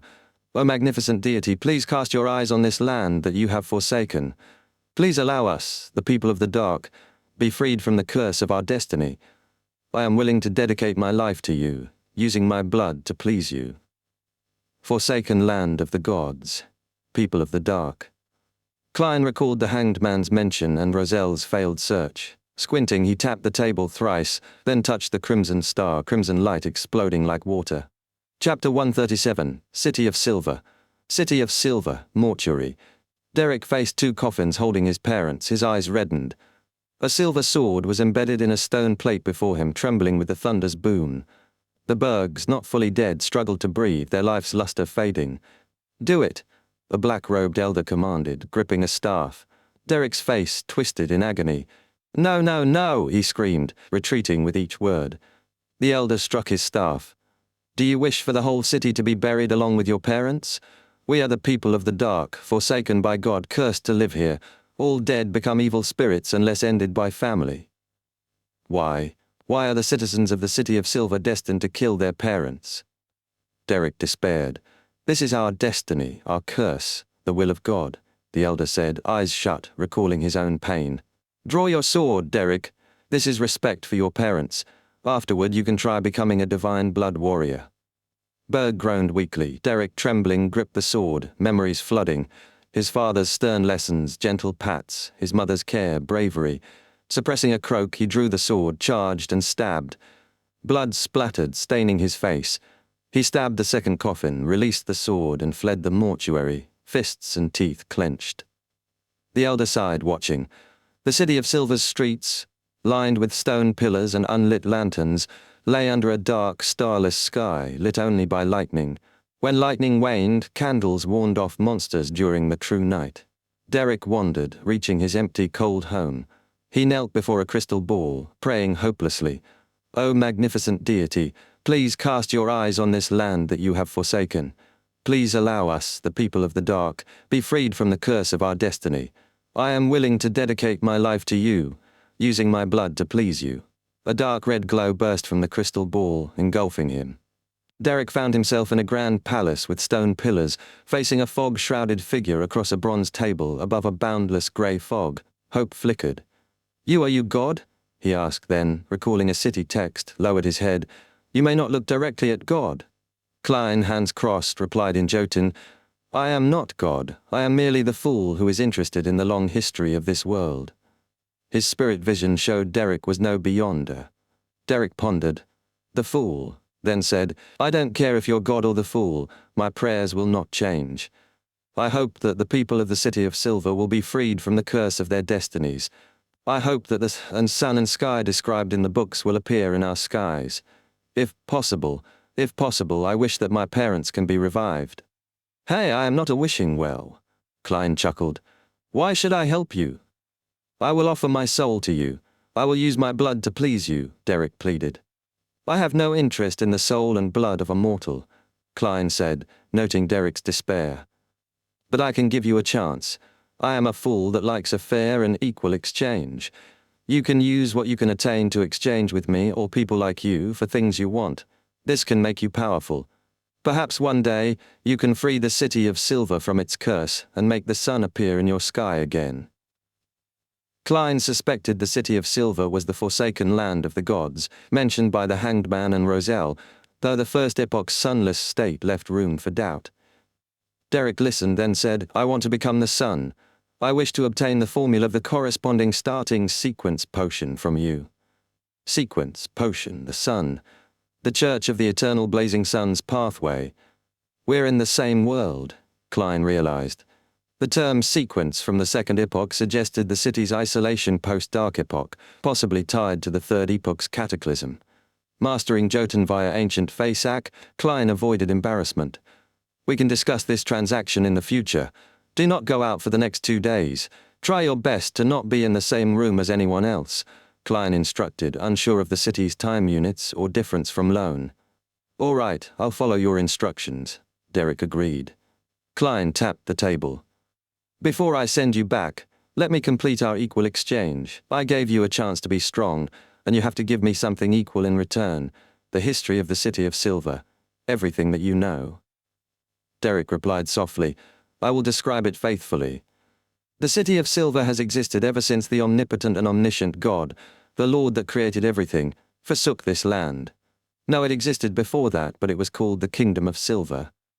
Chapter 138, Giant Pathway. The omnipotent and omniscient God, the Lord that created everything. Klein leaned back, pondering Derek's words. The title echoed the Creator in the Book of Storms and Evernight's Revelation, but omnipotent and omniscient was new. None of the major gods claimed such. If the City of Silver was in the forsaken land of the gods, it tied to this world's ancient creator. Klein observed Derek's pain and sorrow, maintaining a profound facade. Derek, head lowered under the fool's gaze, spoke slowly. When the sun disappeared from the sky, when the clouds were ripped and torn apart, when lightning and thunder became our rulers, and the monsters lurking in the dark suddenly emerged, they destroyed one city after another in the Kingdom of Silver. Humanity's dark ages had arrived. The city's experts, using 2 magical items, repelled the things of the dark, establishing a city-state to preserve human civilization. A standard textbook description. Klein thought, noting the alien feel of the forsaken land. Derek continued, Plants couldn't grow. We hunted dark creatures or mutated animals. The population dropped drastically. Fortunately, we found black-faced grass, said to be the final intervention that the magnificent God left for us. It sustained the city through 582 years of dark ages, measured by chiefs' reigns, with day as frequent lightning and night when it subsided. Such a magical place. Klein was glad he'd avoided specifying tomorrow. Derek recounted exploration by elite troops into the dark, discovering ruined cities, likely human sanctuaries lost to the things of the dark. The Kingdom of Silver was once ruled by the Giant King, hence, the Beyonder chain that we are in control of is the Giant Pathway, also known as the Divine Blood Warrior Sequence Pathway. We obtained potion formulas of other sequences from monsters and ruined cities, but they are incomplete. Klein perked up. I love knowing more about sequence potions. The Giant King, Second Epoch history, killing monsters drops formulas, or were they once human beyonders? He nodded subtly.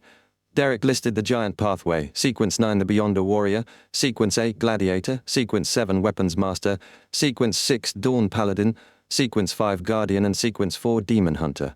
Only the Elders know higher sequences. Sequence 4 Demon Hunter, a high sequence name. Klein thrilled, suspecting it differed from modern Northern Continent names. The Church of the God of Combat's warrior, pugilist, and weapons master aligned closely, suggesting their pathway was the giant sequence. Did the God of Combat inherit the Giant King's estate in the Third Epoch? Klein mused, calm outwardly. Derek explained the city's rule by a 6-member council, led by a chief with 3 demon hunters, 2 guardians, and a shepherd. 3 high-sequence beyonders. They could crush the Tarot Club. Klein tensed, then relaxed. Derek, a commoner, wouldn't draw attention soon. Shepherd? He asked casually. A sequence pathway from a destroyed city only up to Sequence 5 Shepherd. Elder Norwayer, one against a high-sequence evil spirit without injury, Derek said, wary. Klein probed. What's the sequences before Shepherd? Sequence 9 Secret Suppliant, Sequence 8 Whispered, Sequence 7 Shadow Ascetic, Sequence 6 Rose Priest, Sequence 5 Shepherd, Derek listed. Klein confirmed the Aurora Order's pathway, pleased his knowledge surpassed Tingen's Nighthawks. Derek described the city's curse: all dead become evil spirits, preventable only by kin's hand. Such a cruel matter. I hope you can grow strong and find a method to shake off the curse, Klein offered, limited to encouragement. So I want to be the sun. When there was a sun shining over the land, we had never encountered any curse. Derek muttered painfully. You will have the chance. I can pull you in here anytime in the next 2 days. Try to avoid being around other people, Klein said. All right, Derek agreed solemnly. Before that, I need you to confirm your code name, Klein said, presenting tarot cards. Pick one, besides the Fool, Justice, and the Hanged Man. Derek chose Sun. I picked the Sun. Remember your choice, it will follow you for the rest of your life, Klein intoned mystically, severing the connection. The crimson glow faded, Derek dispersing. Chapter 139, Studying 3-0782. After the crimson light dissipated, Derek Berg saw his room again. He held the pure crystal ball, which suddenly shattered from the inside. Illusory fragments scattered while crystalline pieces fell noisily. Derek stared, dumbfounded. Blood stains reflected in the bronze mirror caught his eye. The crimson symbol spiraled on the back of his right hand, then vanished. He fell into a daze before snapping back to reality, gazing at the crystal fragments and the symbol on his hand. He stepped outside, looking up at the City of Silver's sky.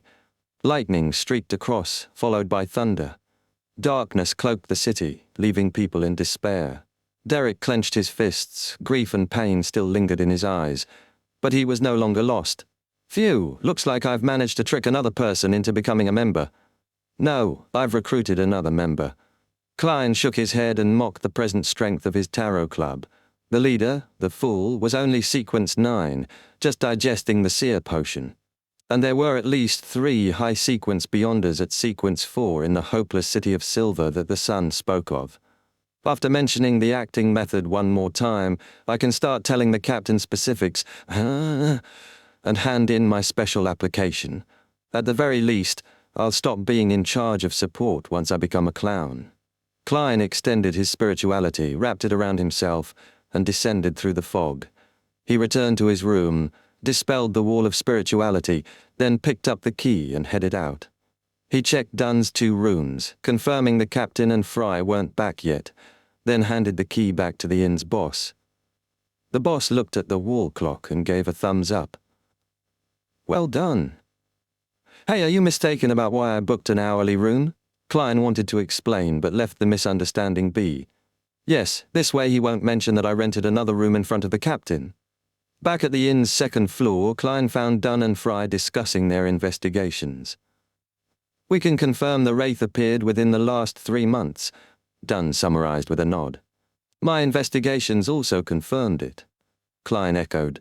He highlighted, there's a townsfolk named Scoundrel Grey who claimed he had the portrait of the first Baron Lamud. He said it's an antique oil painting over 1,000 years old. Don't tell me you bought it? Dunn's eyes shimmered, taken aback. "Captain, do you think I'm so stupid as to be fooled that easily?" Klein gave a dry laugh. "No, I didn't. Even though I'm a history student, I've attended lessons on archaeology and have some experience. I can tell if something's fake." "Heh, the person in the portrait looked a little like my history teacher, Mr. Azik." Dunn didn't pay much attention to that. He massaged his temples. This small town near a historical site will always have a myriad of antiques. I just saw a vendor selling Baron Lamoud's silver wine glasses. Someone tried to sell me the Lamoud family insignia, claiming it was dug out of the castle. Fry added, "Did you guys buy them?" Klein asked. Fry and Klein exchanged looks but didn't continue. Dunn explained, "The next mission is for you or Fry to take sealed artifact 30782 out of town somewhere uninhabited. Otherwise, half the inn's people will become idiots blathering praises of the sun. Are you going first, or Fry?" "Me." Klein raised his hand with a smile. "It's still early, I can come back and sleep later. We're doing 2-hour shifts, right?" "Yes, Fry, go with Klein and confirm where you'll exchange the sealed artifact." Dunn turned to Fry, who'd been handed the artifact when they split up for investigations. Fry hadn't recovered fully and could only hold the item for 3 more hours. "All right." Fry took out the mutated sun sacred emblem and handed it to Klein. Klein took the item curiously. The metal was warm, like hot water flowing inside. The gentle glow spread outward, carrying a pure smell. He felt the dark golden sacred emblem carved with the sun's symbol cleansing his spirituality. Of course, all sealed artifacts carry dangers. Death could occur if careless. Worse fates might follow. Klein muttered, placing the emblem in his pocket. After inspecting his revolver, charms, and cane, Klein left the inn with Fry. They went to the outskirts of Lamoud town. The two circled a sparse forest clearing, confirming no one was within dozens of meters. "Chase away anyone who approaches," Fry said coldly. "I'll take your place in 2 hours." "Sounds good," Klein smiled. After Fry entered town, Klein found a tall boulder he'd eyed. He wiped the surface with leaves, touched its top, and inspected it under the crimson moon. After confirming it was clean, Klein donned his black windbreaker and sat down. "Why stand when you can sit?" Klein thought. After a few minutes, he stood, took out metal bottles from hidden pockets and scattered herb powder and essential oils around the boulder. He recited an incantation in Hermes, creating a spiritual barrier sealing the area. This ritual was to reduce reliance on his seer premonition against sneak attacks, and second, to keep bugs away. This is 100 times better than insect repellent. Klein sat back down, satisfied. Curious, Klein took out sealed artifact 30782 and began inspecting it. "I wonder if I could divine its origins and how it became special." He took out pen and paper and wrote, "The origin of the mutated sun sacred emblem in my hands." As a qualified seer, Klein prepared for divination anywhere. After reciting the statement 7 times, he closed his eyes and entered cogitation. All he saw were fragmented lights, no new info. Yes, the church must have sent others to try this before. No result means no origins found. Klein sighed, then thought, "I wonder what if I eliminate the interferences?" The thought pushed his curiosity to a peak. After 10 minutes, Klein stood. Alone in the forest, he took 4 counterclockwise steps inside his spiritual barrier before entering the world above the fog again. Klein sat at the honored seat of an ancient table in a magnificent palace. He conjured sheets of goatskin, a fountain pen, and the mutated sun sacred emblem. "It feels rather real," he murmured, rubbing the emblem. "It instantiates itself from what I felt," he wondered, then wrote again, "The origin of the mutated sun sacred emblem in my hands." After reciting the statement 7 times, he held the goatskin and emblem, then leaned back, entering his dream. In the blurry dream world, Klein saw a drop of glowing gold liquid, warm and bright. Suspended above an altar was a man dressed in white robes, back-facing Klein, lifelessly falling toward the altar. At that moment, the sun sacred emblem contacted the golden liquid, which seeped into it quickly. The dream faded, waking Klein. So that golden liquid is why this sacred emblem is so effective and uncontrollable. Decades have passed, but its cleansing hasn't declined. What was that liquid? Some advanced Beyonder ingredient? Klein toyed with the emblem, slipping into deep thought. After a few minutes, he tried to emulate the feeling from the dream, aiming to separate the golden liquid from the emblem he conjured. He succeeded almost immediately. The emblem lost warmth and purity, the golden liquid silently suspended in the air. Even if the separation here isn't real, this space above the fog is practically a miracle. The origins of this drop of golden liquid. Klein excitedly penned a new statement. Chapter 140, Expert at Courting Death. The origins of this drop of golden liquid, Klein recited 7 times, clutching the goatskin and illusory liquid, leaning back. Unsure if divining an instantiated item would work, he proceeded cautiously. His eyes darkened, entering cogitation, and a blurry dream formed. A golden sun blazed, its light and flames erupting. Boom! Klein was expelled, his body aflame, thoughts chaotic. The grey fog's palace shook, the bronze table splintering. 3 seconds later, tranquility returned. Klein groaned, his charred skin healing, regaining clarity. What happened? Did my divination point towards some unfathomable existence? He stood, terrified. The palace's unprecedented damage stunned him. If I wasn't protected by this mysterious space, could that liquid be the blood of a god? Did I see the eternal blazing sun? Damn, did I just look directly at a god? Fear gripped him. Those who don't court death or won't die. I can't just divine anything. Another slip, and this space might not save me. The eternal blazing sun likely sensed my divination, but couldn't respond in time. If prepared, this space might not hold. His body restored, though dimmer, Klein repaired the palace and table with a thought. Well, this isn't entirely bad. I know the space's limits now. Only powers nearing angels can affect it. He sighed, adding a seer rule: do not randomly divine things involving high-level entities. No hasty spirit vision either. Knowledge surfaced from the encounter. In his divinatory state, Klein had gleaned insights. Using dream divination, he wrote, do not look directly at God, pure white angel. Flaring sun charm technique, a high-level sun charm lasting a year, siphoning power from sealed artifact 30782. Extremely hostile to Lord of Storms and God of Knowledge and Wisdom. Bard potion formula, crystal sunflower or adult flint bird's tail feather. Light suppliant potion, brilliance rock or golden-edged sunflower. Priest of light potion, missing main ingredients, rosemary, fingered citron. Sequence 4, unshadowed potion, golden blood from 320782 or 3 sun divine bird feathers. Klein rapped the table, thrilled. Surviving was enough. This was a survival reward. The sun pathways sequence 9 bard and 8 light suppliant formulas were complete, with alternatives unlike Nighthawk's data. I solved it myself through an unbelievable dangerous method. Miss Justice, Mr. Hanged man, Miss Sun, your fool nearly turned himself into a char, didn't he? He lampooned, fear lingering. Is Priest of Light an old name for Solar High Priest? Sequence 6 or 7. Unshadowed at sequence 4, my first high sequence formula, incomplete though.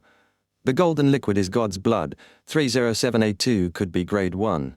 It might fight evil spirits, but testing was impractical. He regretted not having sun charm ingredients to siphon its power.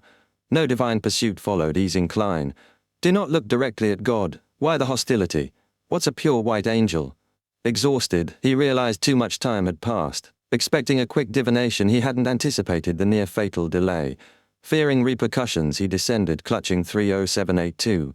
Crimson moonlight and darkness greeted him, the forest unchanged, the emblem intact. Phew.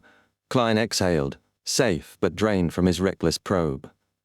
Chapter 141, Nightmare exhausted, Klein dispelled the spirituality wall, the forest breeze carrying grass and tree scents, reviving him. Rubbing sealed artifact 30782, he sighed. Who would have thought that there would be a drop of God's blood in this emblem? The Church of the Eternal Blazing Sun must have searched for it, but failed. Stowing the mutated sun sacred emblem, Klein checked his pocket watch. About an hour until Fry's shift. I need 2 matches to prop up my eyelids, a side effect of that near-death experience. He sniffed Quelag's oil, its mint disinfectant mix jolting him awake, a trick from Fry to counter corpse stench and fatigue. The hour dragged, mosquito bites plaguing him. Fry's arrival felt like salvation. What happened? Fry asked, noting Klein's pallor. Didn't sleep well after Chanis Gate duty, Klein lied, handing over 30782. Next shift in 4 hours? 7. The captain doesn't need sleep, Fry replied. I'm glad someone enjoys staying up late. Klein quipped silently, heading to the inn. Fry was 10 minutes early, a nice guy. At the inn, Klein collapsed onto his bed, asleep in seconds. In his dream, he was on Earth, gaming with soda, spicy wings, rice, and bitter bamboo shoot soup, a favorite despite disliking the shoots. As he reached for supper, the dream shifted to 2 Daffodil Street. Alert, Klein sat at the dining table, reading the Tingen Daily Tribune, a feast of tomato oxtail stew, lamb chops, mashed potatoes, and wheat bread before him.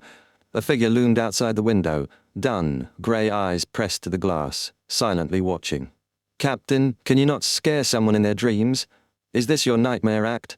Klein thought, amused, savouring his stew. "My cooking." Dunn entered, sat and devoured the meal, then smoked his pipe, gave a thumbs up and left. Klein stared, dumbfounded. It was completely eaten? A nightmare can do that? The captain's goal was to block my dream supper? Creative nightmare. Laughing, Klein exited the dream, sleeping deeply. At 5:30 a.m. he grabbed coffee, toast and bacon, rushing to relieve Dunn. By 7, they headed to Tingen, arriving at 36 Zoteland Street before 10. Dunn returned 30782, and Fry typed the mission report, including Klein's bug repellent materials. Klein stayed, set to meet Dr. Daxter at 1 p.m. via coded letter, with a tarot gathering at 3. Why does the boss of a secret society have such a tiring life?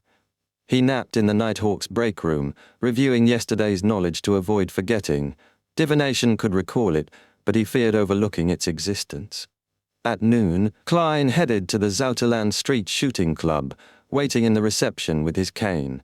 He'd arranged to meet Daxter through letters posing as a patient's relative, mentioning dissociative identity disorder, spectator, and a hidden ink mark setting a time. The shooting club was their fixed spot unless changed in person. Daxter could reply via Hound Pub or the club, or urgently through Wright, a Nighthawk associate. Daxter, in a tuxedo, hat and gold-rimmed glasses, entered past 1, renting a range. Klein waited, then knocked at small range 7. Daxter cautiously opened the door, letting Klein in. Locking it, Klein greeted, "Good afternoon, Mr. Daxter," handing over a 10 solly bill. "We wouldn't let our associates bear extra fees." "Because I can claim compensation." Daxter accepted, asking heavily, "Mr. Moretti, why did you ask to meet me?" Chapter 142, Association. Klein couldn't directly demand the telepathist formula from Daxter, a spectator who'd see through deceit. Instead, he asked, "Has Hood Eugen behaved unusually recently?" Daxter studied Klein's demeanor, replying, "No, he's acting normal. Frankly speaking, I think if he really wanted to leave the asylum, he could immediately behave in a very healthy and very normal manner. But he hasn't done so, and he continues to stay in the asylum. He appears to be treating every patient. Yes, patients who exhibit chaotic, violent, or abnormal thoughts appear to be getting better. Maybe Hood Eugen is trying to train his Beyonder powers with this method." Psychiatrist, sequence 7 or higher. He doesn't know the acting method, but his training mimics it, slowing potion side effects, Klein mused, feigning deep thought to appear enigmatic. The psychology alchemists likely don't know the acting method. Hood Eugen, a sequence 7, would be mid-level, privy to such knowledge if it existed. A 300-year-old organization, unlike the ancient secret order, might not have deduced it. The Church of the Evernite Goddess, nearly 3,000 years old, must have. Members like Spirit Medium Daily, digesting potions quickly, suggest some grasped it instinctively. Why hasn't it been formalized? Either the Holy Cathedral clings to tradition, fearing rebellion leads to loss of control, or the higher-ups hide it.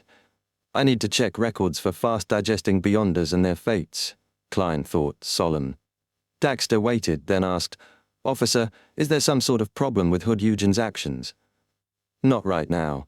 It just made me think of other matters," Klein replied, smiling. "Has there been any actions taken by the psychology alchemists recently?" "No, besides a small gathering in Owa to exchange items and experience," Daxter answered. "How about your own situation?" Klein pressed. Daxter's face grew solemn. "Not too good myself. I still hear some ravings and have some illusions. If I wasn't a doctor specializing in mental health, I might even think that I have some sort of disorder. I followed Hood Eugen's and your instructions to ignore those illusions and ravings. That made me feel much better, but they still affect my sleep, and I have become more grumpy and short-tempered. I'm not like myself, as though another new me is growing from within, or maybe it could be described as a new character. I'm very worried and terrified that I might suddenly lose control one day."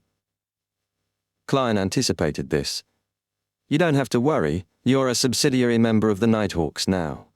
There are benefits for you. As an ancient organization, we master many methods to keep one from losing control. You must know the man standing before you only used a month to shake off the shackles of illusions and ravings, and they haven't resurfaced. You should know from Hood Eugen and your other cadres that doing so is very difficult. Daxter studied him. Officer, there's a bit of a lie in what you said, but it's mostly the truth. What do you want from me? Klein smiled, implying broader interest. It's not something that only I want to get. I will give you the perks in advance. We want the telepathist formula. He planned to share it with Dunn, claiming Daxter traded it for his experience, memorizing it accidentally for merit toward the clown formula. Daxter hesitated, then said, "You're very frank. I'll try my best to get the formula, but I'm not sure how long it'll take me. If it gets too dangerous, I hope that I can replace it with something else." "No problem," Klein agreed, outlining the acting method vaguely. The key to resisting the loss of control lies within the name of the potion. We have to understand it and learn its true meaning. You can't completely understand it by thinking about it. It must be understood through experience. For instance, as a spectator, you have to understand that you're only a spectator, not an actor. How a spectator should act is something that you need to discover through attempts and experimentation to deduce the principles required of you. From there, adhere to it strictly. Daxter nodded. That's a brand new way to look at things. I'm willing to use the word theory to describe what you just said. This is just like a theory of a play and opera. I'll try, and I hope it'll help. If it really works, I'll do my best to get you the telepathist formula. May the goddess protect you, Klein said, drawing a crimson moon. He avoided requesting the psychiatrist formula, too risky for Daxter's position, aiming for long-term gains by elevating Daxter's rank. Leaving, Klein entered the Nighthawk shooting range, his face grave. While pondering the church's lack of the acting method, he realized something. The church destroyed the Antigonus family, who held most seer pathway sequences. Why only obtain sequence 9 seer? They should have more from the spoils. Even if the Antigonus hid valuables at Hornassus Mountain, the church, capable of interrogating the dead, shouldn't have gained so little. Chapter 143, The Fool's Real-Time Translator. Klein paced the small shooting range, pondering the Church of the Evernite Goddess's intent about the seer pathway. Do they not want Nighthawks to choose this pathway, or prevent Beyonders from becoming powerful through it? They only revealed the Sequence 9 seer, a clear support type. Captain mentioned the Holy Cathedral might hold subsequent recipes. No, the confidential info I read didn't give potion names for Sequence 8 and 7, just battle characteristics. They want subordinates unaware the Church might hold the actual formulas. Could Nighthawks become vengeful spirits for the Antigonus family? Klein grew suspicious and wary of the Church's higher-ups. He reconsidered openly submitting his special application to become a clown. If terrifying secrets lie behind this, wouldn't I be jumping into the fire? I'm not someone to be strictly investigated, but the Tingen branch handed the clown formula to the Church. Any seer who knew would want to advance. Sequence 8 is still low, so it shouldn't draw much attention. The problem, I'd take only a month to digest the potion and submit the application. If the higher-ups know the acting method, they'd spot what I'm doing immediately. Of course, I have an excuse. I know spirit medium daily. Old Neil, strict in the Mystery Prior's maxim, is my friend. Claiming I refined the acting method inspired by them isn't hard to believe. Even Daly only drew attention after showing signs of digesting a Sequence 7 potion in 3 years and is now groomed to be a future archbishop. Being clown stage shouldn't draw me much attention unless I digest the potion quickly, confirming mastery, so applying for the clown potion isn't risky. I'll continue, but stay alert. Sigh. One step at a time. I'll divinate at home.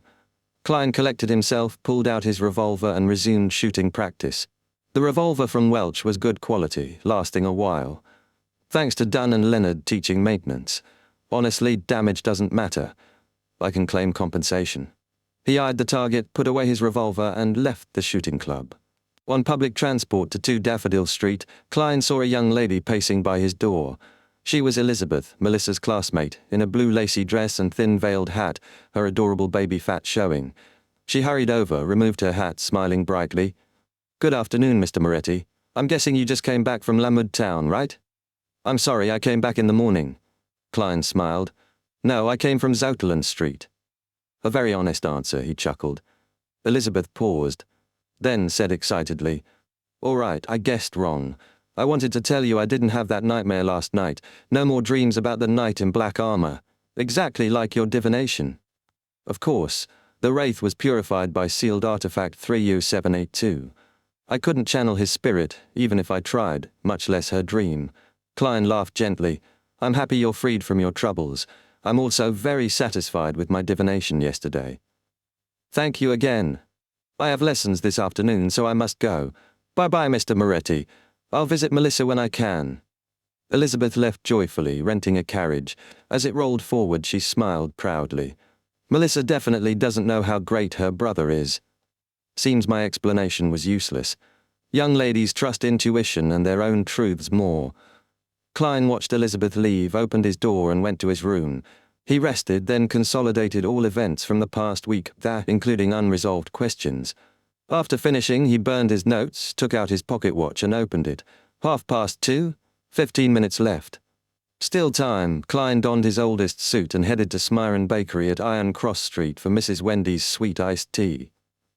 Drinking it, he returned, sealed his room with a spirituality wall at 2:15, took 4 steps counterclockwise, and entered the world above the grey fog.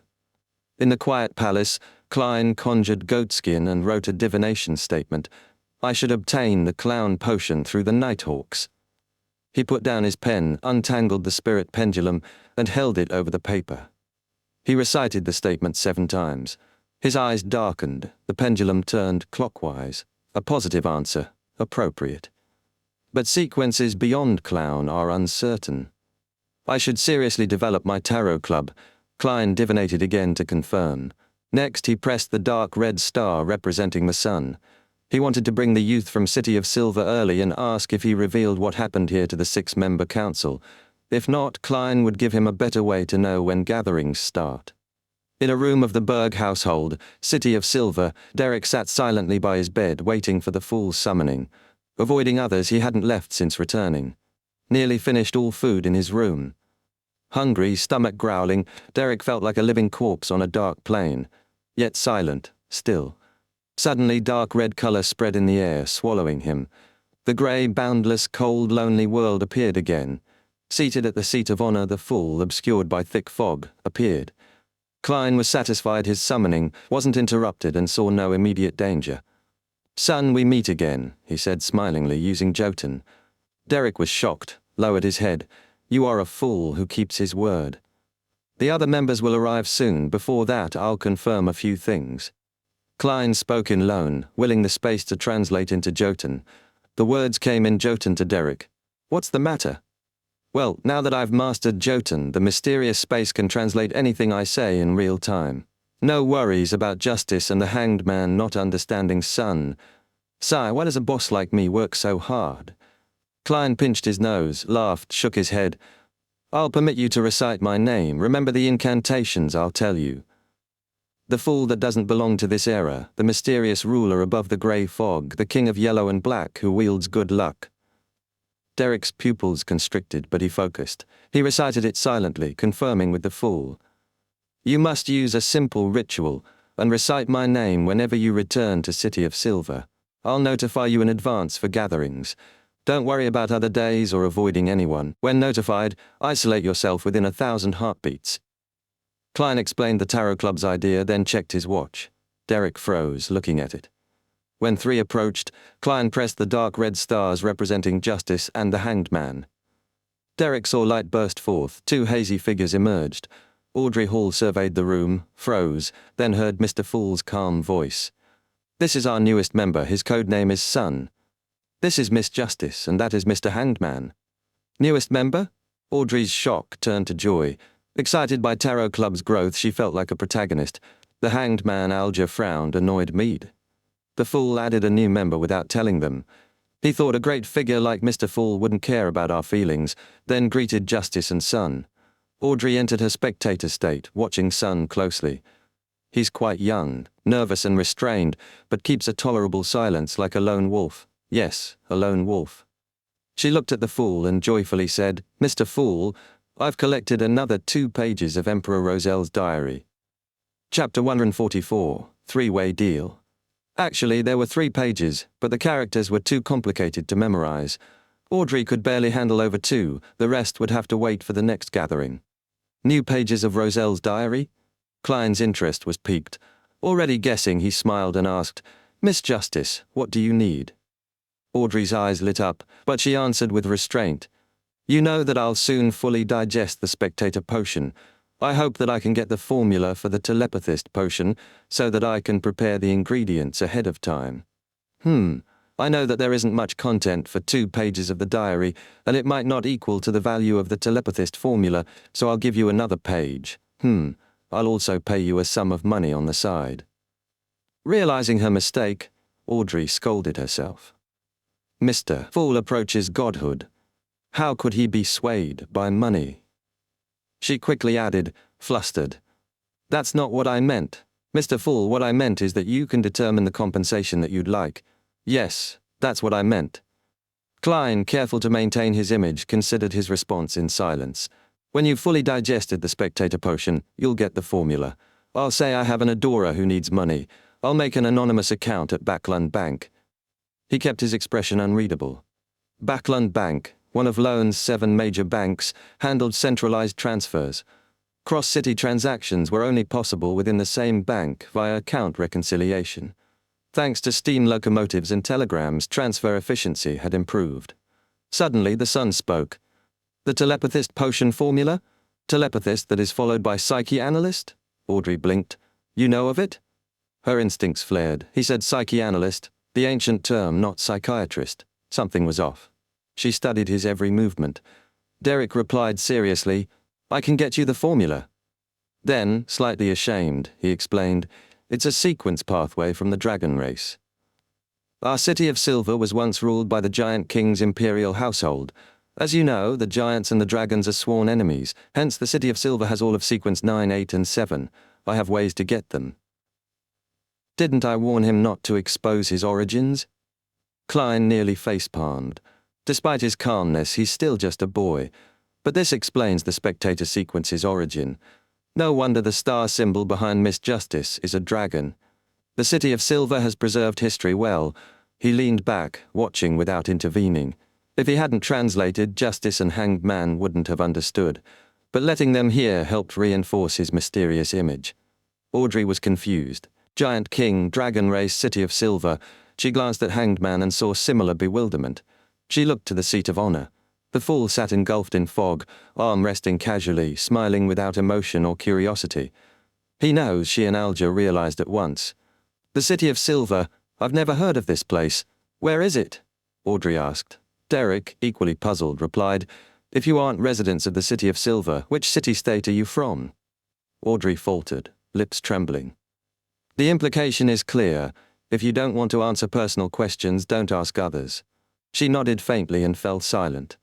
Alger also misunderstood Derek's question, assuming it was defensive rather than innocent. He too stayed silent. Realizing the awkwardness, Derek dropped the subject. "I will try to get the telepathist potion formula as soon as possible. I would like to use it to exchange for the beginning sequence pathway of the Sun." "Sun sequence pathway? Sequence 9 Bard?" Alger asked. "Probably, but I lack information about it," Derek replied. Klein decided it was time to act. He smiled. "I believe Miss Justice doesn't have the Bard formula. But Mr. Hangman seems to be able to get it." Seeing Audrey nod, Klein continued, "I will give the Sun the Bard formula. The Sun will pass the telepathist potion to Miss Justice as soon as possible. Try to get it done within the next 2 gatherings. Miss Justice, please pass me the new pages of Roselle's diary. Then the deal is done." He added, "Yes, according to the law of equivalent exchange, the Sun is on the losing end of this transaction, but as of now he has only made a promise.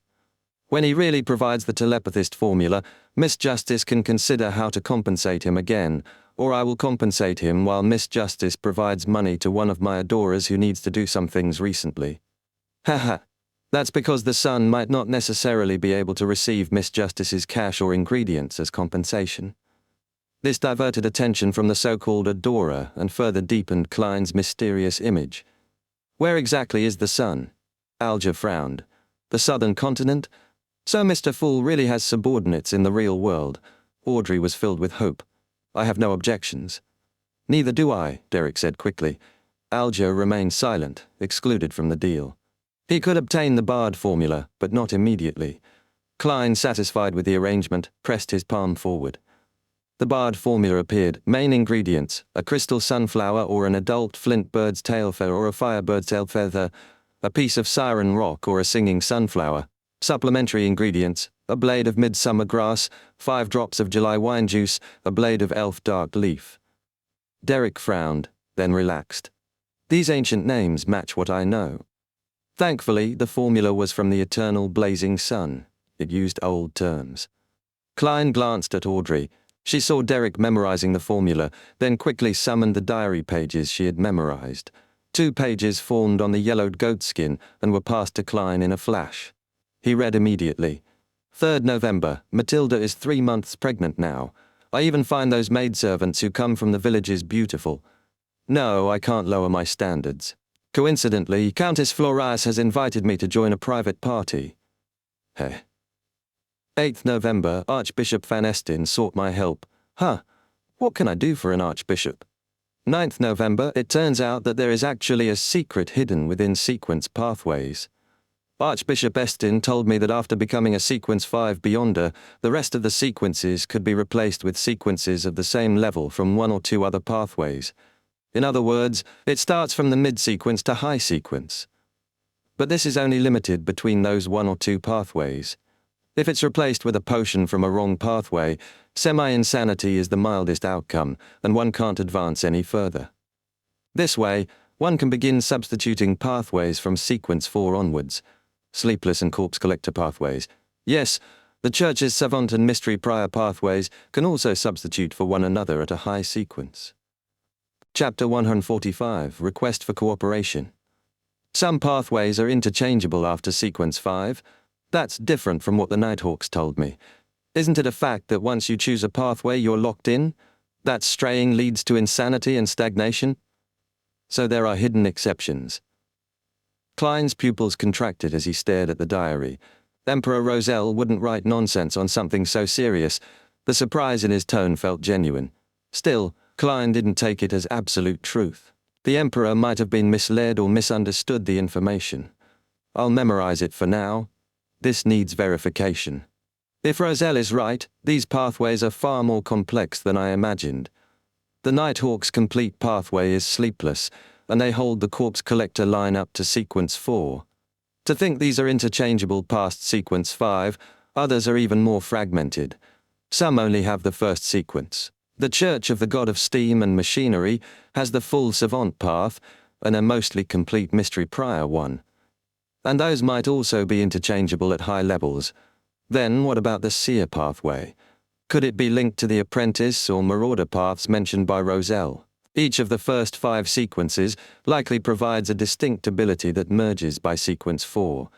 Interchanging paths might be impossible by then. Klein pulled himself back from speculation and continued reading. The diary pages were linked but not in order. 2 different dates. A possible mistake by the copier. 9th April. The relationships between the Church of the Eternal Blazing Sun, the Church of the Lord of Storms, and the Church of the God of Knowledge and Wisdom are poor. They see each other as enemies. The Church of the Evernite Goddess is at odds with the Church of the God of Combat from the Fasak Empire. This can be taken advantage of. These are all facts worth considering. 13th April. I participated in an ancient organization's gathering. I never expected them to be members of this organization as well. It sure was frightening. To think that the second blasphemy slate was in the hands of this organization. This is the first time I'm seeing this legendary item. Indeed, it was hiding an unimaginable secret. Haha. Perhaps there will come a day when I will create a blasphemy slate unique to me. No, a set of them, with each one hiding an ultimate secret. Holy fuck, Emperor, why didn't you specify the name of this ancient organization? You're killing me. Maybe he had a reason, or was too afraid to name them, even in Chinese.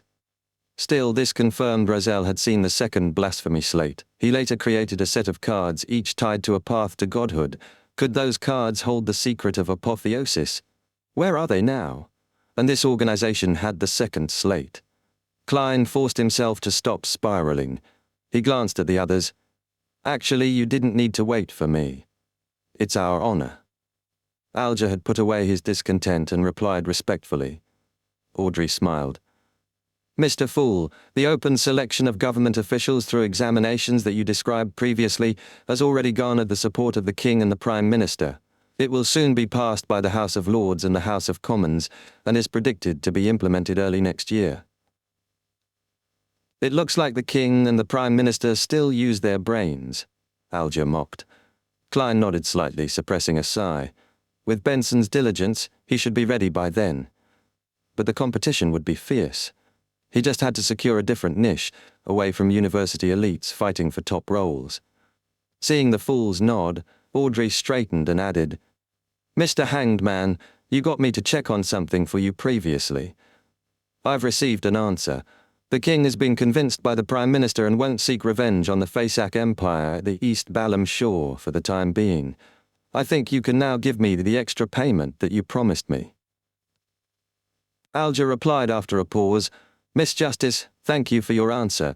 This eases my concerns over certain things. What kind of extra payment do you want? I'll consider it if it's within reason. Audrey was ready. Clues to the psychology alchemists, or clues to the main ingredients of the potion telepathist. Of course, that can wait until after the Sun hands the formula over to me. No problem, Alger said without hesitation. Derek, meanwhile, was lost. None of these terms, Prime Minister, psychology alchemists, East Balam, made any sense to him. Could there be whole cities or nations far beyond the cursed lands? The Fool's ability to gather people from such distant, dangerous places made Derek think he might truly be a god. Audrey was about to go quiet when she suddenly remembered something. I recently came into contact with a Beyonder Circle and found out about a powerful person named Mr. A. Mr. Fool, Mr. Hanged Man, Mr. Sun, do you know of this person's background and identity? I don't even know what you're talking about. Derek stayed silent. Mr. A? I only know Mr. Z. Could he be from the Aurora Order too? Klein withheld comment, choosing instead to maintain his mystique. Alger studied the Fool's expression, but it revealed nothing. He said slowly, The Aurora Order is at odds with the Church of the Lord of Storms, the Church of the Eternal Blazing Sun, and the Church of the God of Knowledge and Wisdom. So members of these churches understand the Aurora Order more than any other organization. And I happen to know something about them. You don't need to explain. I know you serve the Lord of Storms, or you could be a whistleblower. But why do they hate the Aurora Order? Klein stayed silent, watching. Alger didn't mind and continued, The Aurora Order has 5 saints and 22 oracles. These oracles use the alphabet as their code names, from Mr. A to Mr. X.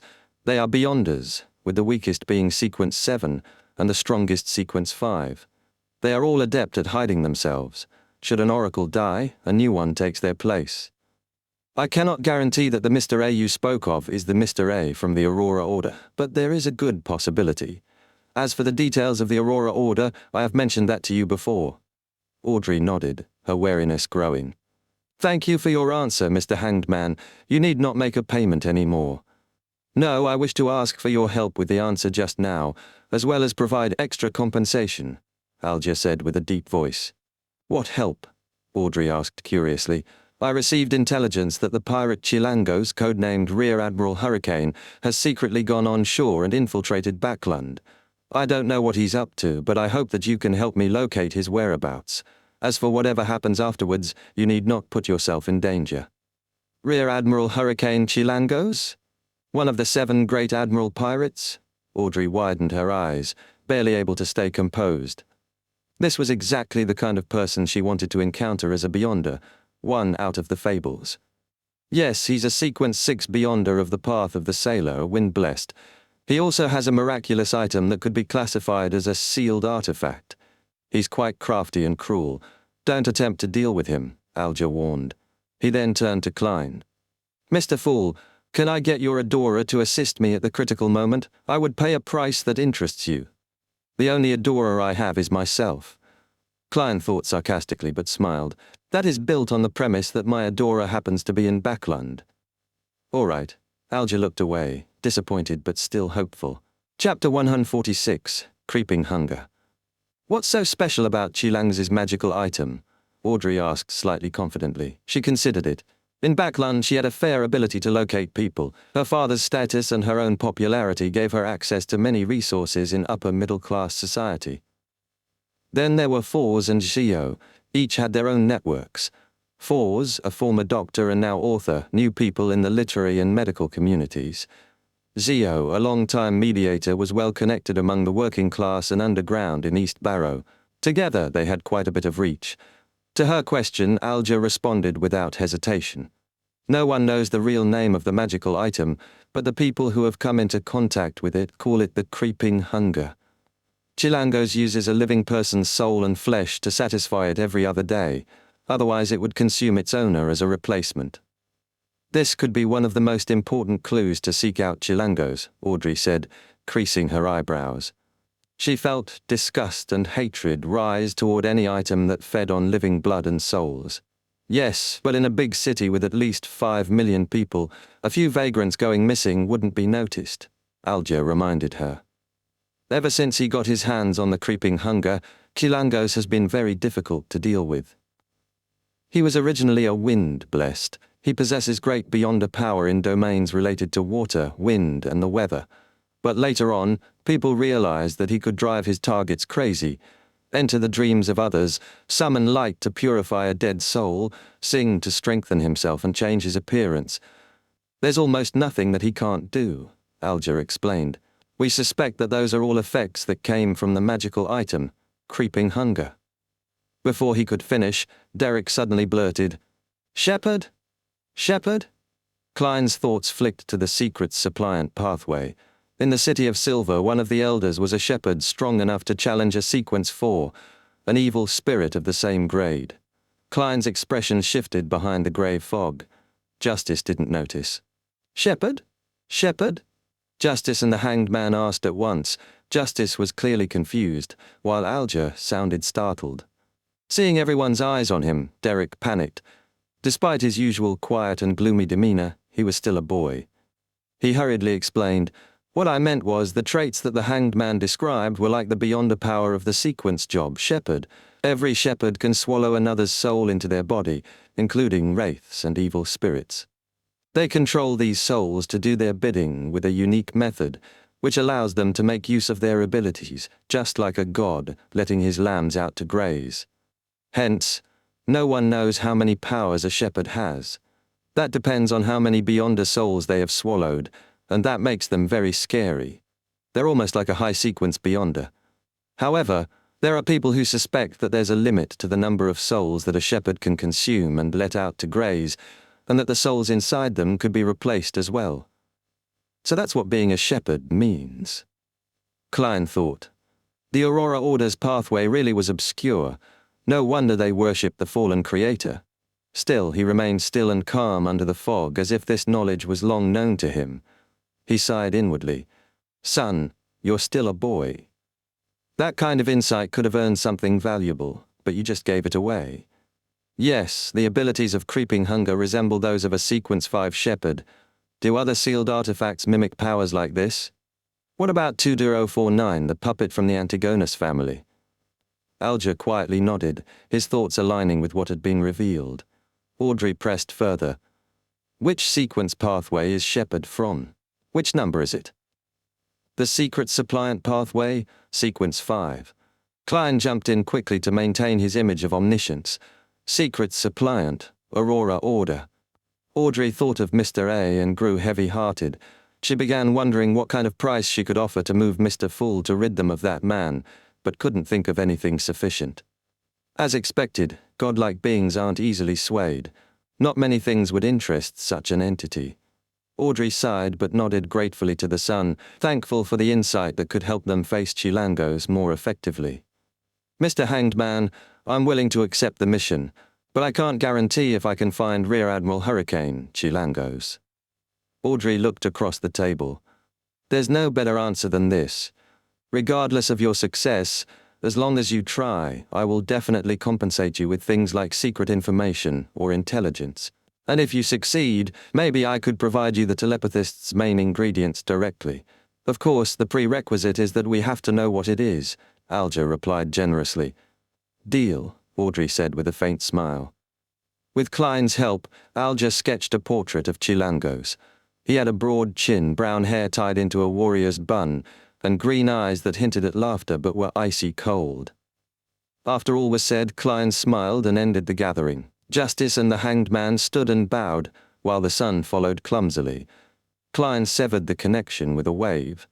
Back in the Berg household, Derek returned to his gloomy room and glanced at the ever-stormy sky. After a moment, he snapped out of his daze and began writing down the barred formula from memory. He checked it several times to confirm it was accurate. He wasn't concerned about suspicion from his superiors. Explorers often came back with formulas, ingredients, or artifacts. Privately keeping some was not uncommon, and captains typically turned a blind eye if it wasn't too important. Some formulas were passed down through families. The environment around the City of Silver meant some ingredients were common, while others were rare and dangerous to obtain. After setting the goatskin aside, Derek remembered the fool's instructions. In his humble room, he lowered his head and began to pray. The fool that doesn't belong to this era. The mysterious ruler above the grey fog. The king of yellow and black who wields good luck. Jotun's inherent mystical traits meant he didn't need to translate the incantation. The fool that doesn't belong to this era. Klein, seated above the bronze table, heard the prayer and saw the crimson star blink. He didn't respond immediately. He planned to answer 10 minutes before the next gathering, giving the boy time to prepare. This would also help avoid any time conversion errors and preserve the fool's mighty image. After confirming his approach, Klein cloaked himself in spirituality and descended. Back in his room, he dismissed the wall of spirituality and rested briefly. Though he didn't need to follow a fixed routine, he occasionally visited the divination club for some pocket money and to fulfill his Nighthawk duties.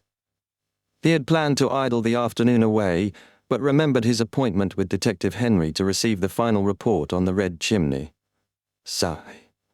I've heard the big shots are always busy. He also needed to find time to visit the Servant Assistants Association with Benson and Melissa to hire a maid. With a sigh, Klein changed clothes, dressed sharply in a tuxedo and top hat, grabbed his cane and left like a proper gentleman. At Basic Street, he lowered his hat and quickly crossed into the stairwell beneath Henry's detective agency. Chapter 147, Night Visitor. In the office of the private investigator. Sir, your request has been completed, Detective Henry said hoarsely, exhaling deeply. This wasn't an easy mission, nor was it too difficult, but it used up a great deal of our resources and energy. To be honest, I'm a little regretful. I regret setting too low a price for this mission. No matter what you say, I will not pay a single penny more. Klein thought. He gestured to the thick report on the coffee table. Is this the investigation report? Yes. Henry pressed on the stack, easily 60 pages thick, and sighed. This is the most troublesome report that I've completed. Before he finished, Klein handed him £4 in cash. Henry's focus shifted immediately. This is the remainder of the fees. Henry coughed. You sure are a gentleman that keeps to his word. Sigh, I didn't expect the investigation report to use this many pieces of paper. It was completely out of my budget. Klein took the report and stood, bowing slightly before leaving with his cane. Hey, how can you expect me to pay for the paper used in the investigation report? That should be included in the fees already. He thought, checking the £5 and 8 soldi he had left. He exited to Bessick Street. After confirming he wasn't being followed, he removed his mask. Rather than return home, he decided to find a cafe where he could review the report and pinpoint the houses with recent tenant changes matching the red chimney from his divination. Most nearby cafes didn't suit him. Many had transformed into cheap eateries for busy workers, no longer serving as social spots for the upper class. Clubs had taken over that role. Eventually, he found a cafe with a respectable atmosphere. He sat in a quiet corner, sipped his 1-penny Southville coffee, and opened the report. In Tingen City's North Borough, South Borough, East Borough, West Borough, Golden Indus, Harbour Borough and University Borough, there are a total of 179 buildings that have a dark red chimney. Along the outskirts of Tingen City, there are a total of 546 buildings with the red chimney the requester described. This doesn't include buildings in towns or villages that are relatively further away, despite them falling under the jurisdiction of Tingen. Below are the addresses and tenant records of each of those buildings. As per the request, the activities within the last 3 months are recorded in more detail. Klein flipped through the pages, jotting notes with his fountain pen. He eventually found 25 buildings with recent tenant changes that matched the chimney from his vision. That's not too many. I should try to finish my investigations within 2 days. After all, I've seen that red chimney and parts of the house in my dream. My spiritual sense would have a feeling of familiarity when I see those signs again. I'll confirm the target that way. In other words, I'm a living investigation machine. He categorized the buildings by location and aimed to check 15 that day. No need to divine whether it's dangerous. If there was a change in tenants, the mastermind's probably gone. Let's hope the new tenants remember what the old ones looked like. But if the person pulling the strings can manipulate fate unnoticed, he probably wiped every trace of himself. Sigh, I can only pray to the goddess he left something behind. Klein rose, straightened his hat, grabbed his cane and the report, and exited the cafe. He spent 2 soldi on a rented carriage and visited 15 of the buildings before dinner. None matched the one in his dream. If tomorrow's results are the same, it could mean he's still living there despite the divination. Either he's confident and unafraid of my search, or he doesn't know he's been exposed. Maybe that resistance wasn't even his power. In front of 2 Daffodil Street, Klein quietly weighed the possibilities. Minutes later, he straightened his tuxedo and hat, pulled out his key, and entered the house with a smile. He planned to cook stewed mutton and honey-glazed barbecue for Benson and Melissa. At 11, the siblings said good night and went to their rooms. Klein closed his door and stood by his desk, gazing at the oriel window under the gas lamp. The street was dark, broken only by scattered streetlights. The sky was dotted with stars, faint but present. I wonder what Backlund is like with its titles of the land of hope and the capital of capitals. He reached for the curtain. Woo! A sudden chill swept through the room. The lamp's flame turned a dark green. Klein stepped back instinctively, tapping his left molars and reaching under his pillow for the revolver. From the wall above the desk, a translucent face without eyes or a nose slowly protruded. It had only a mouth. Do not fire. It could talk. Klein aimed the gun. What do you want? The face chuckled. I'm Daly. Daly? Spirit medium Daly? The one sent to Backlund, Madam Daly? I know that this method of visiting you is a little rude. I should have given you a warning so you could make the necessary preparations. But it isn't convenient for me to meet you right now, and so I can only communicate with you using this little guy. The voice is odd, but the style fits. Spirit mediums really are impressive. What do you want to talk about with me? If I were you, I would first seal the bedroom with spirituality. Otherwise, your family members might think of you as crazy. The face quipped. Ha. You need not be so cautious. I came back to Tingen in secret because of Dunn's letter.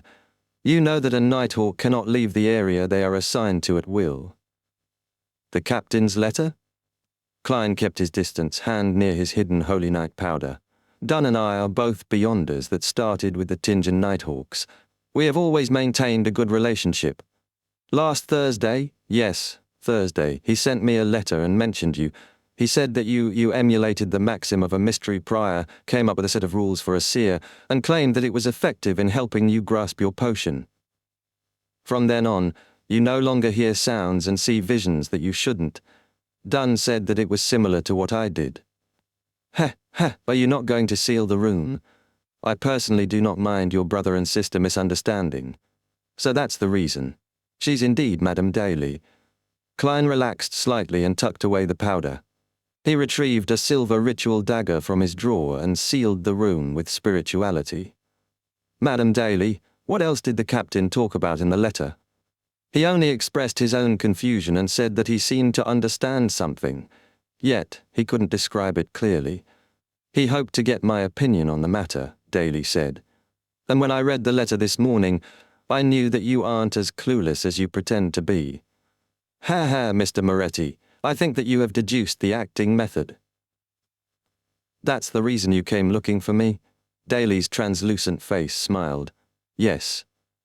I believe that we should be honest with each other. I know that you have deduced the acting method, and you also know that I grasped the acting method as well. Sigh. But what's making me unhappy is that I used nearly 2 years to understand it, yet you've only been a Beyonder for 1.5 months. Klein paused, then gave a modest smile. That's because I have you as my role model. He considered saying he was standing on the shoulders of giants, but decided not to give Emperor Roselle a reason to intrude. Chapter 148. Messenger Klein's reply made Daly chuckle.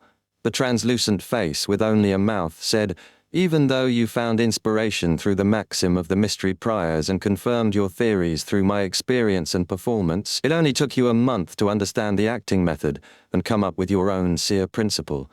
That shows that you possess outstanding wisdom and an open mind." Klein avoided responding to that, feeling guilty. Instead, he asked, "Madam, do the higher-ups in the church know about this so-called acting method?" No doubt they understand it very clearly. I once read through the historical information in the church and searched through stories of people ignoring the norms and advancing quickly. I realized that there were more than a few nighthawks and bishops who have done so. I'm not the most unique one either. But their ending. Daly intentionally paused, her tone heavy. What kind of ending did they have? Klein asked, heart tightening. Could it be the church saw it as heresy? The translucent face laughed. Their endings were rather great. Besides the few who lost control or were sacrificed in Beyonder incidents, the rest of them have at least become archbishops or high-ranking deacons. Among them, there are also experts that have successfully become high-sequence Beyonders. In the Church of the Goddess, Sequence 4s and Sequence 3s are called saints, while Sequence 2s and Sequence 1s are called grounded angels. Of course, every angel was once a saint. Madam Daly, you deliberately tried to scare me earlier. Klein's lips twitched. Since the church has mastered the acting method, why didn't they just tell every nighthawk? Although it wouldn't prevent every nighthawk from losing control, it would definitely lower the probability and reduce unnecessary losses. A trace of sorrow passed over the translucent face. I have no idea why either. They told me that when I become an archbishop or high-ranking deacon, I'll be able to know the secret. I came here today because I hope that you can tell Dunn about the acting method more clearly before you hand in your special request. Klein wasn't foolish enough to ask why she couldn't do it herself. Once noticed by the church, one has to swear not to tell anyone about the acting method? Yes, you must do it before the goddess's holy items and swear upon her name. That holds enough binding force. Trust me, you definitely don't want to know the outcome of a violation. I can only talk about it with people who have mastered the acting method. Like you. Your body language already gave me the answer before you replied. That's why I dared to say the turn. Daly sighed. She paused. I only faintly grasped the essence of acting back then and digested the potion very quickly. Yes, among the higher-ups in the church, using the term digesting to describe the control of the potion is very aptly worded. Anyway, before I made the pledge and found out about the acting method, I had no clear understanding of it, so I couldn't accurately explain it to Dunn and the others. I gave up at first. I never thought that I would meet you, an eccentric wonder that could clearly understand the acting method before handing in a special application. No, a genius. So that's how you see me, madam. Klein's mouth twitched, but he promised solemnly, I originally intended to remind Captain about the existence of the acting method through my special application. With your explanation, I don't have to worry further. Very well, you're such a kind lad. Daly sounded relaxed. Madam, you're only about 2 to 3 years older than me. Klein mentally corrected. Without prompting, the translucent face added, If you have any problems or anything that you require assistance with, you can write a letter to me. Wait for me. Heh heh. When I become an archbishop or a high-ranking deacon, which allows me to understand why the church hides the acting method, I'll give you a hint whether if it's a good or bad thing. Klein perked up. Madam, what's your address? More help was always welcome, and she was a powerful spirit medium. Daly remained silent, then laughed. Our communication shouldn't go through the post office, as we would be using normal letters. That's very dangerous. I'll teach you a relatively easy ritualistic magic. You can use it to summon a special spirit, one that belongs to me. Pass the letter to it, and it'll send it precisely to me. It wouldn't be faster than a telegram, but it's faster than a steam locomotive. If you were to send a message at noon, I would receive the message in Backlund that same night. Klein listened intently and nodded. A very pragmatic ritualistic magic. Daly chuckled. The uniqueness of the ritualistic magic is to pray to yourself, obtaining power from your own spirituality without going through a god. Hence, it's quite secretive, but it isn't very powerful. First, you select a herb and essential oil in the corresponding domain. This is no different than normal ritualistic magic. However, you only need the candle that represents yourself. Then regarding the spell, there are 3 parts. The first part is I. Shout I in either ancient Hermes, Jotun, Dragonish, or Elvish. The second part is I summon in my name. That part can be said in Hermes. The third part is the exact description of the summoning object.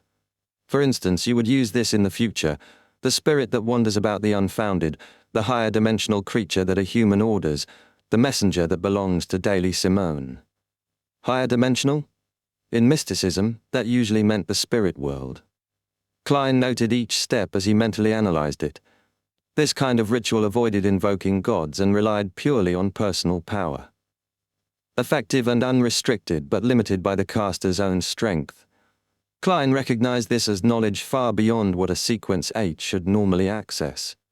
Daly repeated the description several times and warned, remember, don't change the actual description of the summoning object, or the ritual could easily attract a terrifying monster. Okay, Klein nodded earnestly. At that moment, a strange thought popped into his mind. If I were to change the description of the summoning object to the fool that doesn't belong to this era, the mysterious ruler above the grey fog, the king of yellow and black who wields good luck, what would be summoned? Would it be useless, or would the grey fog descend? Would I have to respond in that mysterious space? Could it stir more power from that world? Would it trigger something catastrophic? Klein still remembered the fear from the mutated Sun Sacred Emblem incident. He decided to divine above the grey fog before trying anything. He asked, Madam, if one were to strictly practice the acting method, how long does it take to go from Sequence 8 to Sequence 7, and how long from Sequence 7 to Sequence 6? According to the information that I've read, it varies from 3 months to 2 years for Sequence 8 to Sequence 7. It depends on whether you can grasp the core spirit and corresponding principle during the acting process. From Sequence 7 to Sequence 6, it varies from half a year to 3 years. Likewise for Sequence 6 to Sequence 5. As for Sequence 5 to Sequence 4, 3 to 20 years, Daly said. Klein smiled. So, madam, are you already at Sequence 6? Dunn had mentioned Daly's rapid progress. 1 year from corpse collector to gravedigger, another to spirit medium, and she'd been a beyonder for 5 years. That meant 3 years as a Sequence 7. Yes, that's the reason why I was transferred to Backlund Diocese, the translucent face replied. My current occupation is a spirit guide. However, I prefer the name spirit medium. All right, this little guy is getting tired. I have to go. Under such circumstances, I won't be saying, may the goddess bless you. Sweet dreams. Klein pressed his chest, smiled and bowed. No, there won't be any sweet dreams tonight. I have to rush back to Backlund. This isn't a happy experience. It's like having a relationship with someone you don't like. Daly's voice faded as the translucent face vanished into the wall. The gas lamp suddenly brightened, the gloom gone. Klein, who had kept his spirit vision activated, stared in a daze before slowly returning to himself. Spirit medium. No, spirit guide is very impressive. It can actually conjure a messenger. I wonder what's the specialty of my Sequence 7 and Sequence 6. He quickly removed the spiritual wall, turned off the light, and lay in bed silently. He didn't plan to go above the grey fog that night. just in case Daly returned saying Dunsmith's classic line, "Oh yeah, I forgot one thing." When that happens, I wouldn't even be able to silence her with death. The next day, Klein arrived at Blackthorn Security Company 3 minutes early. "Good morning, Klein, the new clerk is here," Roseanne beamed. Klein felt genuinely happy for her. "Congratulations, Roseanne. The goddess heard your prayers. My skin shall be back to perfect condition." Roseanne nodded with delight. After a short chat, Klein walked through the partition and knocked on the captain's door. "Please come in," Dunn's deep, mellow voice sounded. Klein entered and saw the captain sit up at once, grey eyes turning dark as if anticipating trouble. Ahem. Klein cleared his throat, set his hat and cane aside, and sat. "Captain, I have something that I'd like to report." "What is it?" Dunn asked, arms crossed. Chapter 149, Direct Hint. Klein looked at the serious Dunn Smith and suddenly smiled. "Captain, I understood something yesterday." "And what is that?" Dunn repeated in his usual calm tone, leaning back and unfolding his arms. Klein recalled the script he had prepared. "As I was reviewing my experiences, I realized the names of sequence potions hold a set of hidden principles. These principles help us gain control and avoid negative effects. When we follow them, we become more aligned with that role. These principles aren't revealed directly. We must piece them together based on feedback from the job and our own observations. So, when I truly became a seer during the Divination Club meeting, those auditory and visual illusions stopped. That is what I understood." Klein sighed to himself, satisfied he'd said all that was necessary, without explicitly saying acting. "Sir, let's hope the captain doesn't tell the church I've developed this theory. That would draw too much attention, especially given the seer pathway's ties to the Antigonus family. Still, the captain has seen a lot. He's smart. If he grasps the acting method, he'll realize the church is hiding things. He'll know what not to say." Klein made his decision. "If he doesn't understand or sense the cover-up, I'll tell him directly before submitting the special application. Yes, I'll test him first." Dunn listened in silence, his grey eyes deepening. He rubbed his temples for nearly 20 seconds, then picked up his pipe and took a whiff. Then, almost forgetting the rules of the Nighthawks, he struck a match and lit it. White smoke curled up as Dunn closed his eyes, savoring the tobacco. After a while, he opened his eyes and smiled at Klein. "I'm sorry, I forgot that you don't smoke." "Smoking is bad for your health," Klein replied seriously. Dunn thought with the pipe still in hand. "I seem to have understood something too." "No, Captain, you don't understand anything, just don't loiter in my dreams too often." Klein smiled politely instead of responding. "Perhaps it won't be too long before you submit the special application to me." Dunn said with a half smile, taking a deep puff. "Can I submit it tomorrow?"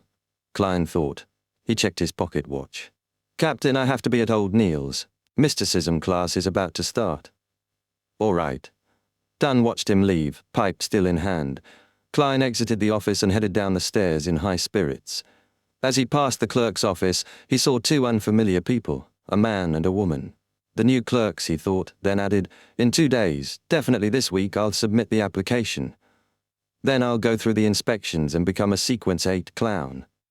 In the silent passage underground, Klein turned toward the armory and pushed open the guardroom door. He jumped in surprise. Old Neil looked pale and worn out. He yawned constantly. "I've been a little constipated lately," he said. "Tried a ritual to fix it last night.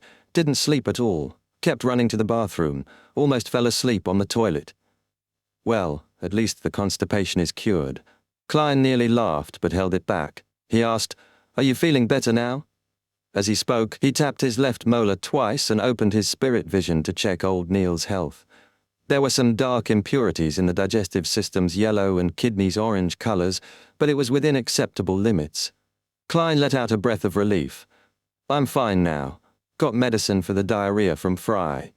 Old Neil yawned. "Self-study today. Only 2 or 3 days left of content." "All right," Klein said politely. "I could guard the armory while I study. You should rest in the break room." Old Neil instantly perked up, his eyes gleaming. "Lad, you're surely the kindest Nighthawk, right after Fry. I'll leave the armory to you." He grabbed the cushion from his knees and bolted from the guardroom like a storm, leaving Klein sitting there in a daze. That morning, the Blackthorn Security Company had accepted an extra mission. Leonard and Kenley had escorted a merchant to the harbour and were paid extra. Klein was envious. The rest of his day was filled with mysticism lessons, shooting practice and torture from instructor Gawain, who seemed oddly upset. Huff, huff. Klein gasped after the session, only recovering enough to shower and change after some time. He continued working hard, spending 2 soli to rent a carriage and check the remaining red chimney houses. His face darkened as the final house left his view. The house from my divination isn't among those with recent tenant changes. This is troublesome. There are about 1,600 houses, and I can't ask for help, only I will feel the spiritual resonance. Don't give up. Keep investigating during free time. I'll finish in 2 months. No, 1.5. Maybe I'll find it tomorrow. He pushed aside the discouragement. As he prepared to tell the driver to head toward Daffodil Street, he realized he was near Mr. Ezek's residence. He did right to say he'd return this week, though he didn't give an exact date. I'll drop off a note. I've already paid for an hour. After this, I'll just take a public carriage back, he decided quickly. 4 minutes later, he stepped down outside Ezek's house. The homes here were clearly better than those on Daffodil Street, but not as luxurious as House Street. There was a lawn out front and a garden in the back. Ding, ding, ding. Klein pulled the bell cord. Footsteps approached. The door opened. Ezek's gentle features and bronze skin appeared. He wore a white shirt, brown vest, and matching pants, clearly at home. Klein, I was just about to write you, Ezek greeted with a smile. I got back last night. Klein stared at the small mole near Ezek's right ear. Mr. Ezek, I found a clue to your past. Really? Ezek instantly looked excited. The sadness in his eyes dulled. Let's talk inside. Klein glanced around. Ezek nodded and stepped aside. Klein entered. Ezek locked the door and led him to the living room. They sat on the soft couch. What clues did you find? He asked eagerly. Klein hadn't expected to see Ezek today and paused to gather his thoughts. I recently took on a mission in Lamud town involving a wraith. Lamud, Ezek muttered, brow furrowing. Klein continued, watching his expression. During the investigation, a townsperson offered to sell me a portrait of the first Baron Lamud. Curious, I looked at it and saw someone with features much like yours. Same face, except for the hair. Even the mole near the ear was in the same position and size. The seller claimed the portrait was about 40 years old and a replica of an ancient painting found in the abandoned castle. We can often tell if someone's lying. I'm certain he wasn't. Ezek leaned forward, arms crossed, and remained silent for a while. 5 minutes later, he let out a long breath. Your description didn't jog my memory. Maybe I should visit the castle myself. Can you take me there? It would be my honor, Klein said, but I should head home first. I don't want my siblings to worry. No problem. Ezek stood. Chapter 150. Ezek's Discovery to Daffodil Street. Klein nodded at Ezek, approached his door, took out his keys and stepped inside. Melissa, already home, came out of the kitchen, her eyes lit up. I bought groceries. There's chicken, potatoes, onions, fish, turnips and peas. I even bought a small jar of honey. Sis, are you also getting used to the occasional luxury? Klein chuckled. You'll have to prepare dinner tonight. Count me out, for I'll be out of town. I might not return until dawn. Yeah, I'm doing a favor for Mr. Ezek, a teacher from the Khoi University's Department of History. He gestured toward the waiting carriage. Melissa hesitated, then said, All right. Klein left and joined Ezek in the hired carriage. They traveled nearly 3 hours to Lamud town. By the time they arrived, night had fallen. Only faint moonlight and starlight pierced through the clouds, guiding their way past unlit streets. After instructing the driver to wait, Klein followed Ezek toward the ancient castle. Ezek's pace quickened unexpectedly, forcing Klein to jog. He said nothing, noticing Ezek's grim expression. The castle, looming in ruins, stretched in all directions, its spire desolate and ominous. Ezek slowed at its sight, his gaze distant, caught between dream and memory. He suddenly groaned and clutched his forehead, his face twisted in pain. Mr. Ezek, are you okay? Klein asked, activating his spirit vision. Klein had performed a divination earlier for danger, but it had returned vague. He remained cautious, uncertain how Ezek would react if triggered by forgotten memories. Ezek was an enigma, his past unclear, his behavior unpredictable. Ezek didn't answer right away. He stepped forward, his hand lowering. He spoke dreamily. I've seen this ancient castle before in my dream. Back then, it was still complete with a robust outer wall and a high spire. I remember that there was a stable there, a water well there, and a barracks there. Over there was a garden that was used to plant potatoes and sweet potatoes. I remember there was a training field. My child, he was a boy. He was only about 7 or 8 years old, but he enjoyed running around while dragging a broadsword that was taller than him. He said that he wanted to become a knight when he grows up. My wife always complained about it being too gloomy in the castle. She liked the sunlight, the warmth. Klein watched the colors of his energy field shift. The moment felt surreal, like witnessing a ghost's past. Is Mr. Azik really connected to this castle? Could he be the original Baron Lammard? A creature that has lived for over a millennium? But how? He walks in daylight, works with the Nighthawks. Azik fell silent and strode through the main gate with practiced familiarity. He moved confidently, found the hidden gear, and opened the secret door to the basement. Klein followed, gripping his cane. They descended the stairs to the familiar room with the coffin. This time the coffin was closed, and its warm, holy aura was gone. Fry must have done this. A corpse collector's diligence. Azik stood before the coffin, his spirit vision flickering. He pushed open the lid slightly, revealing the headless skeleton. He stared for a long time, then let out a pained wail. He stumbled back, collapsed against the wall, and covered his face. The darkness deepened. Klein moved closer, then hesitated. His spiritual perception warned him. Azik was dangerous now. The air grew suffocating. Klein slowly backed toward the stairs. He waited, uncertain, until Azik finally lowered his hands and stood. Something's changed. He's heavier, darker, but his aura colors haven't shifted much. Still grieving, still lost. I recalled something, but it's very minor. Azik looked around. I sensed the power that made your fate disharmonious. Huh? Klein was stunned. Can you trace the source? The one behind the red chimney house, the one who took the knight's skull. What are they planning? It's been too long, but I'd like to try. How? Klein asked. Azik turned back to the coffin. He took my child's skull. I want to find him through a blood connection. Your child? So the knight really was your son.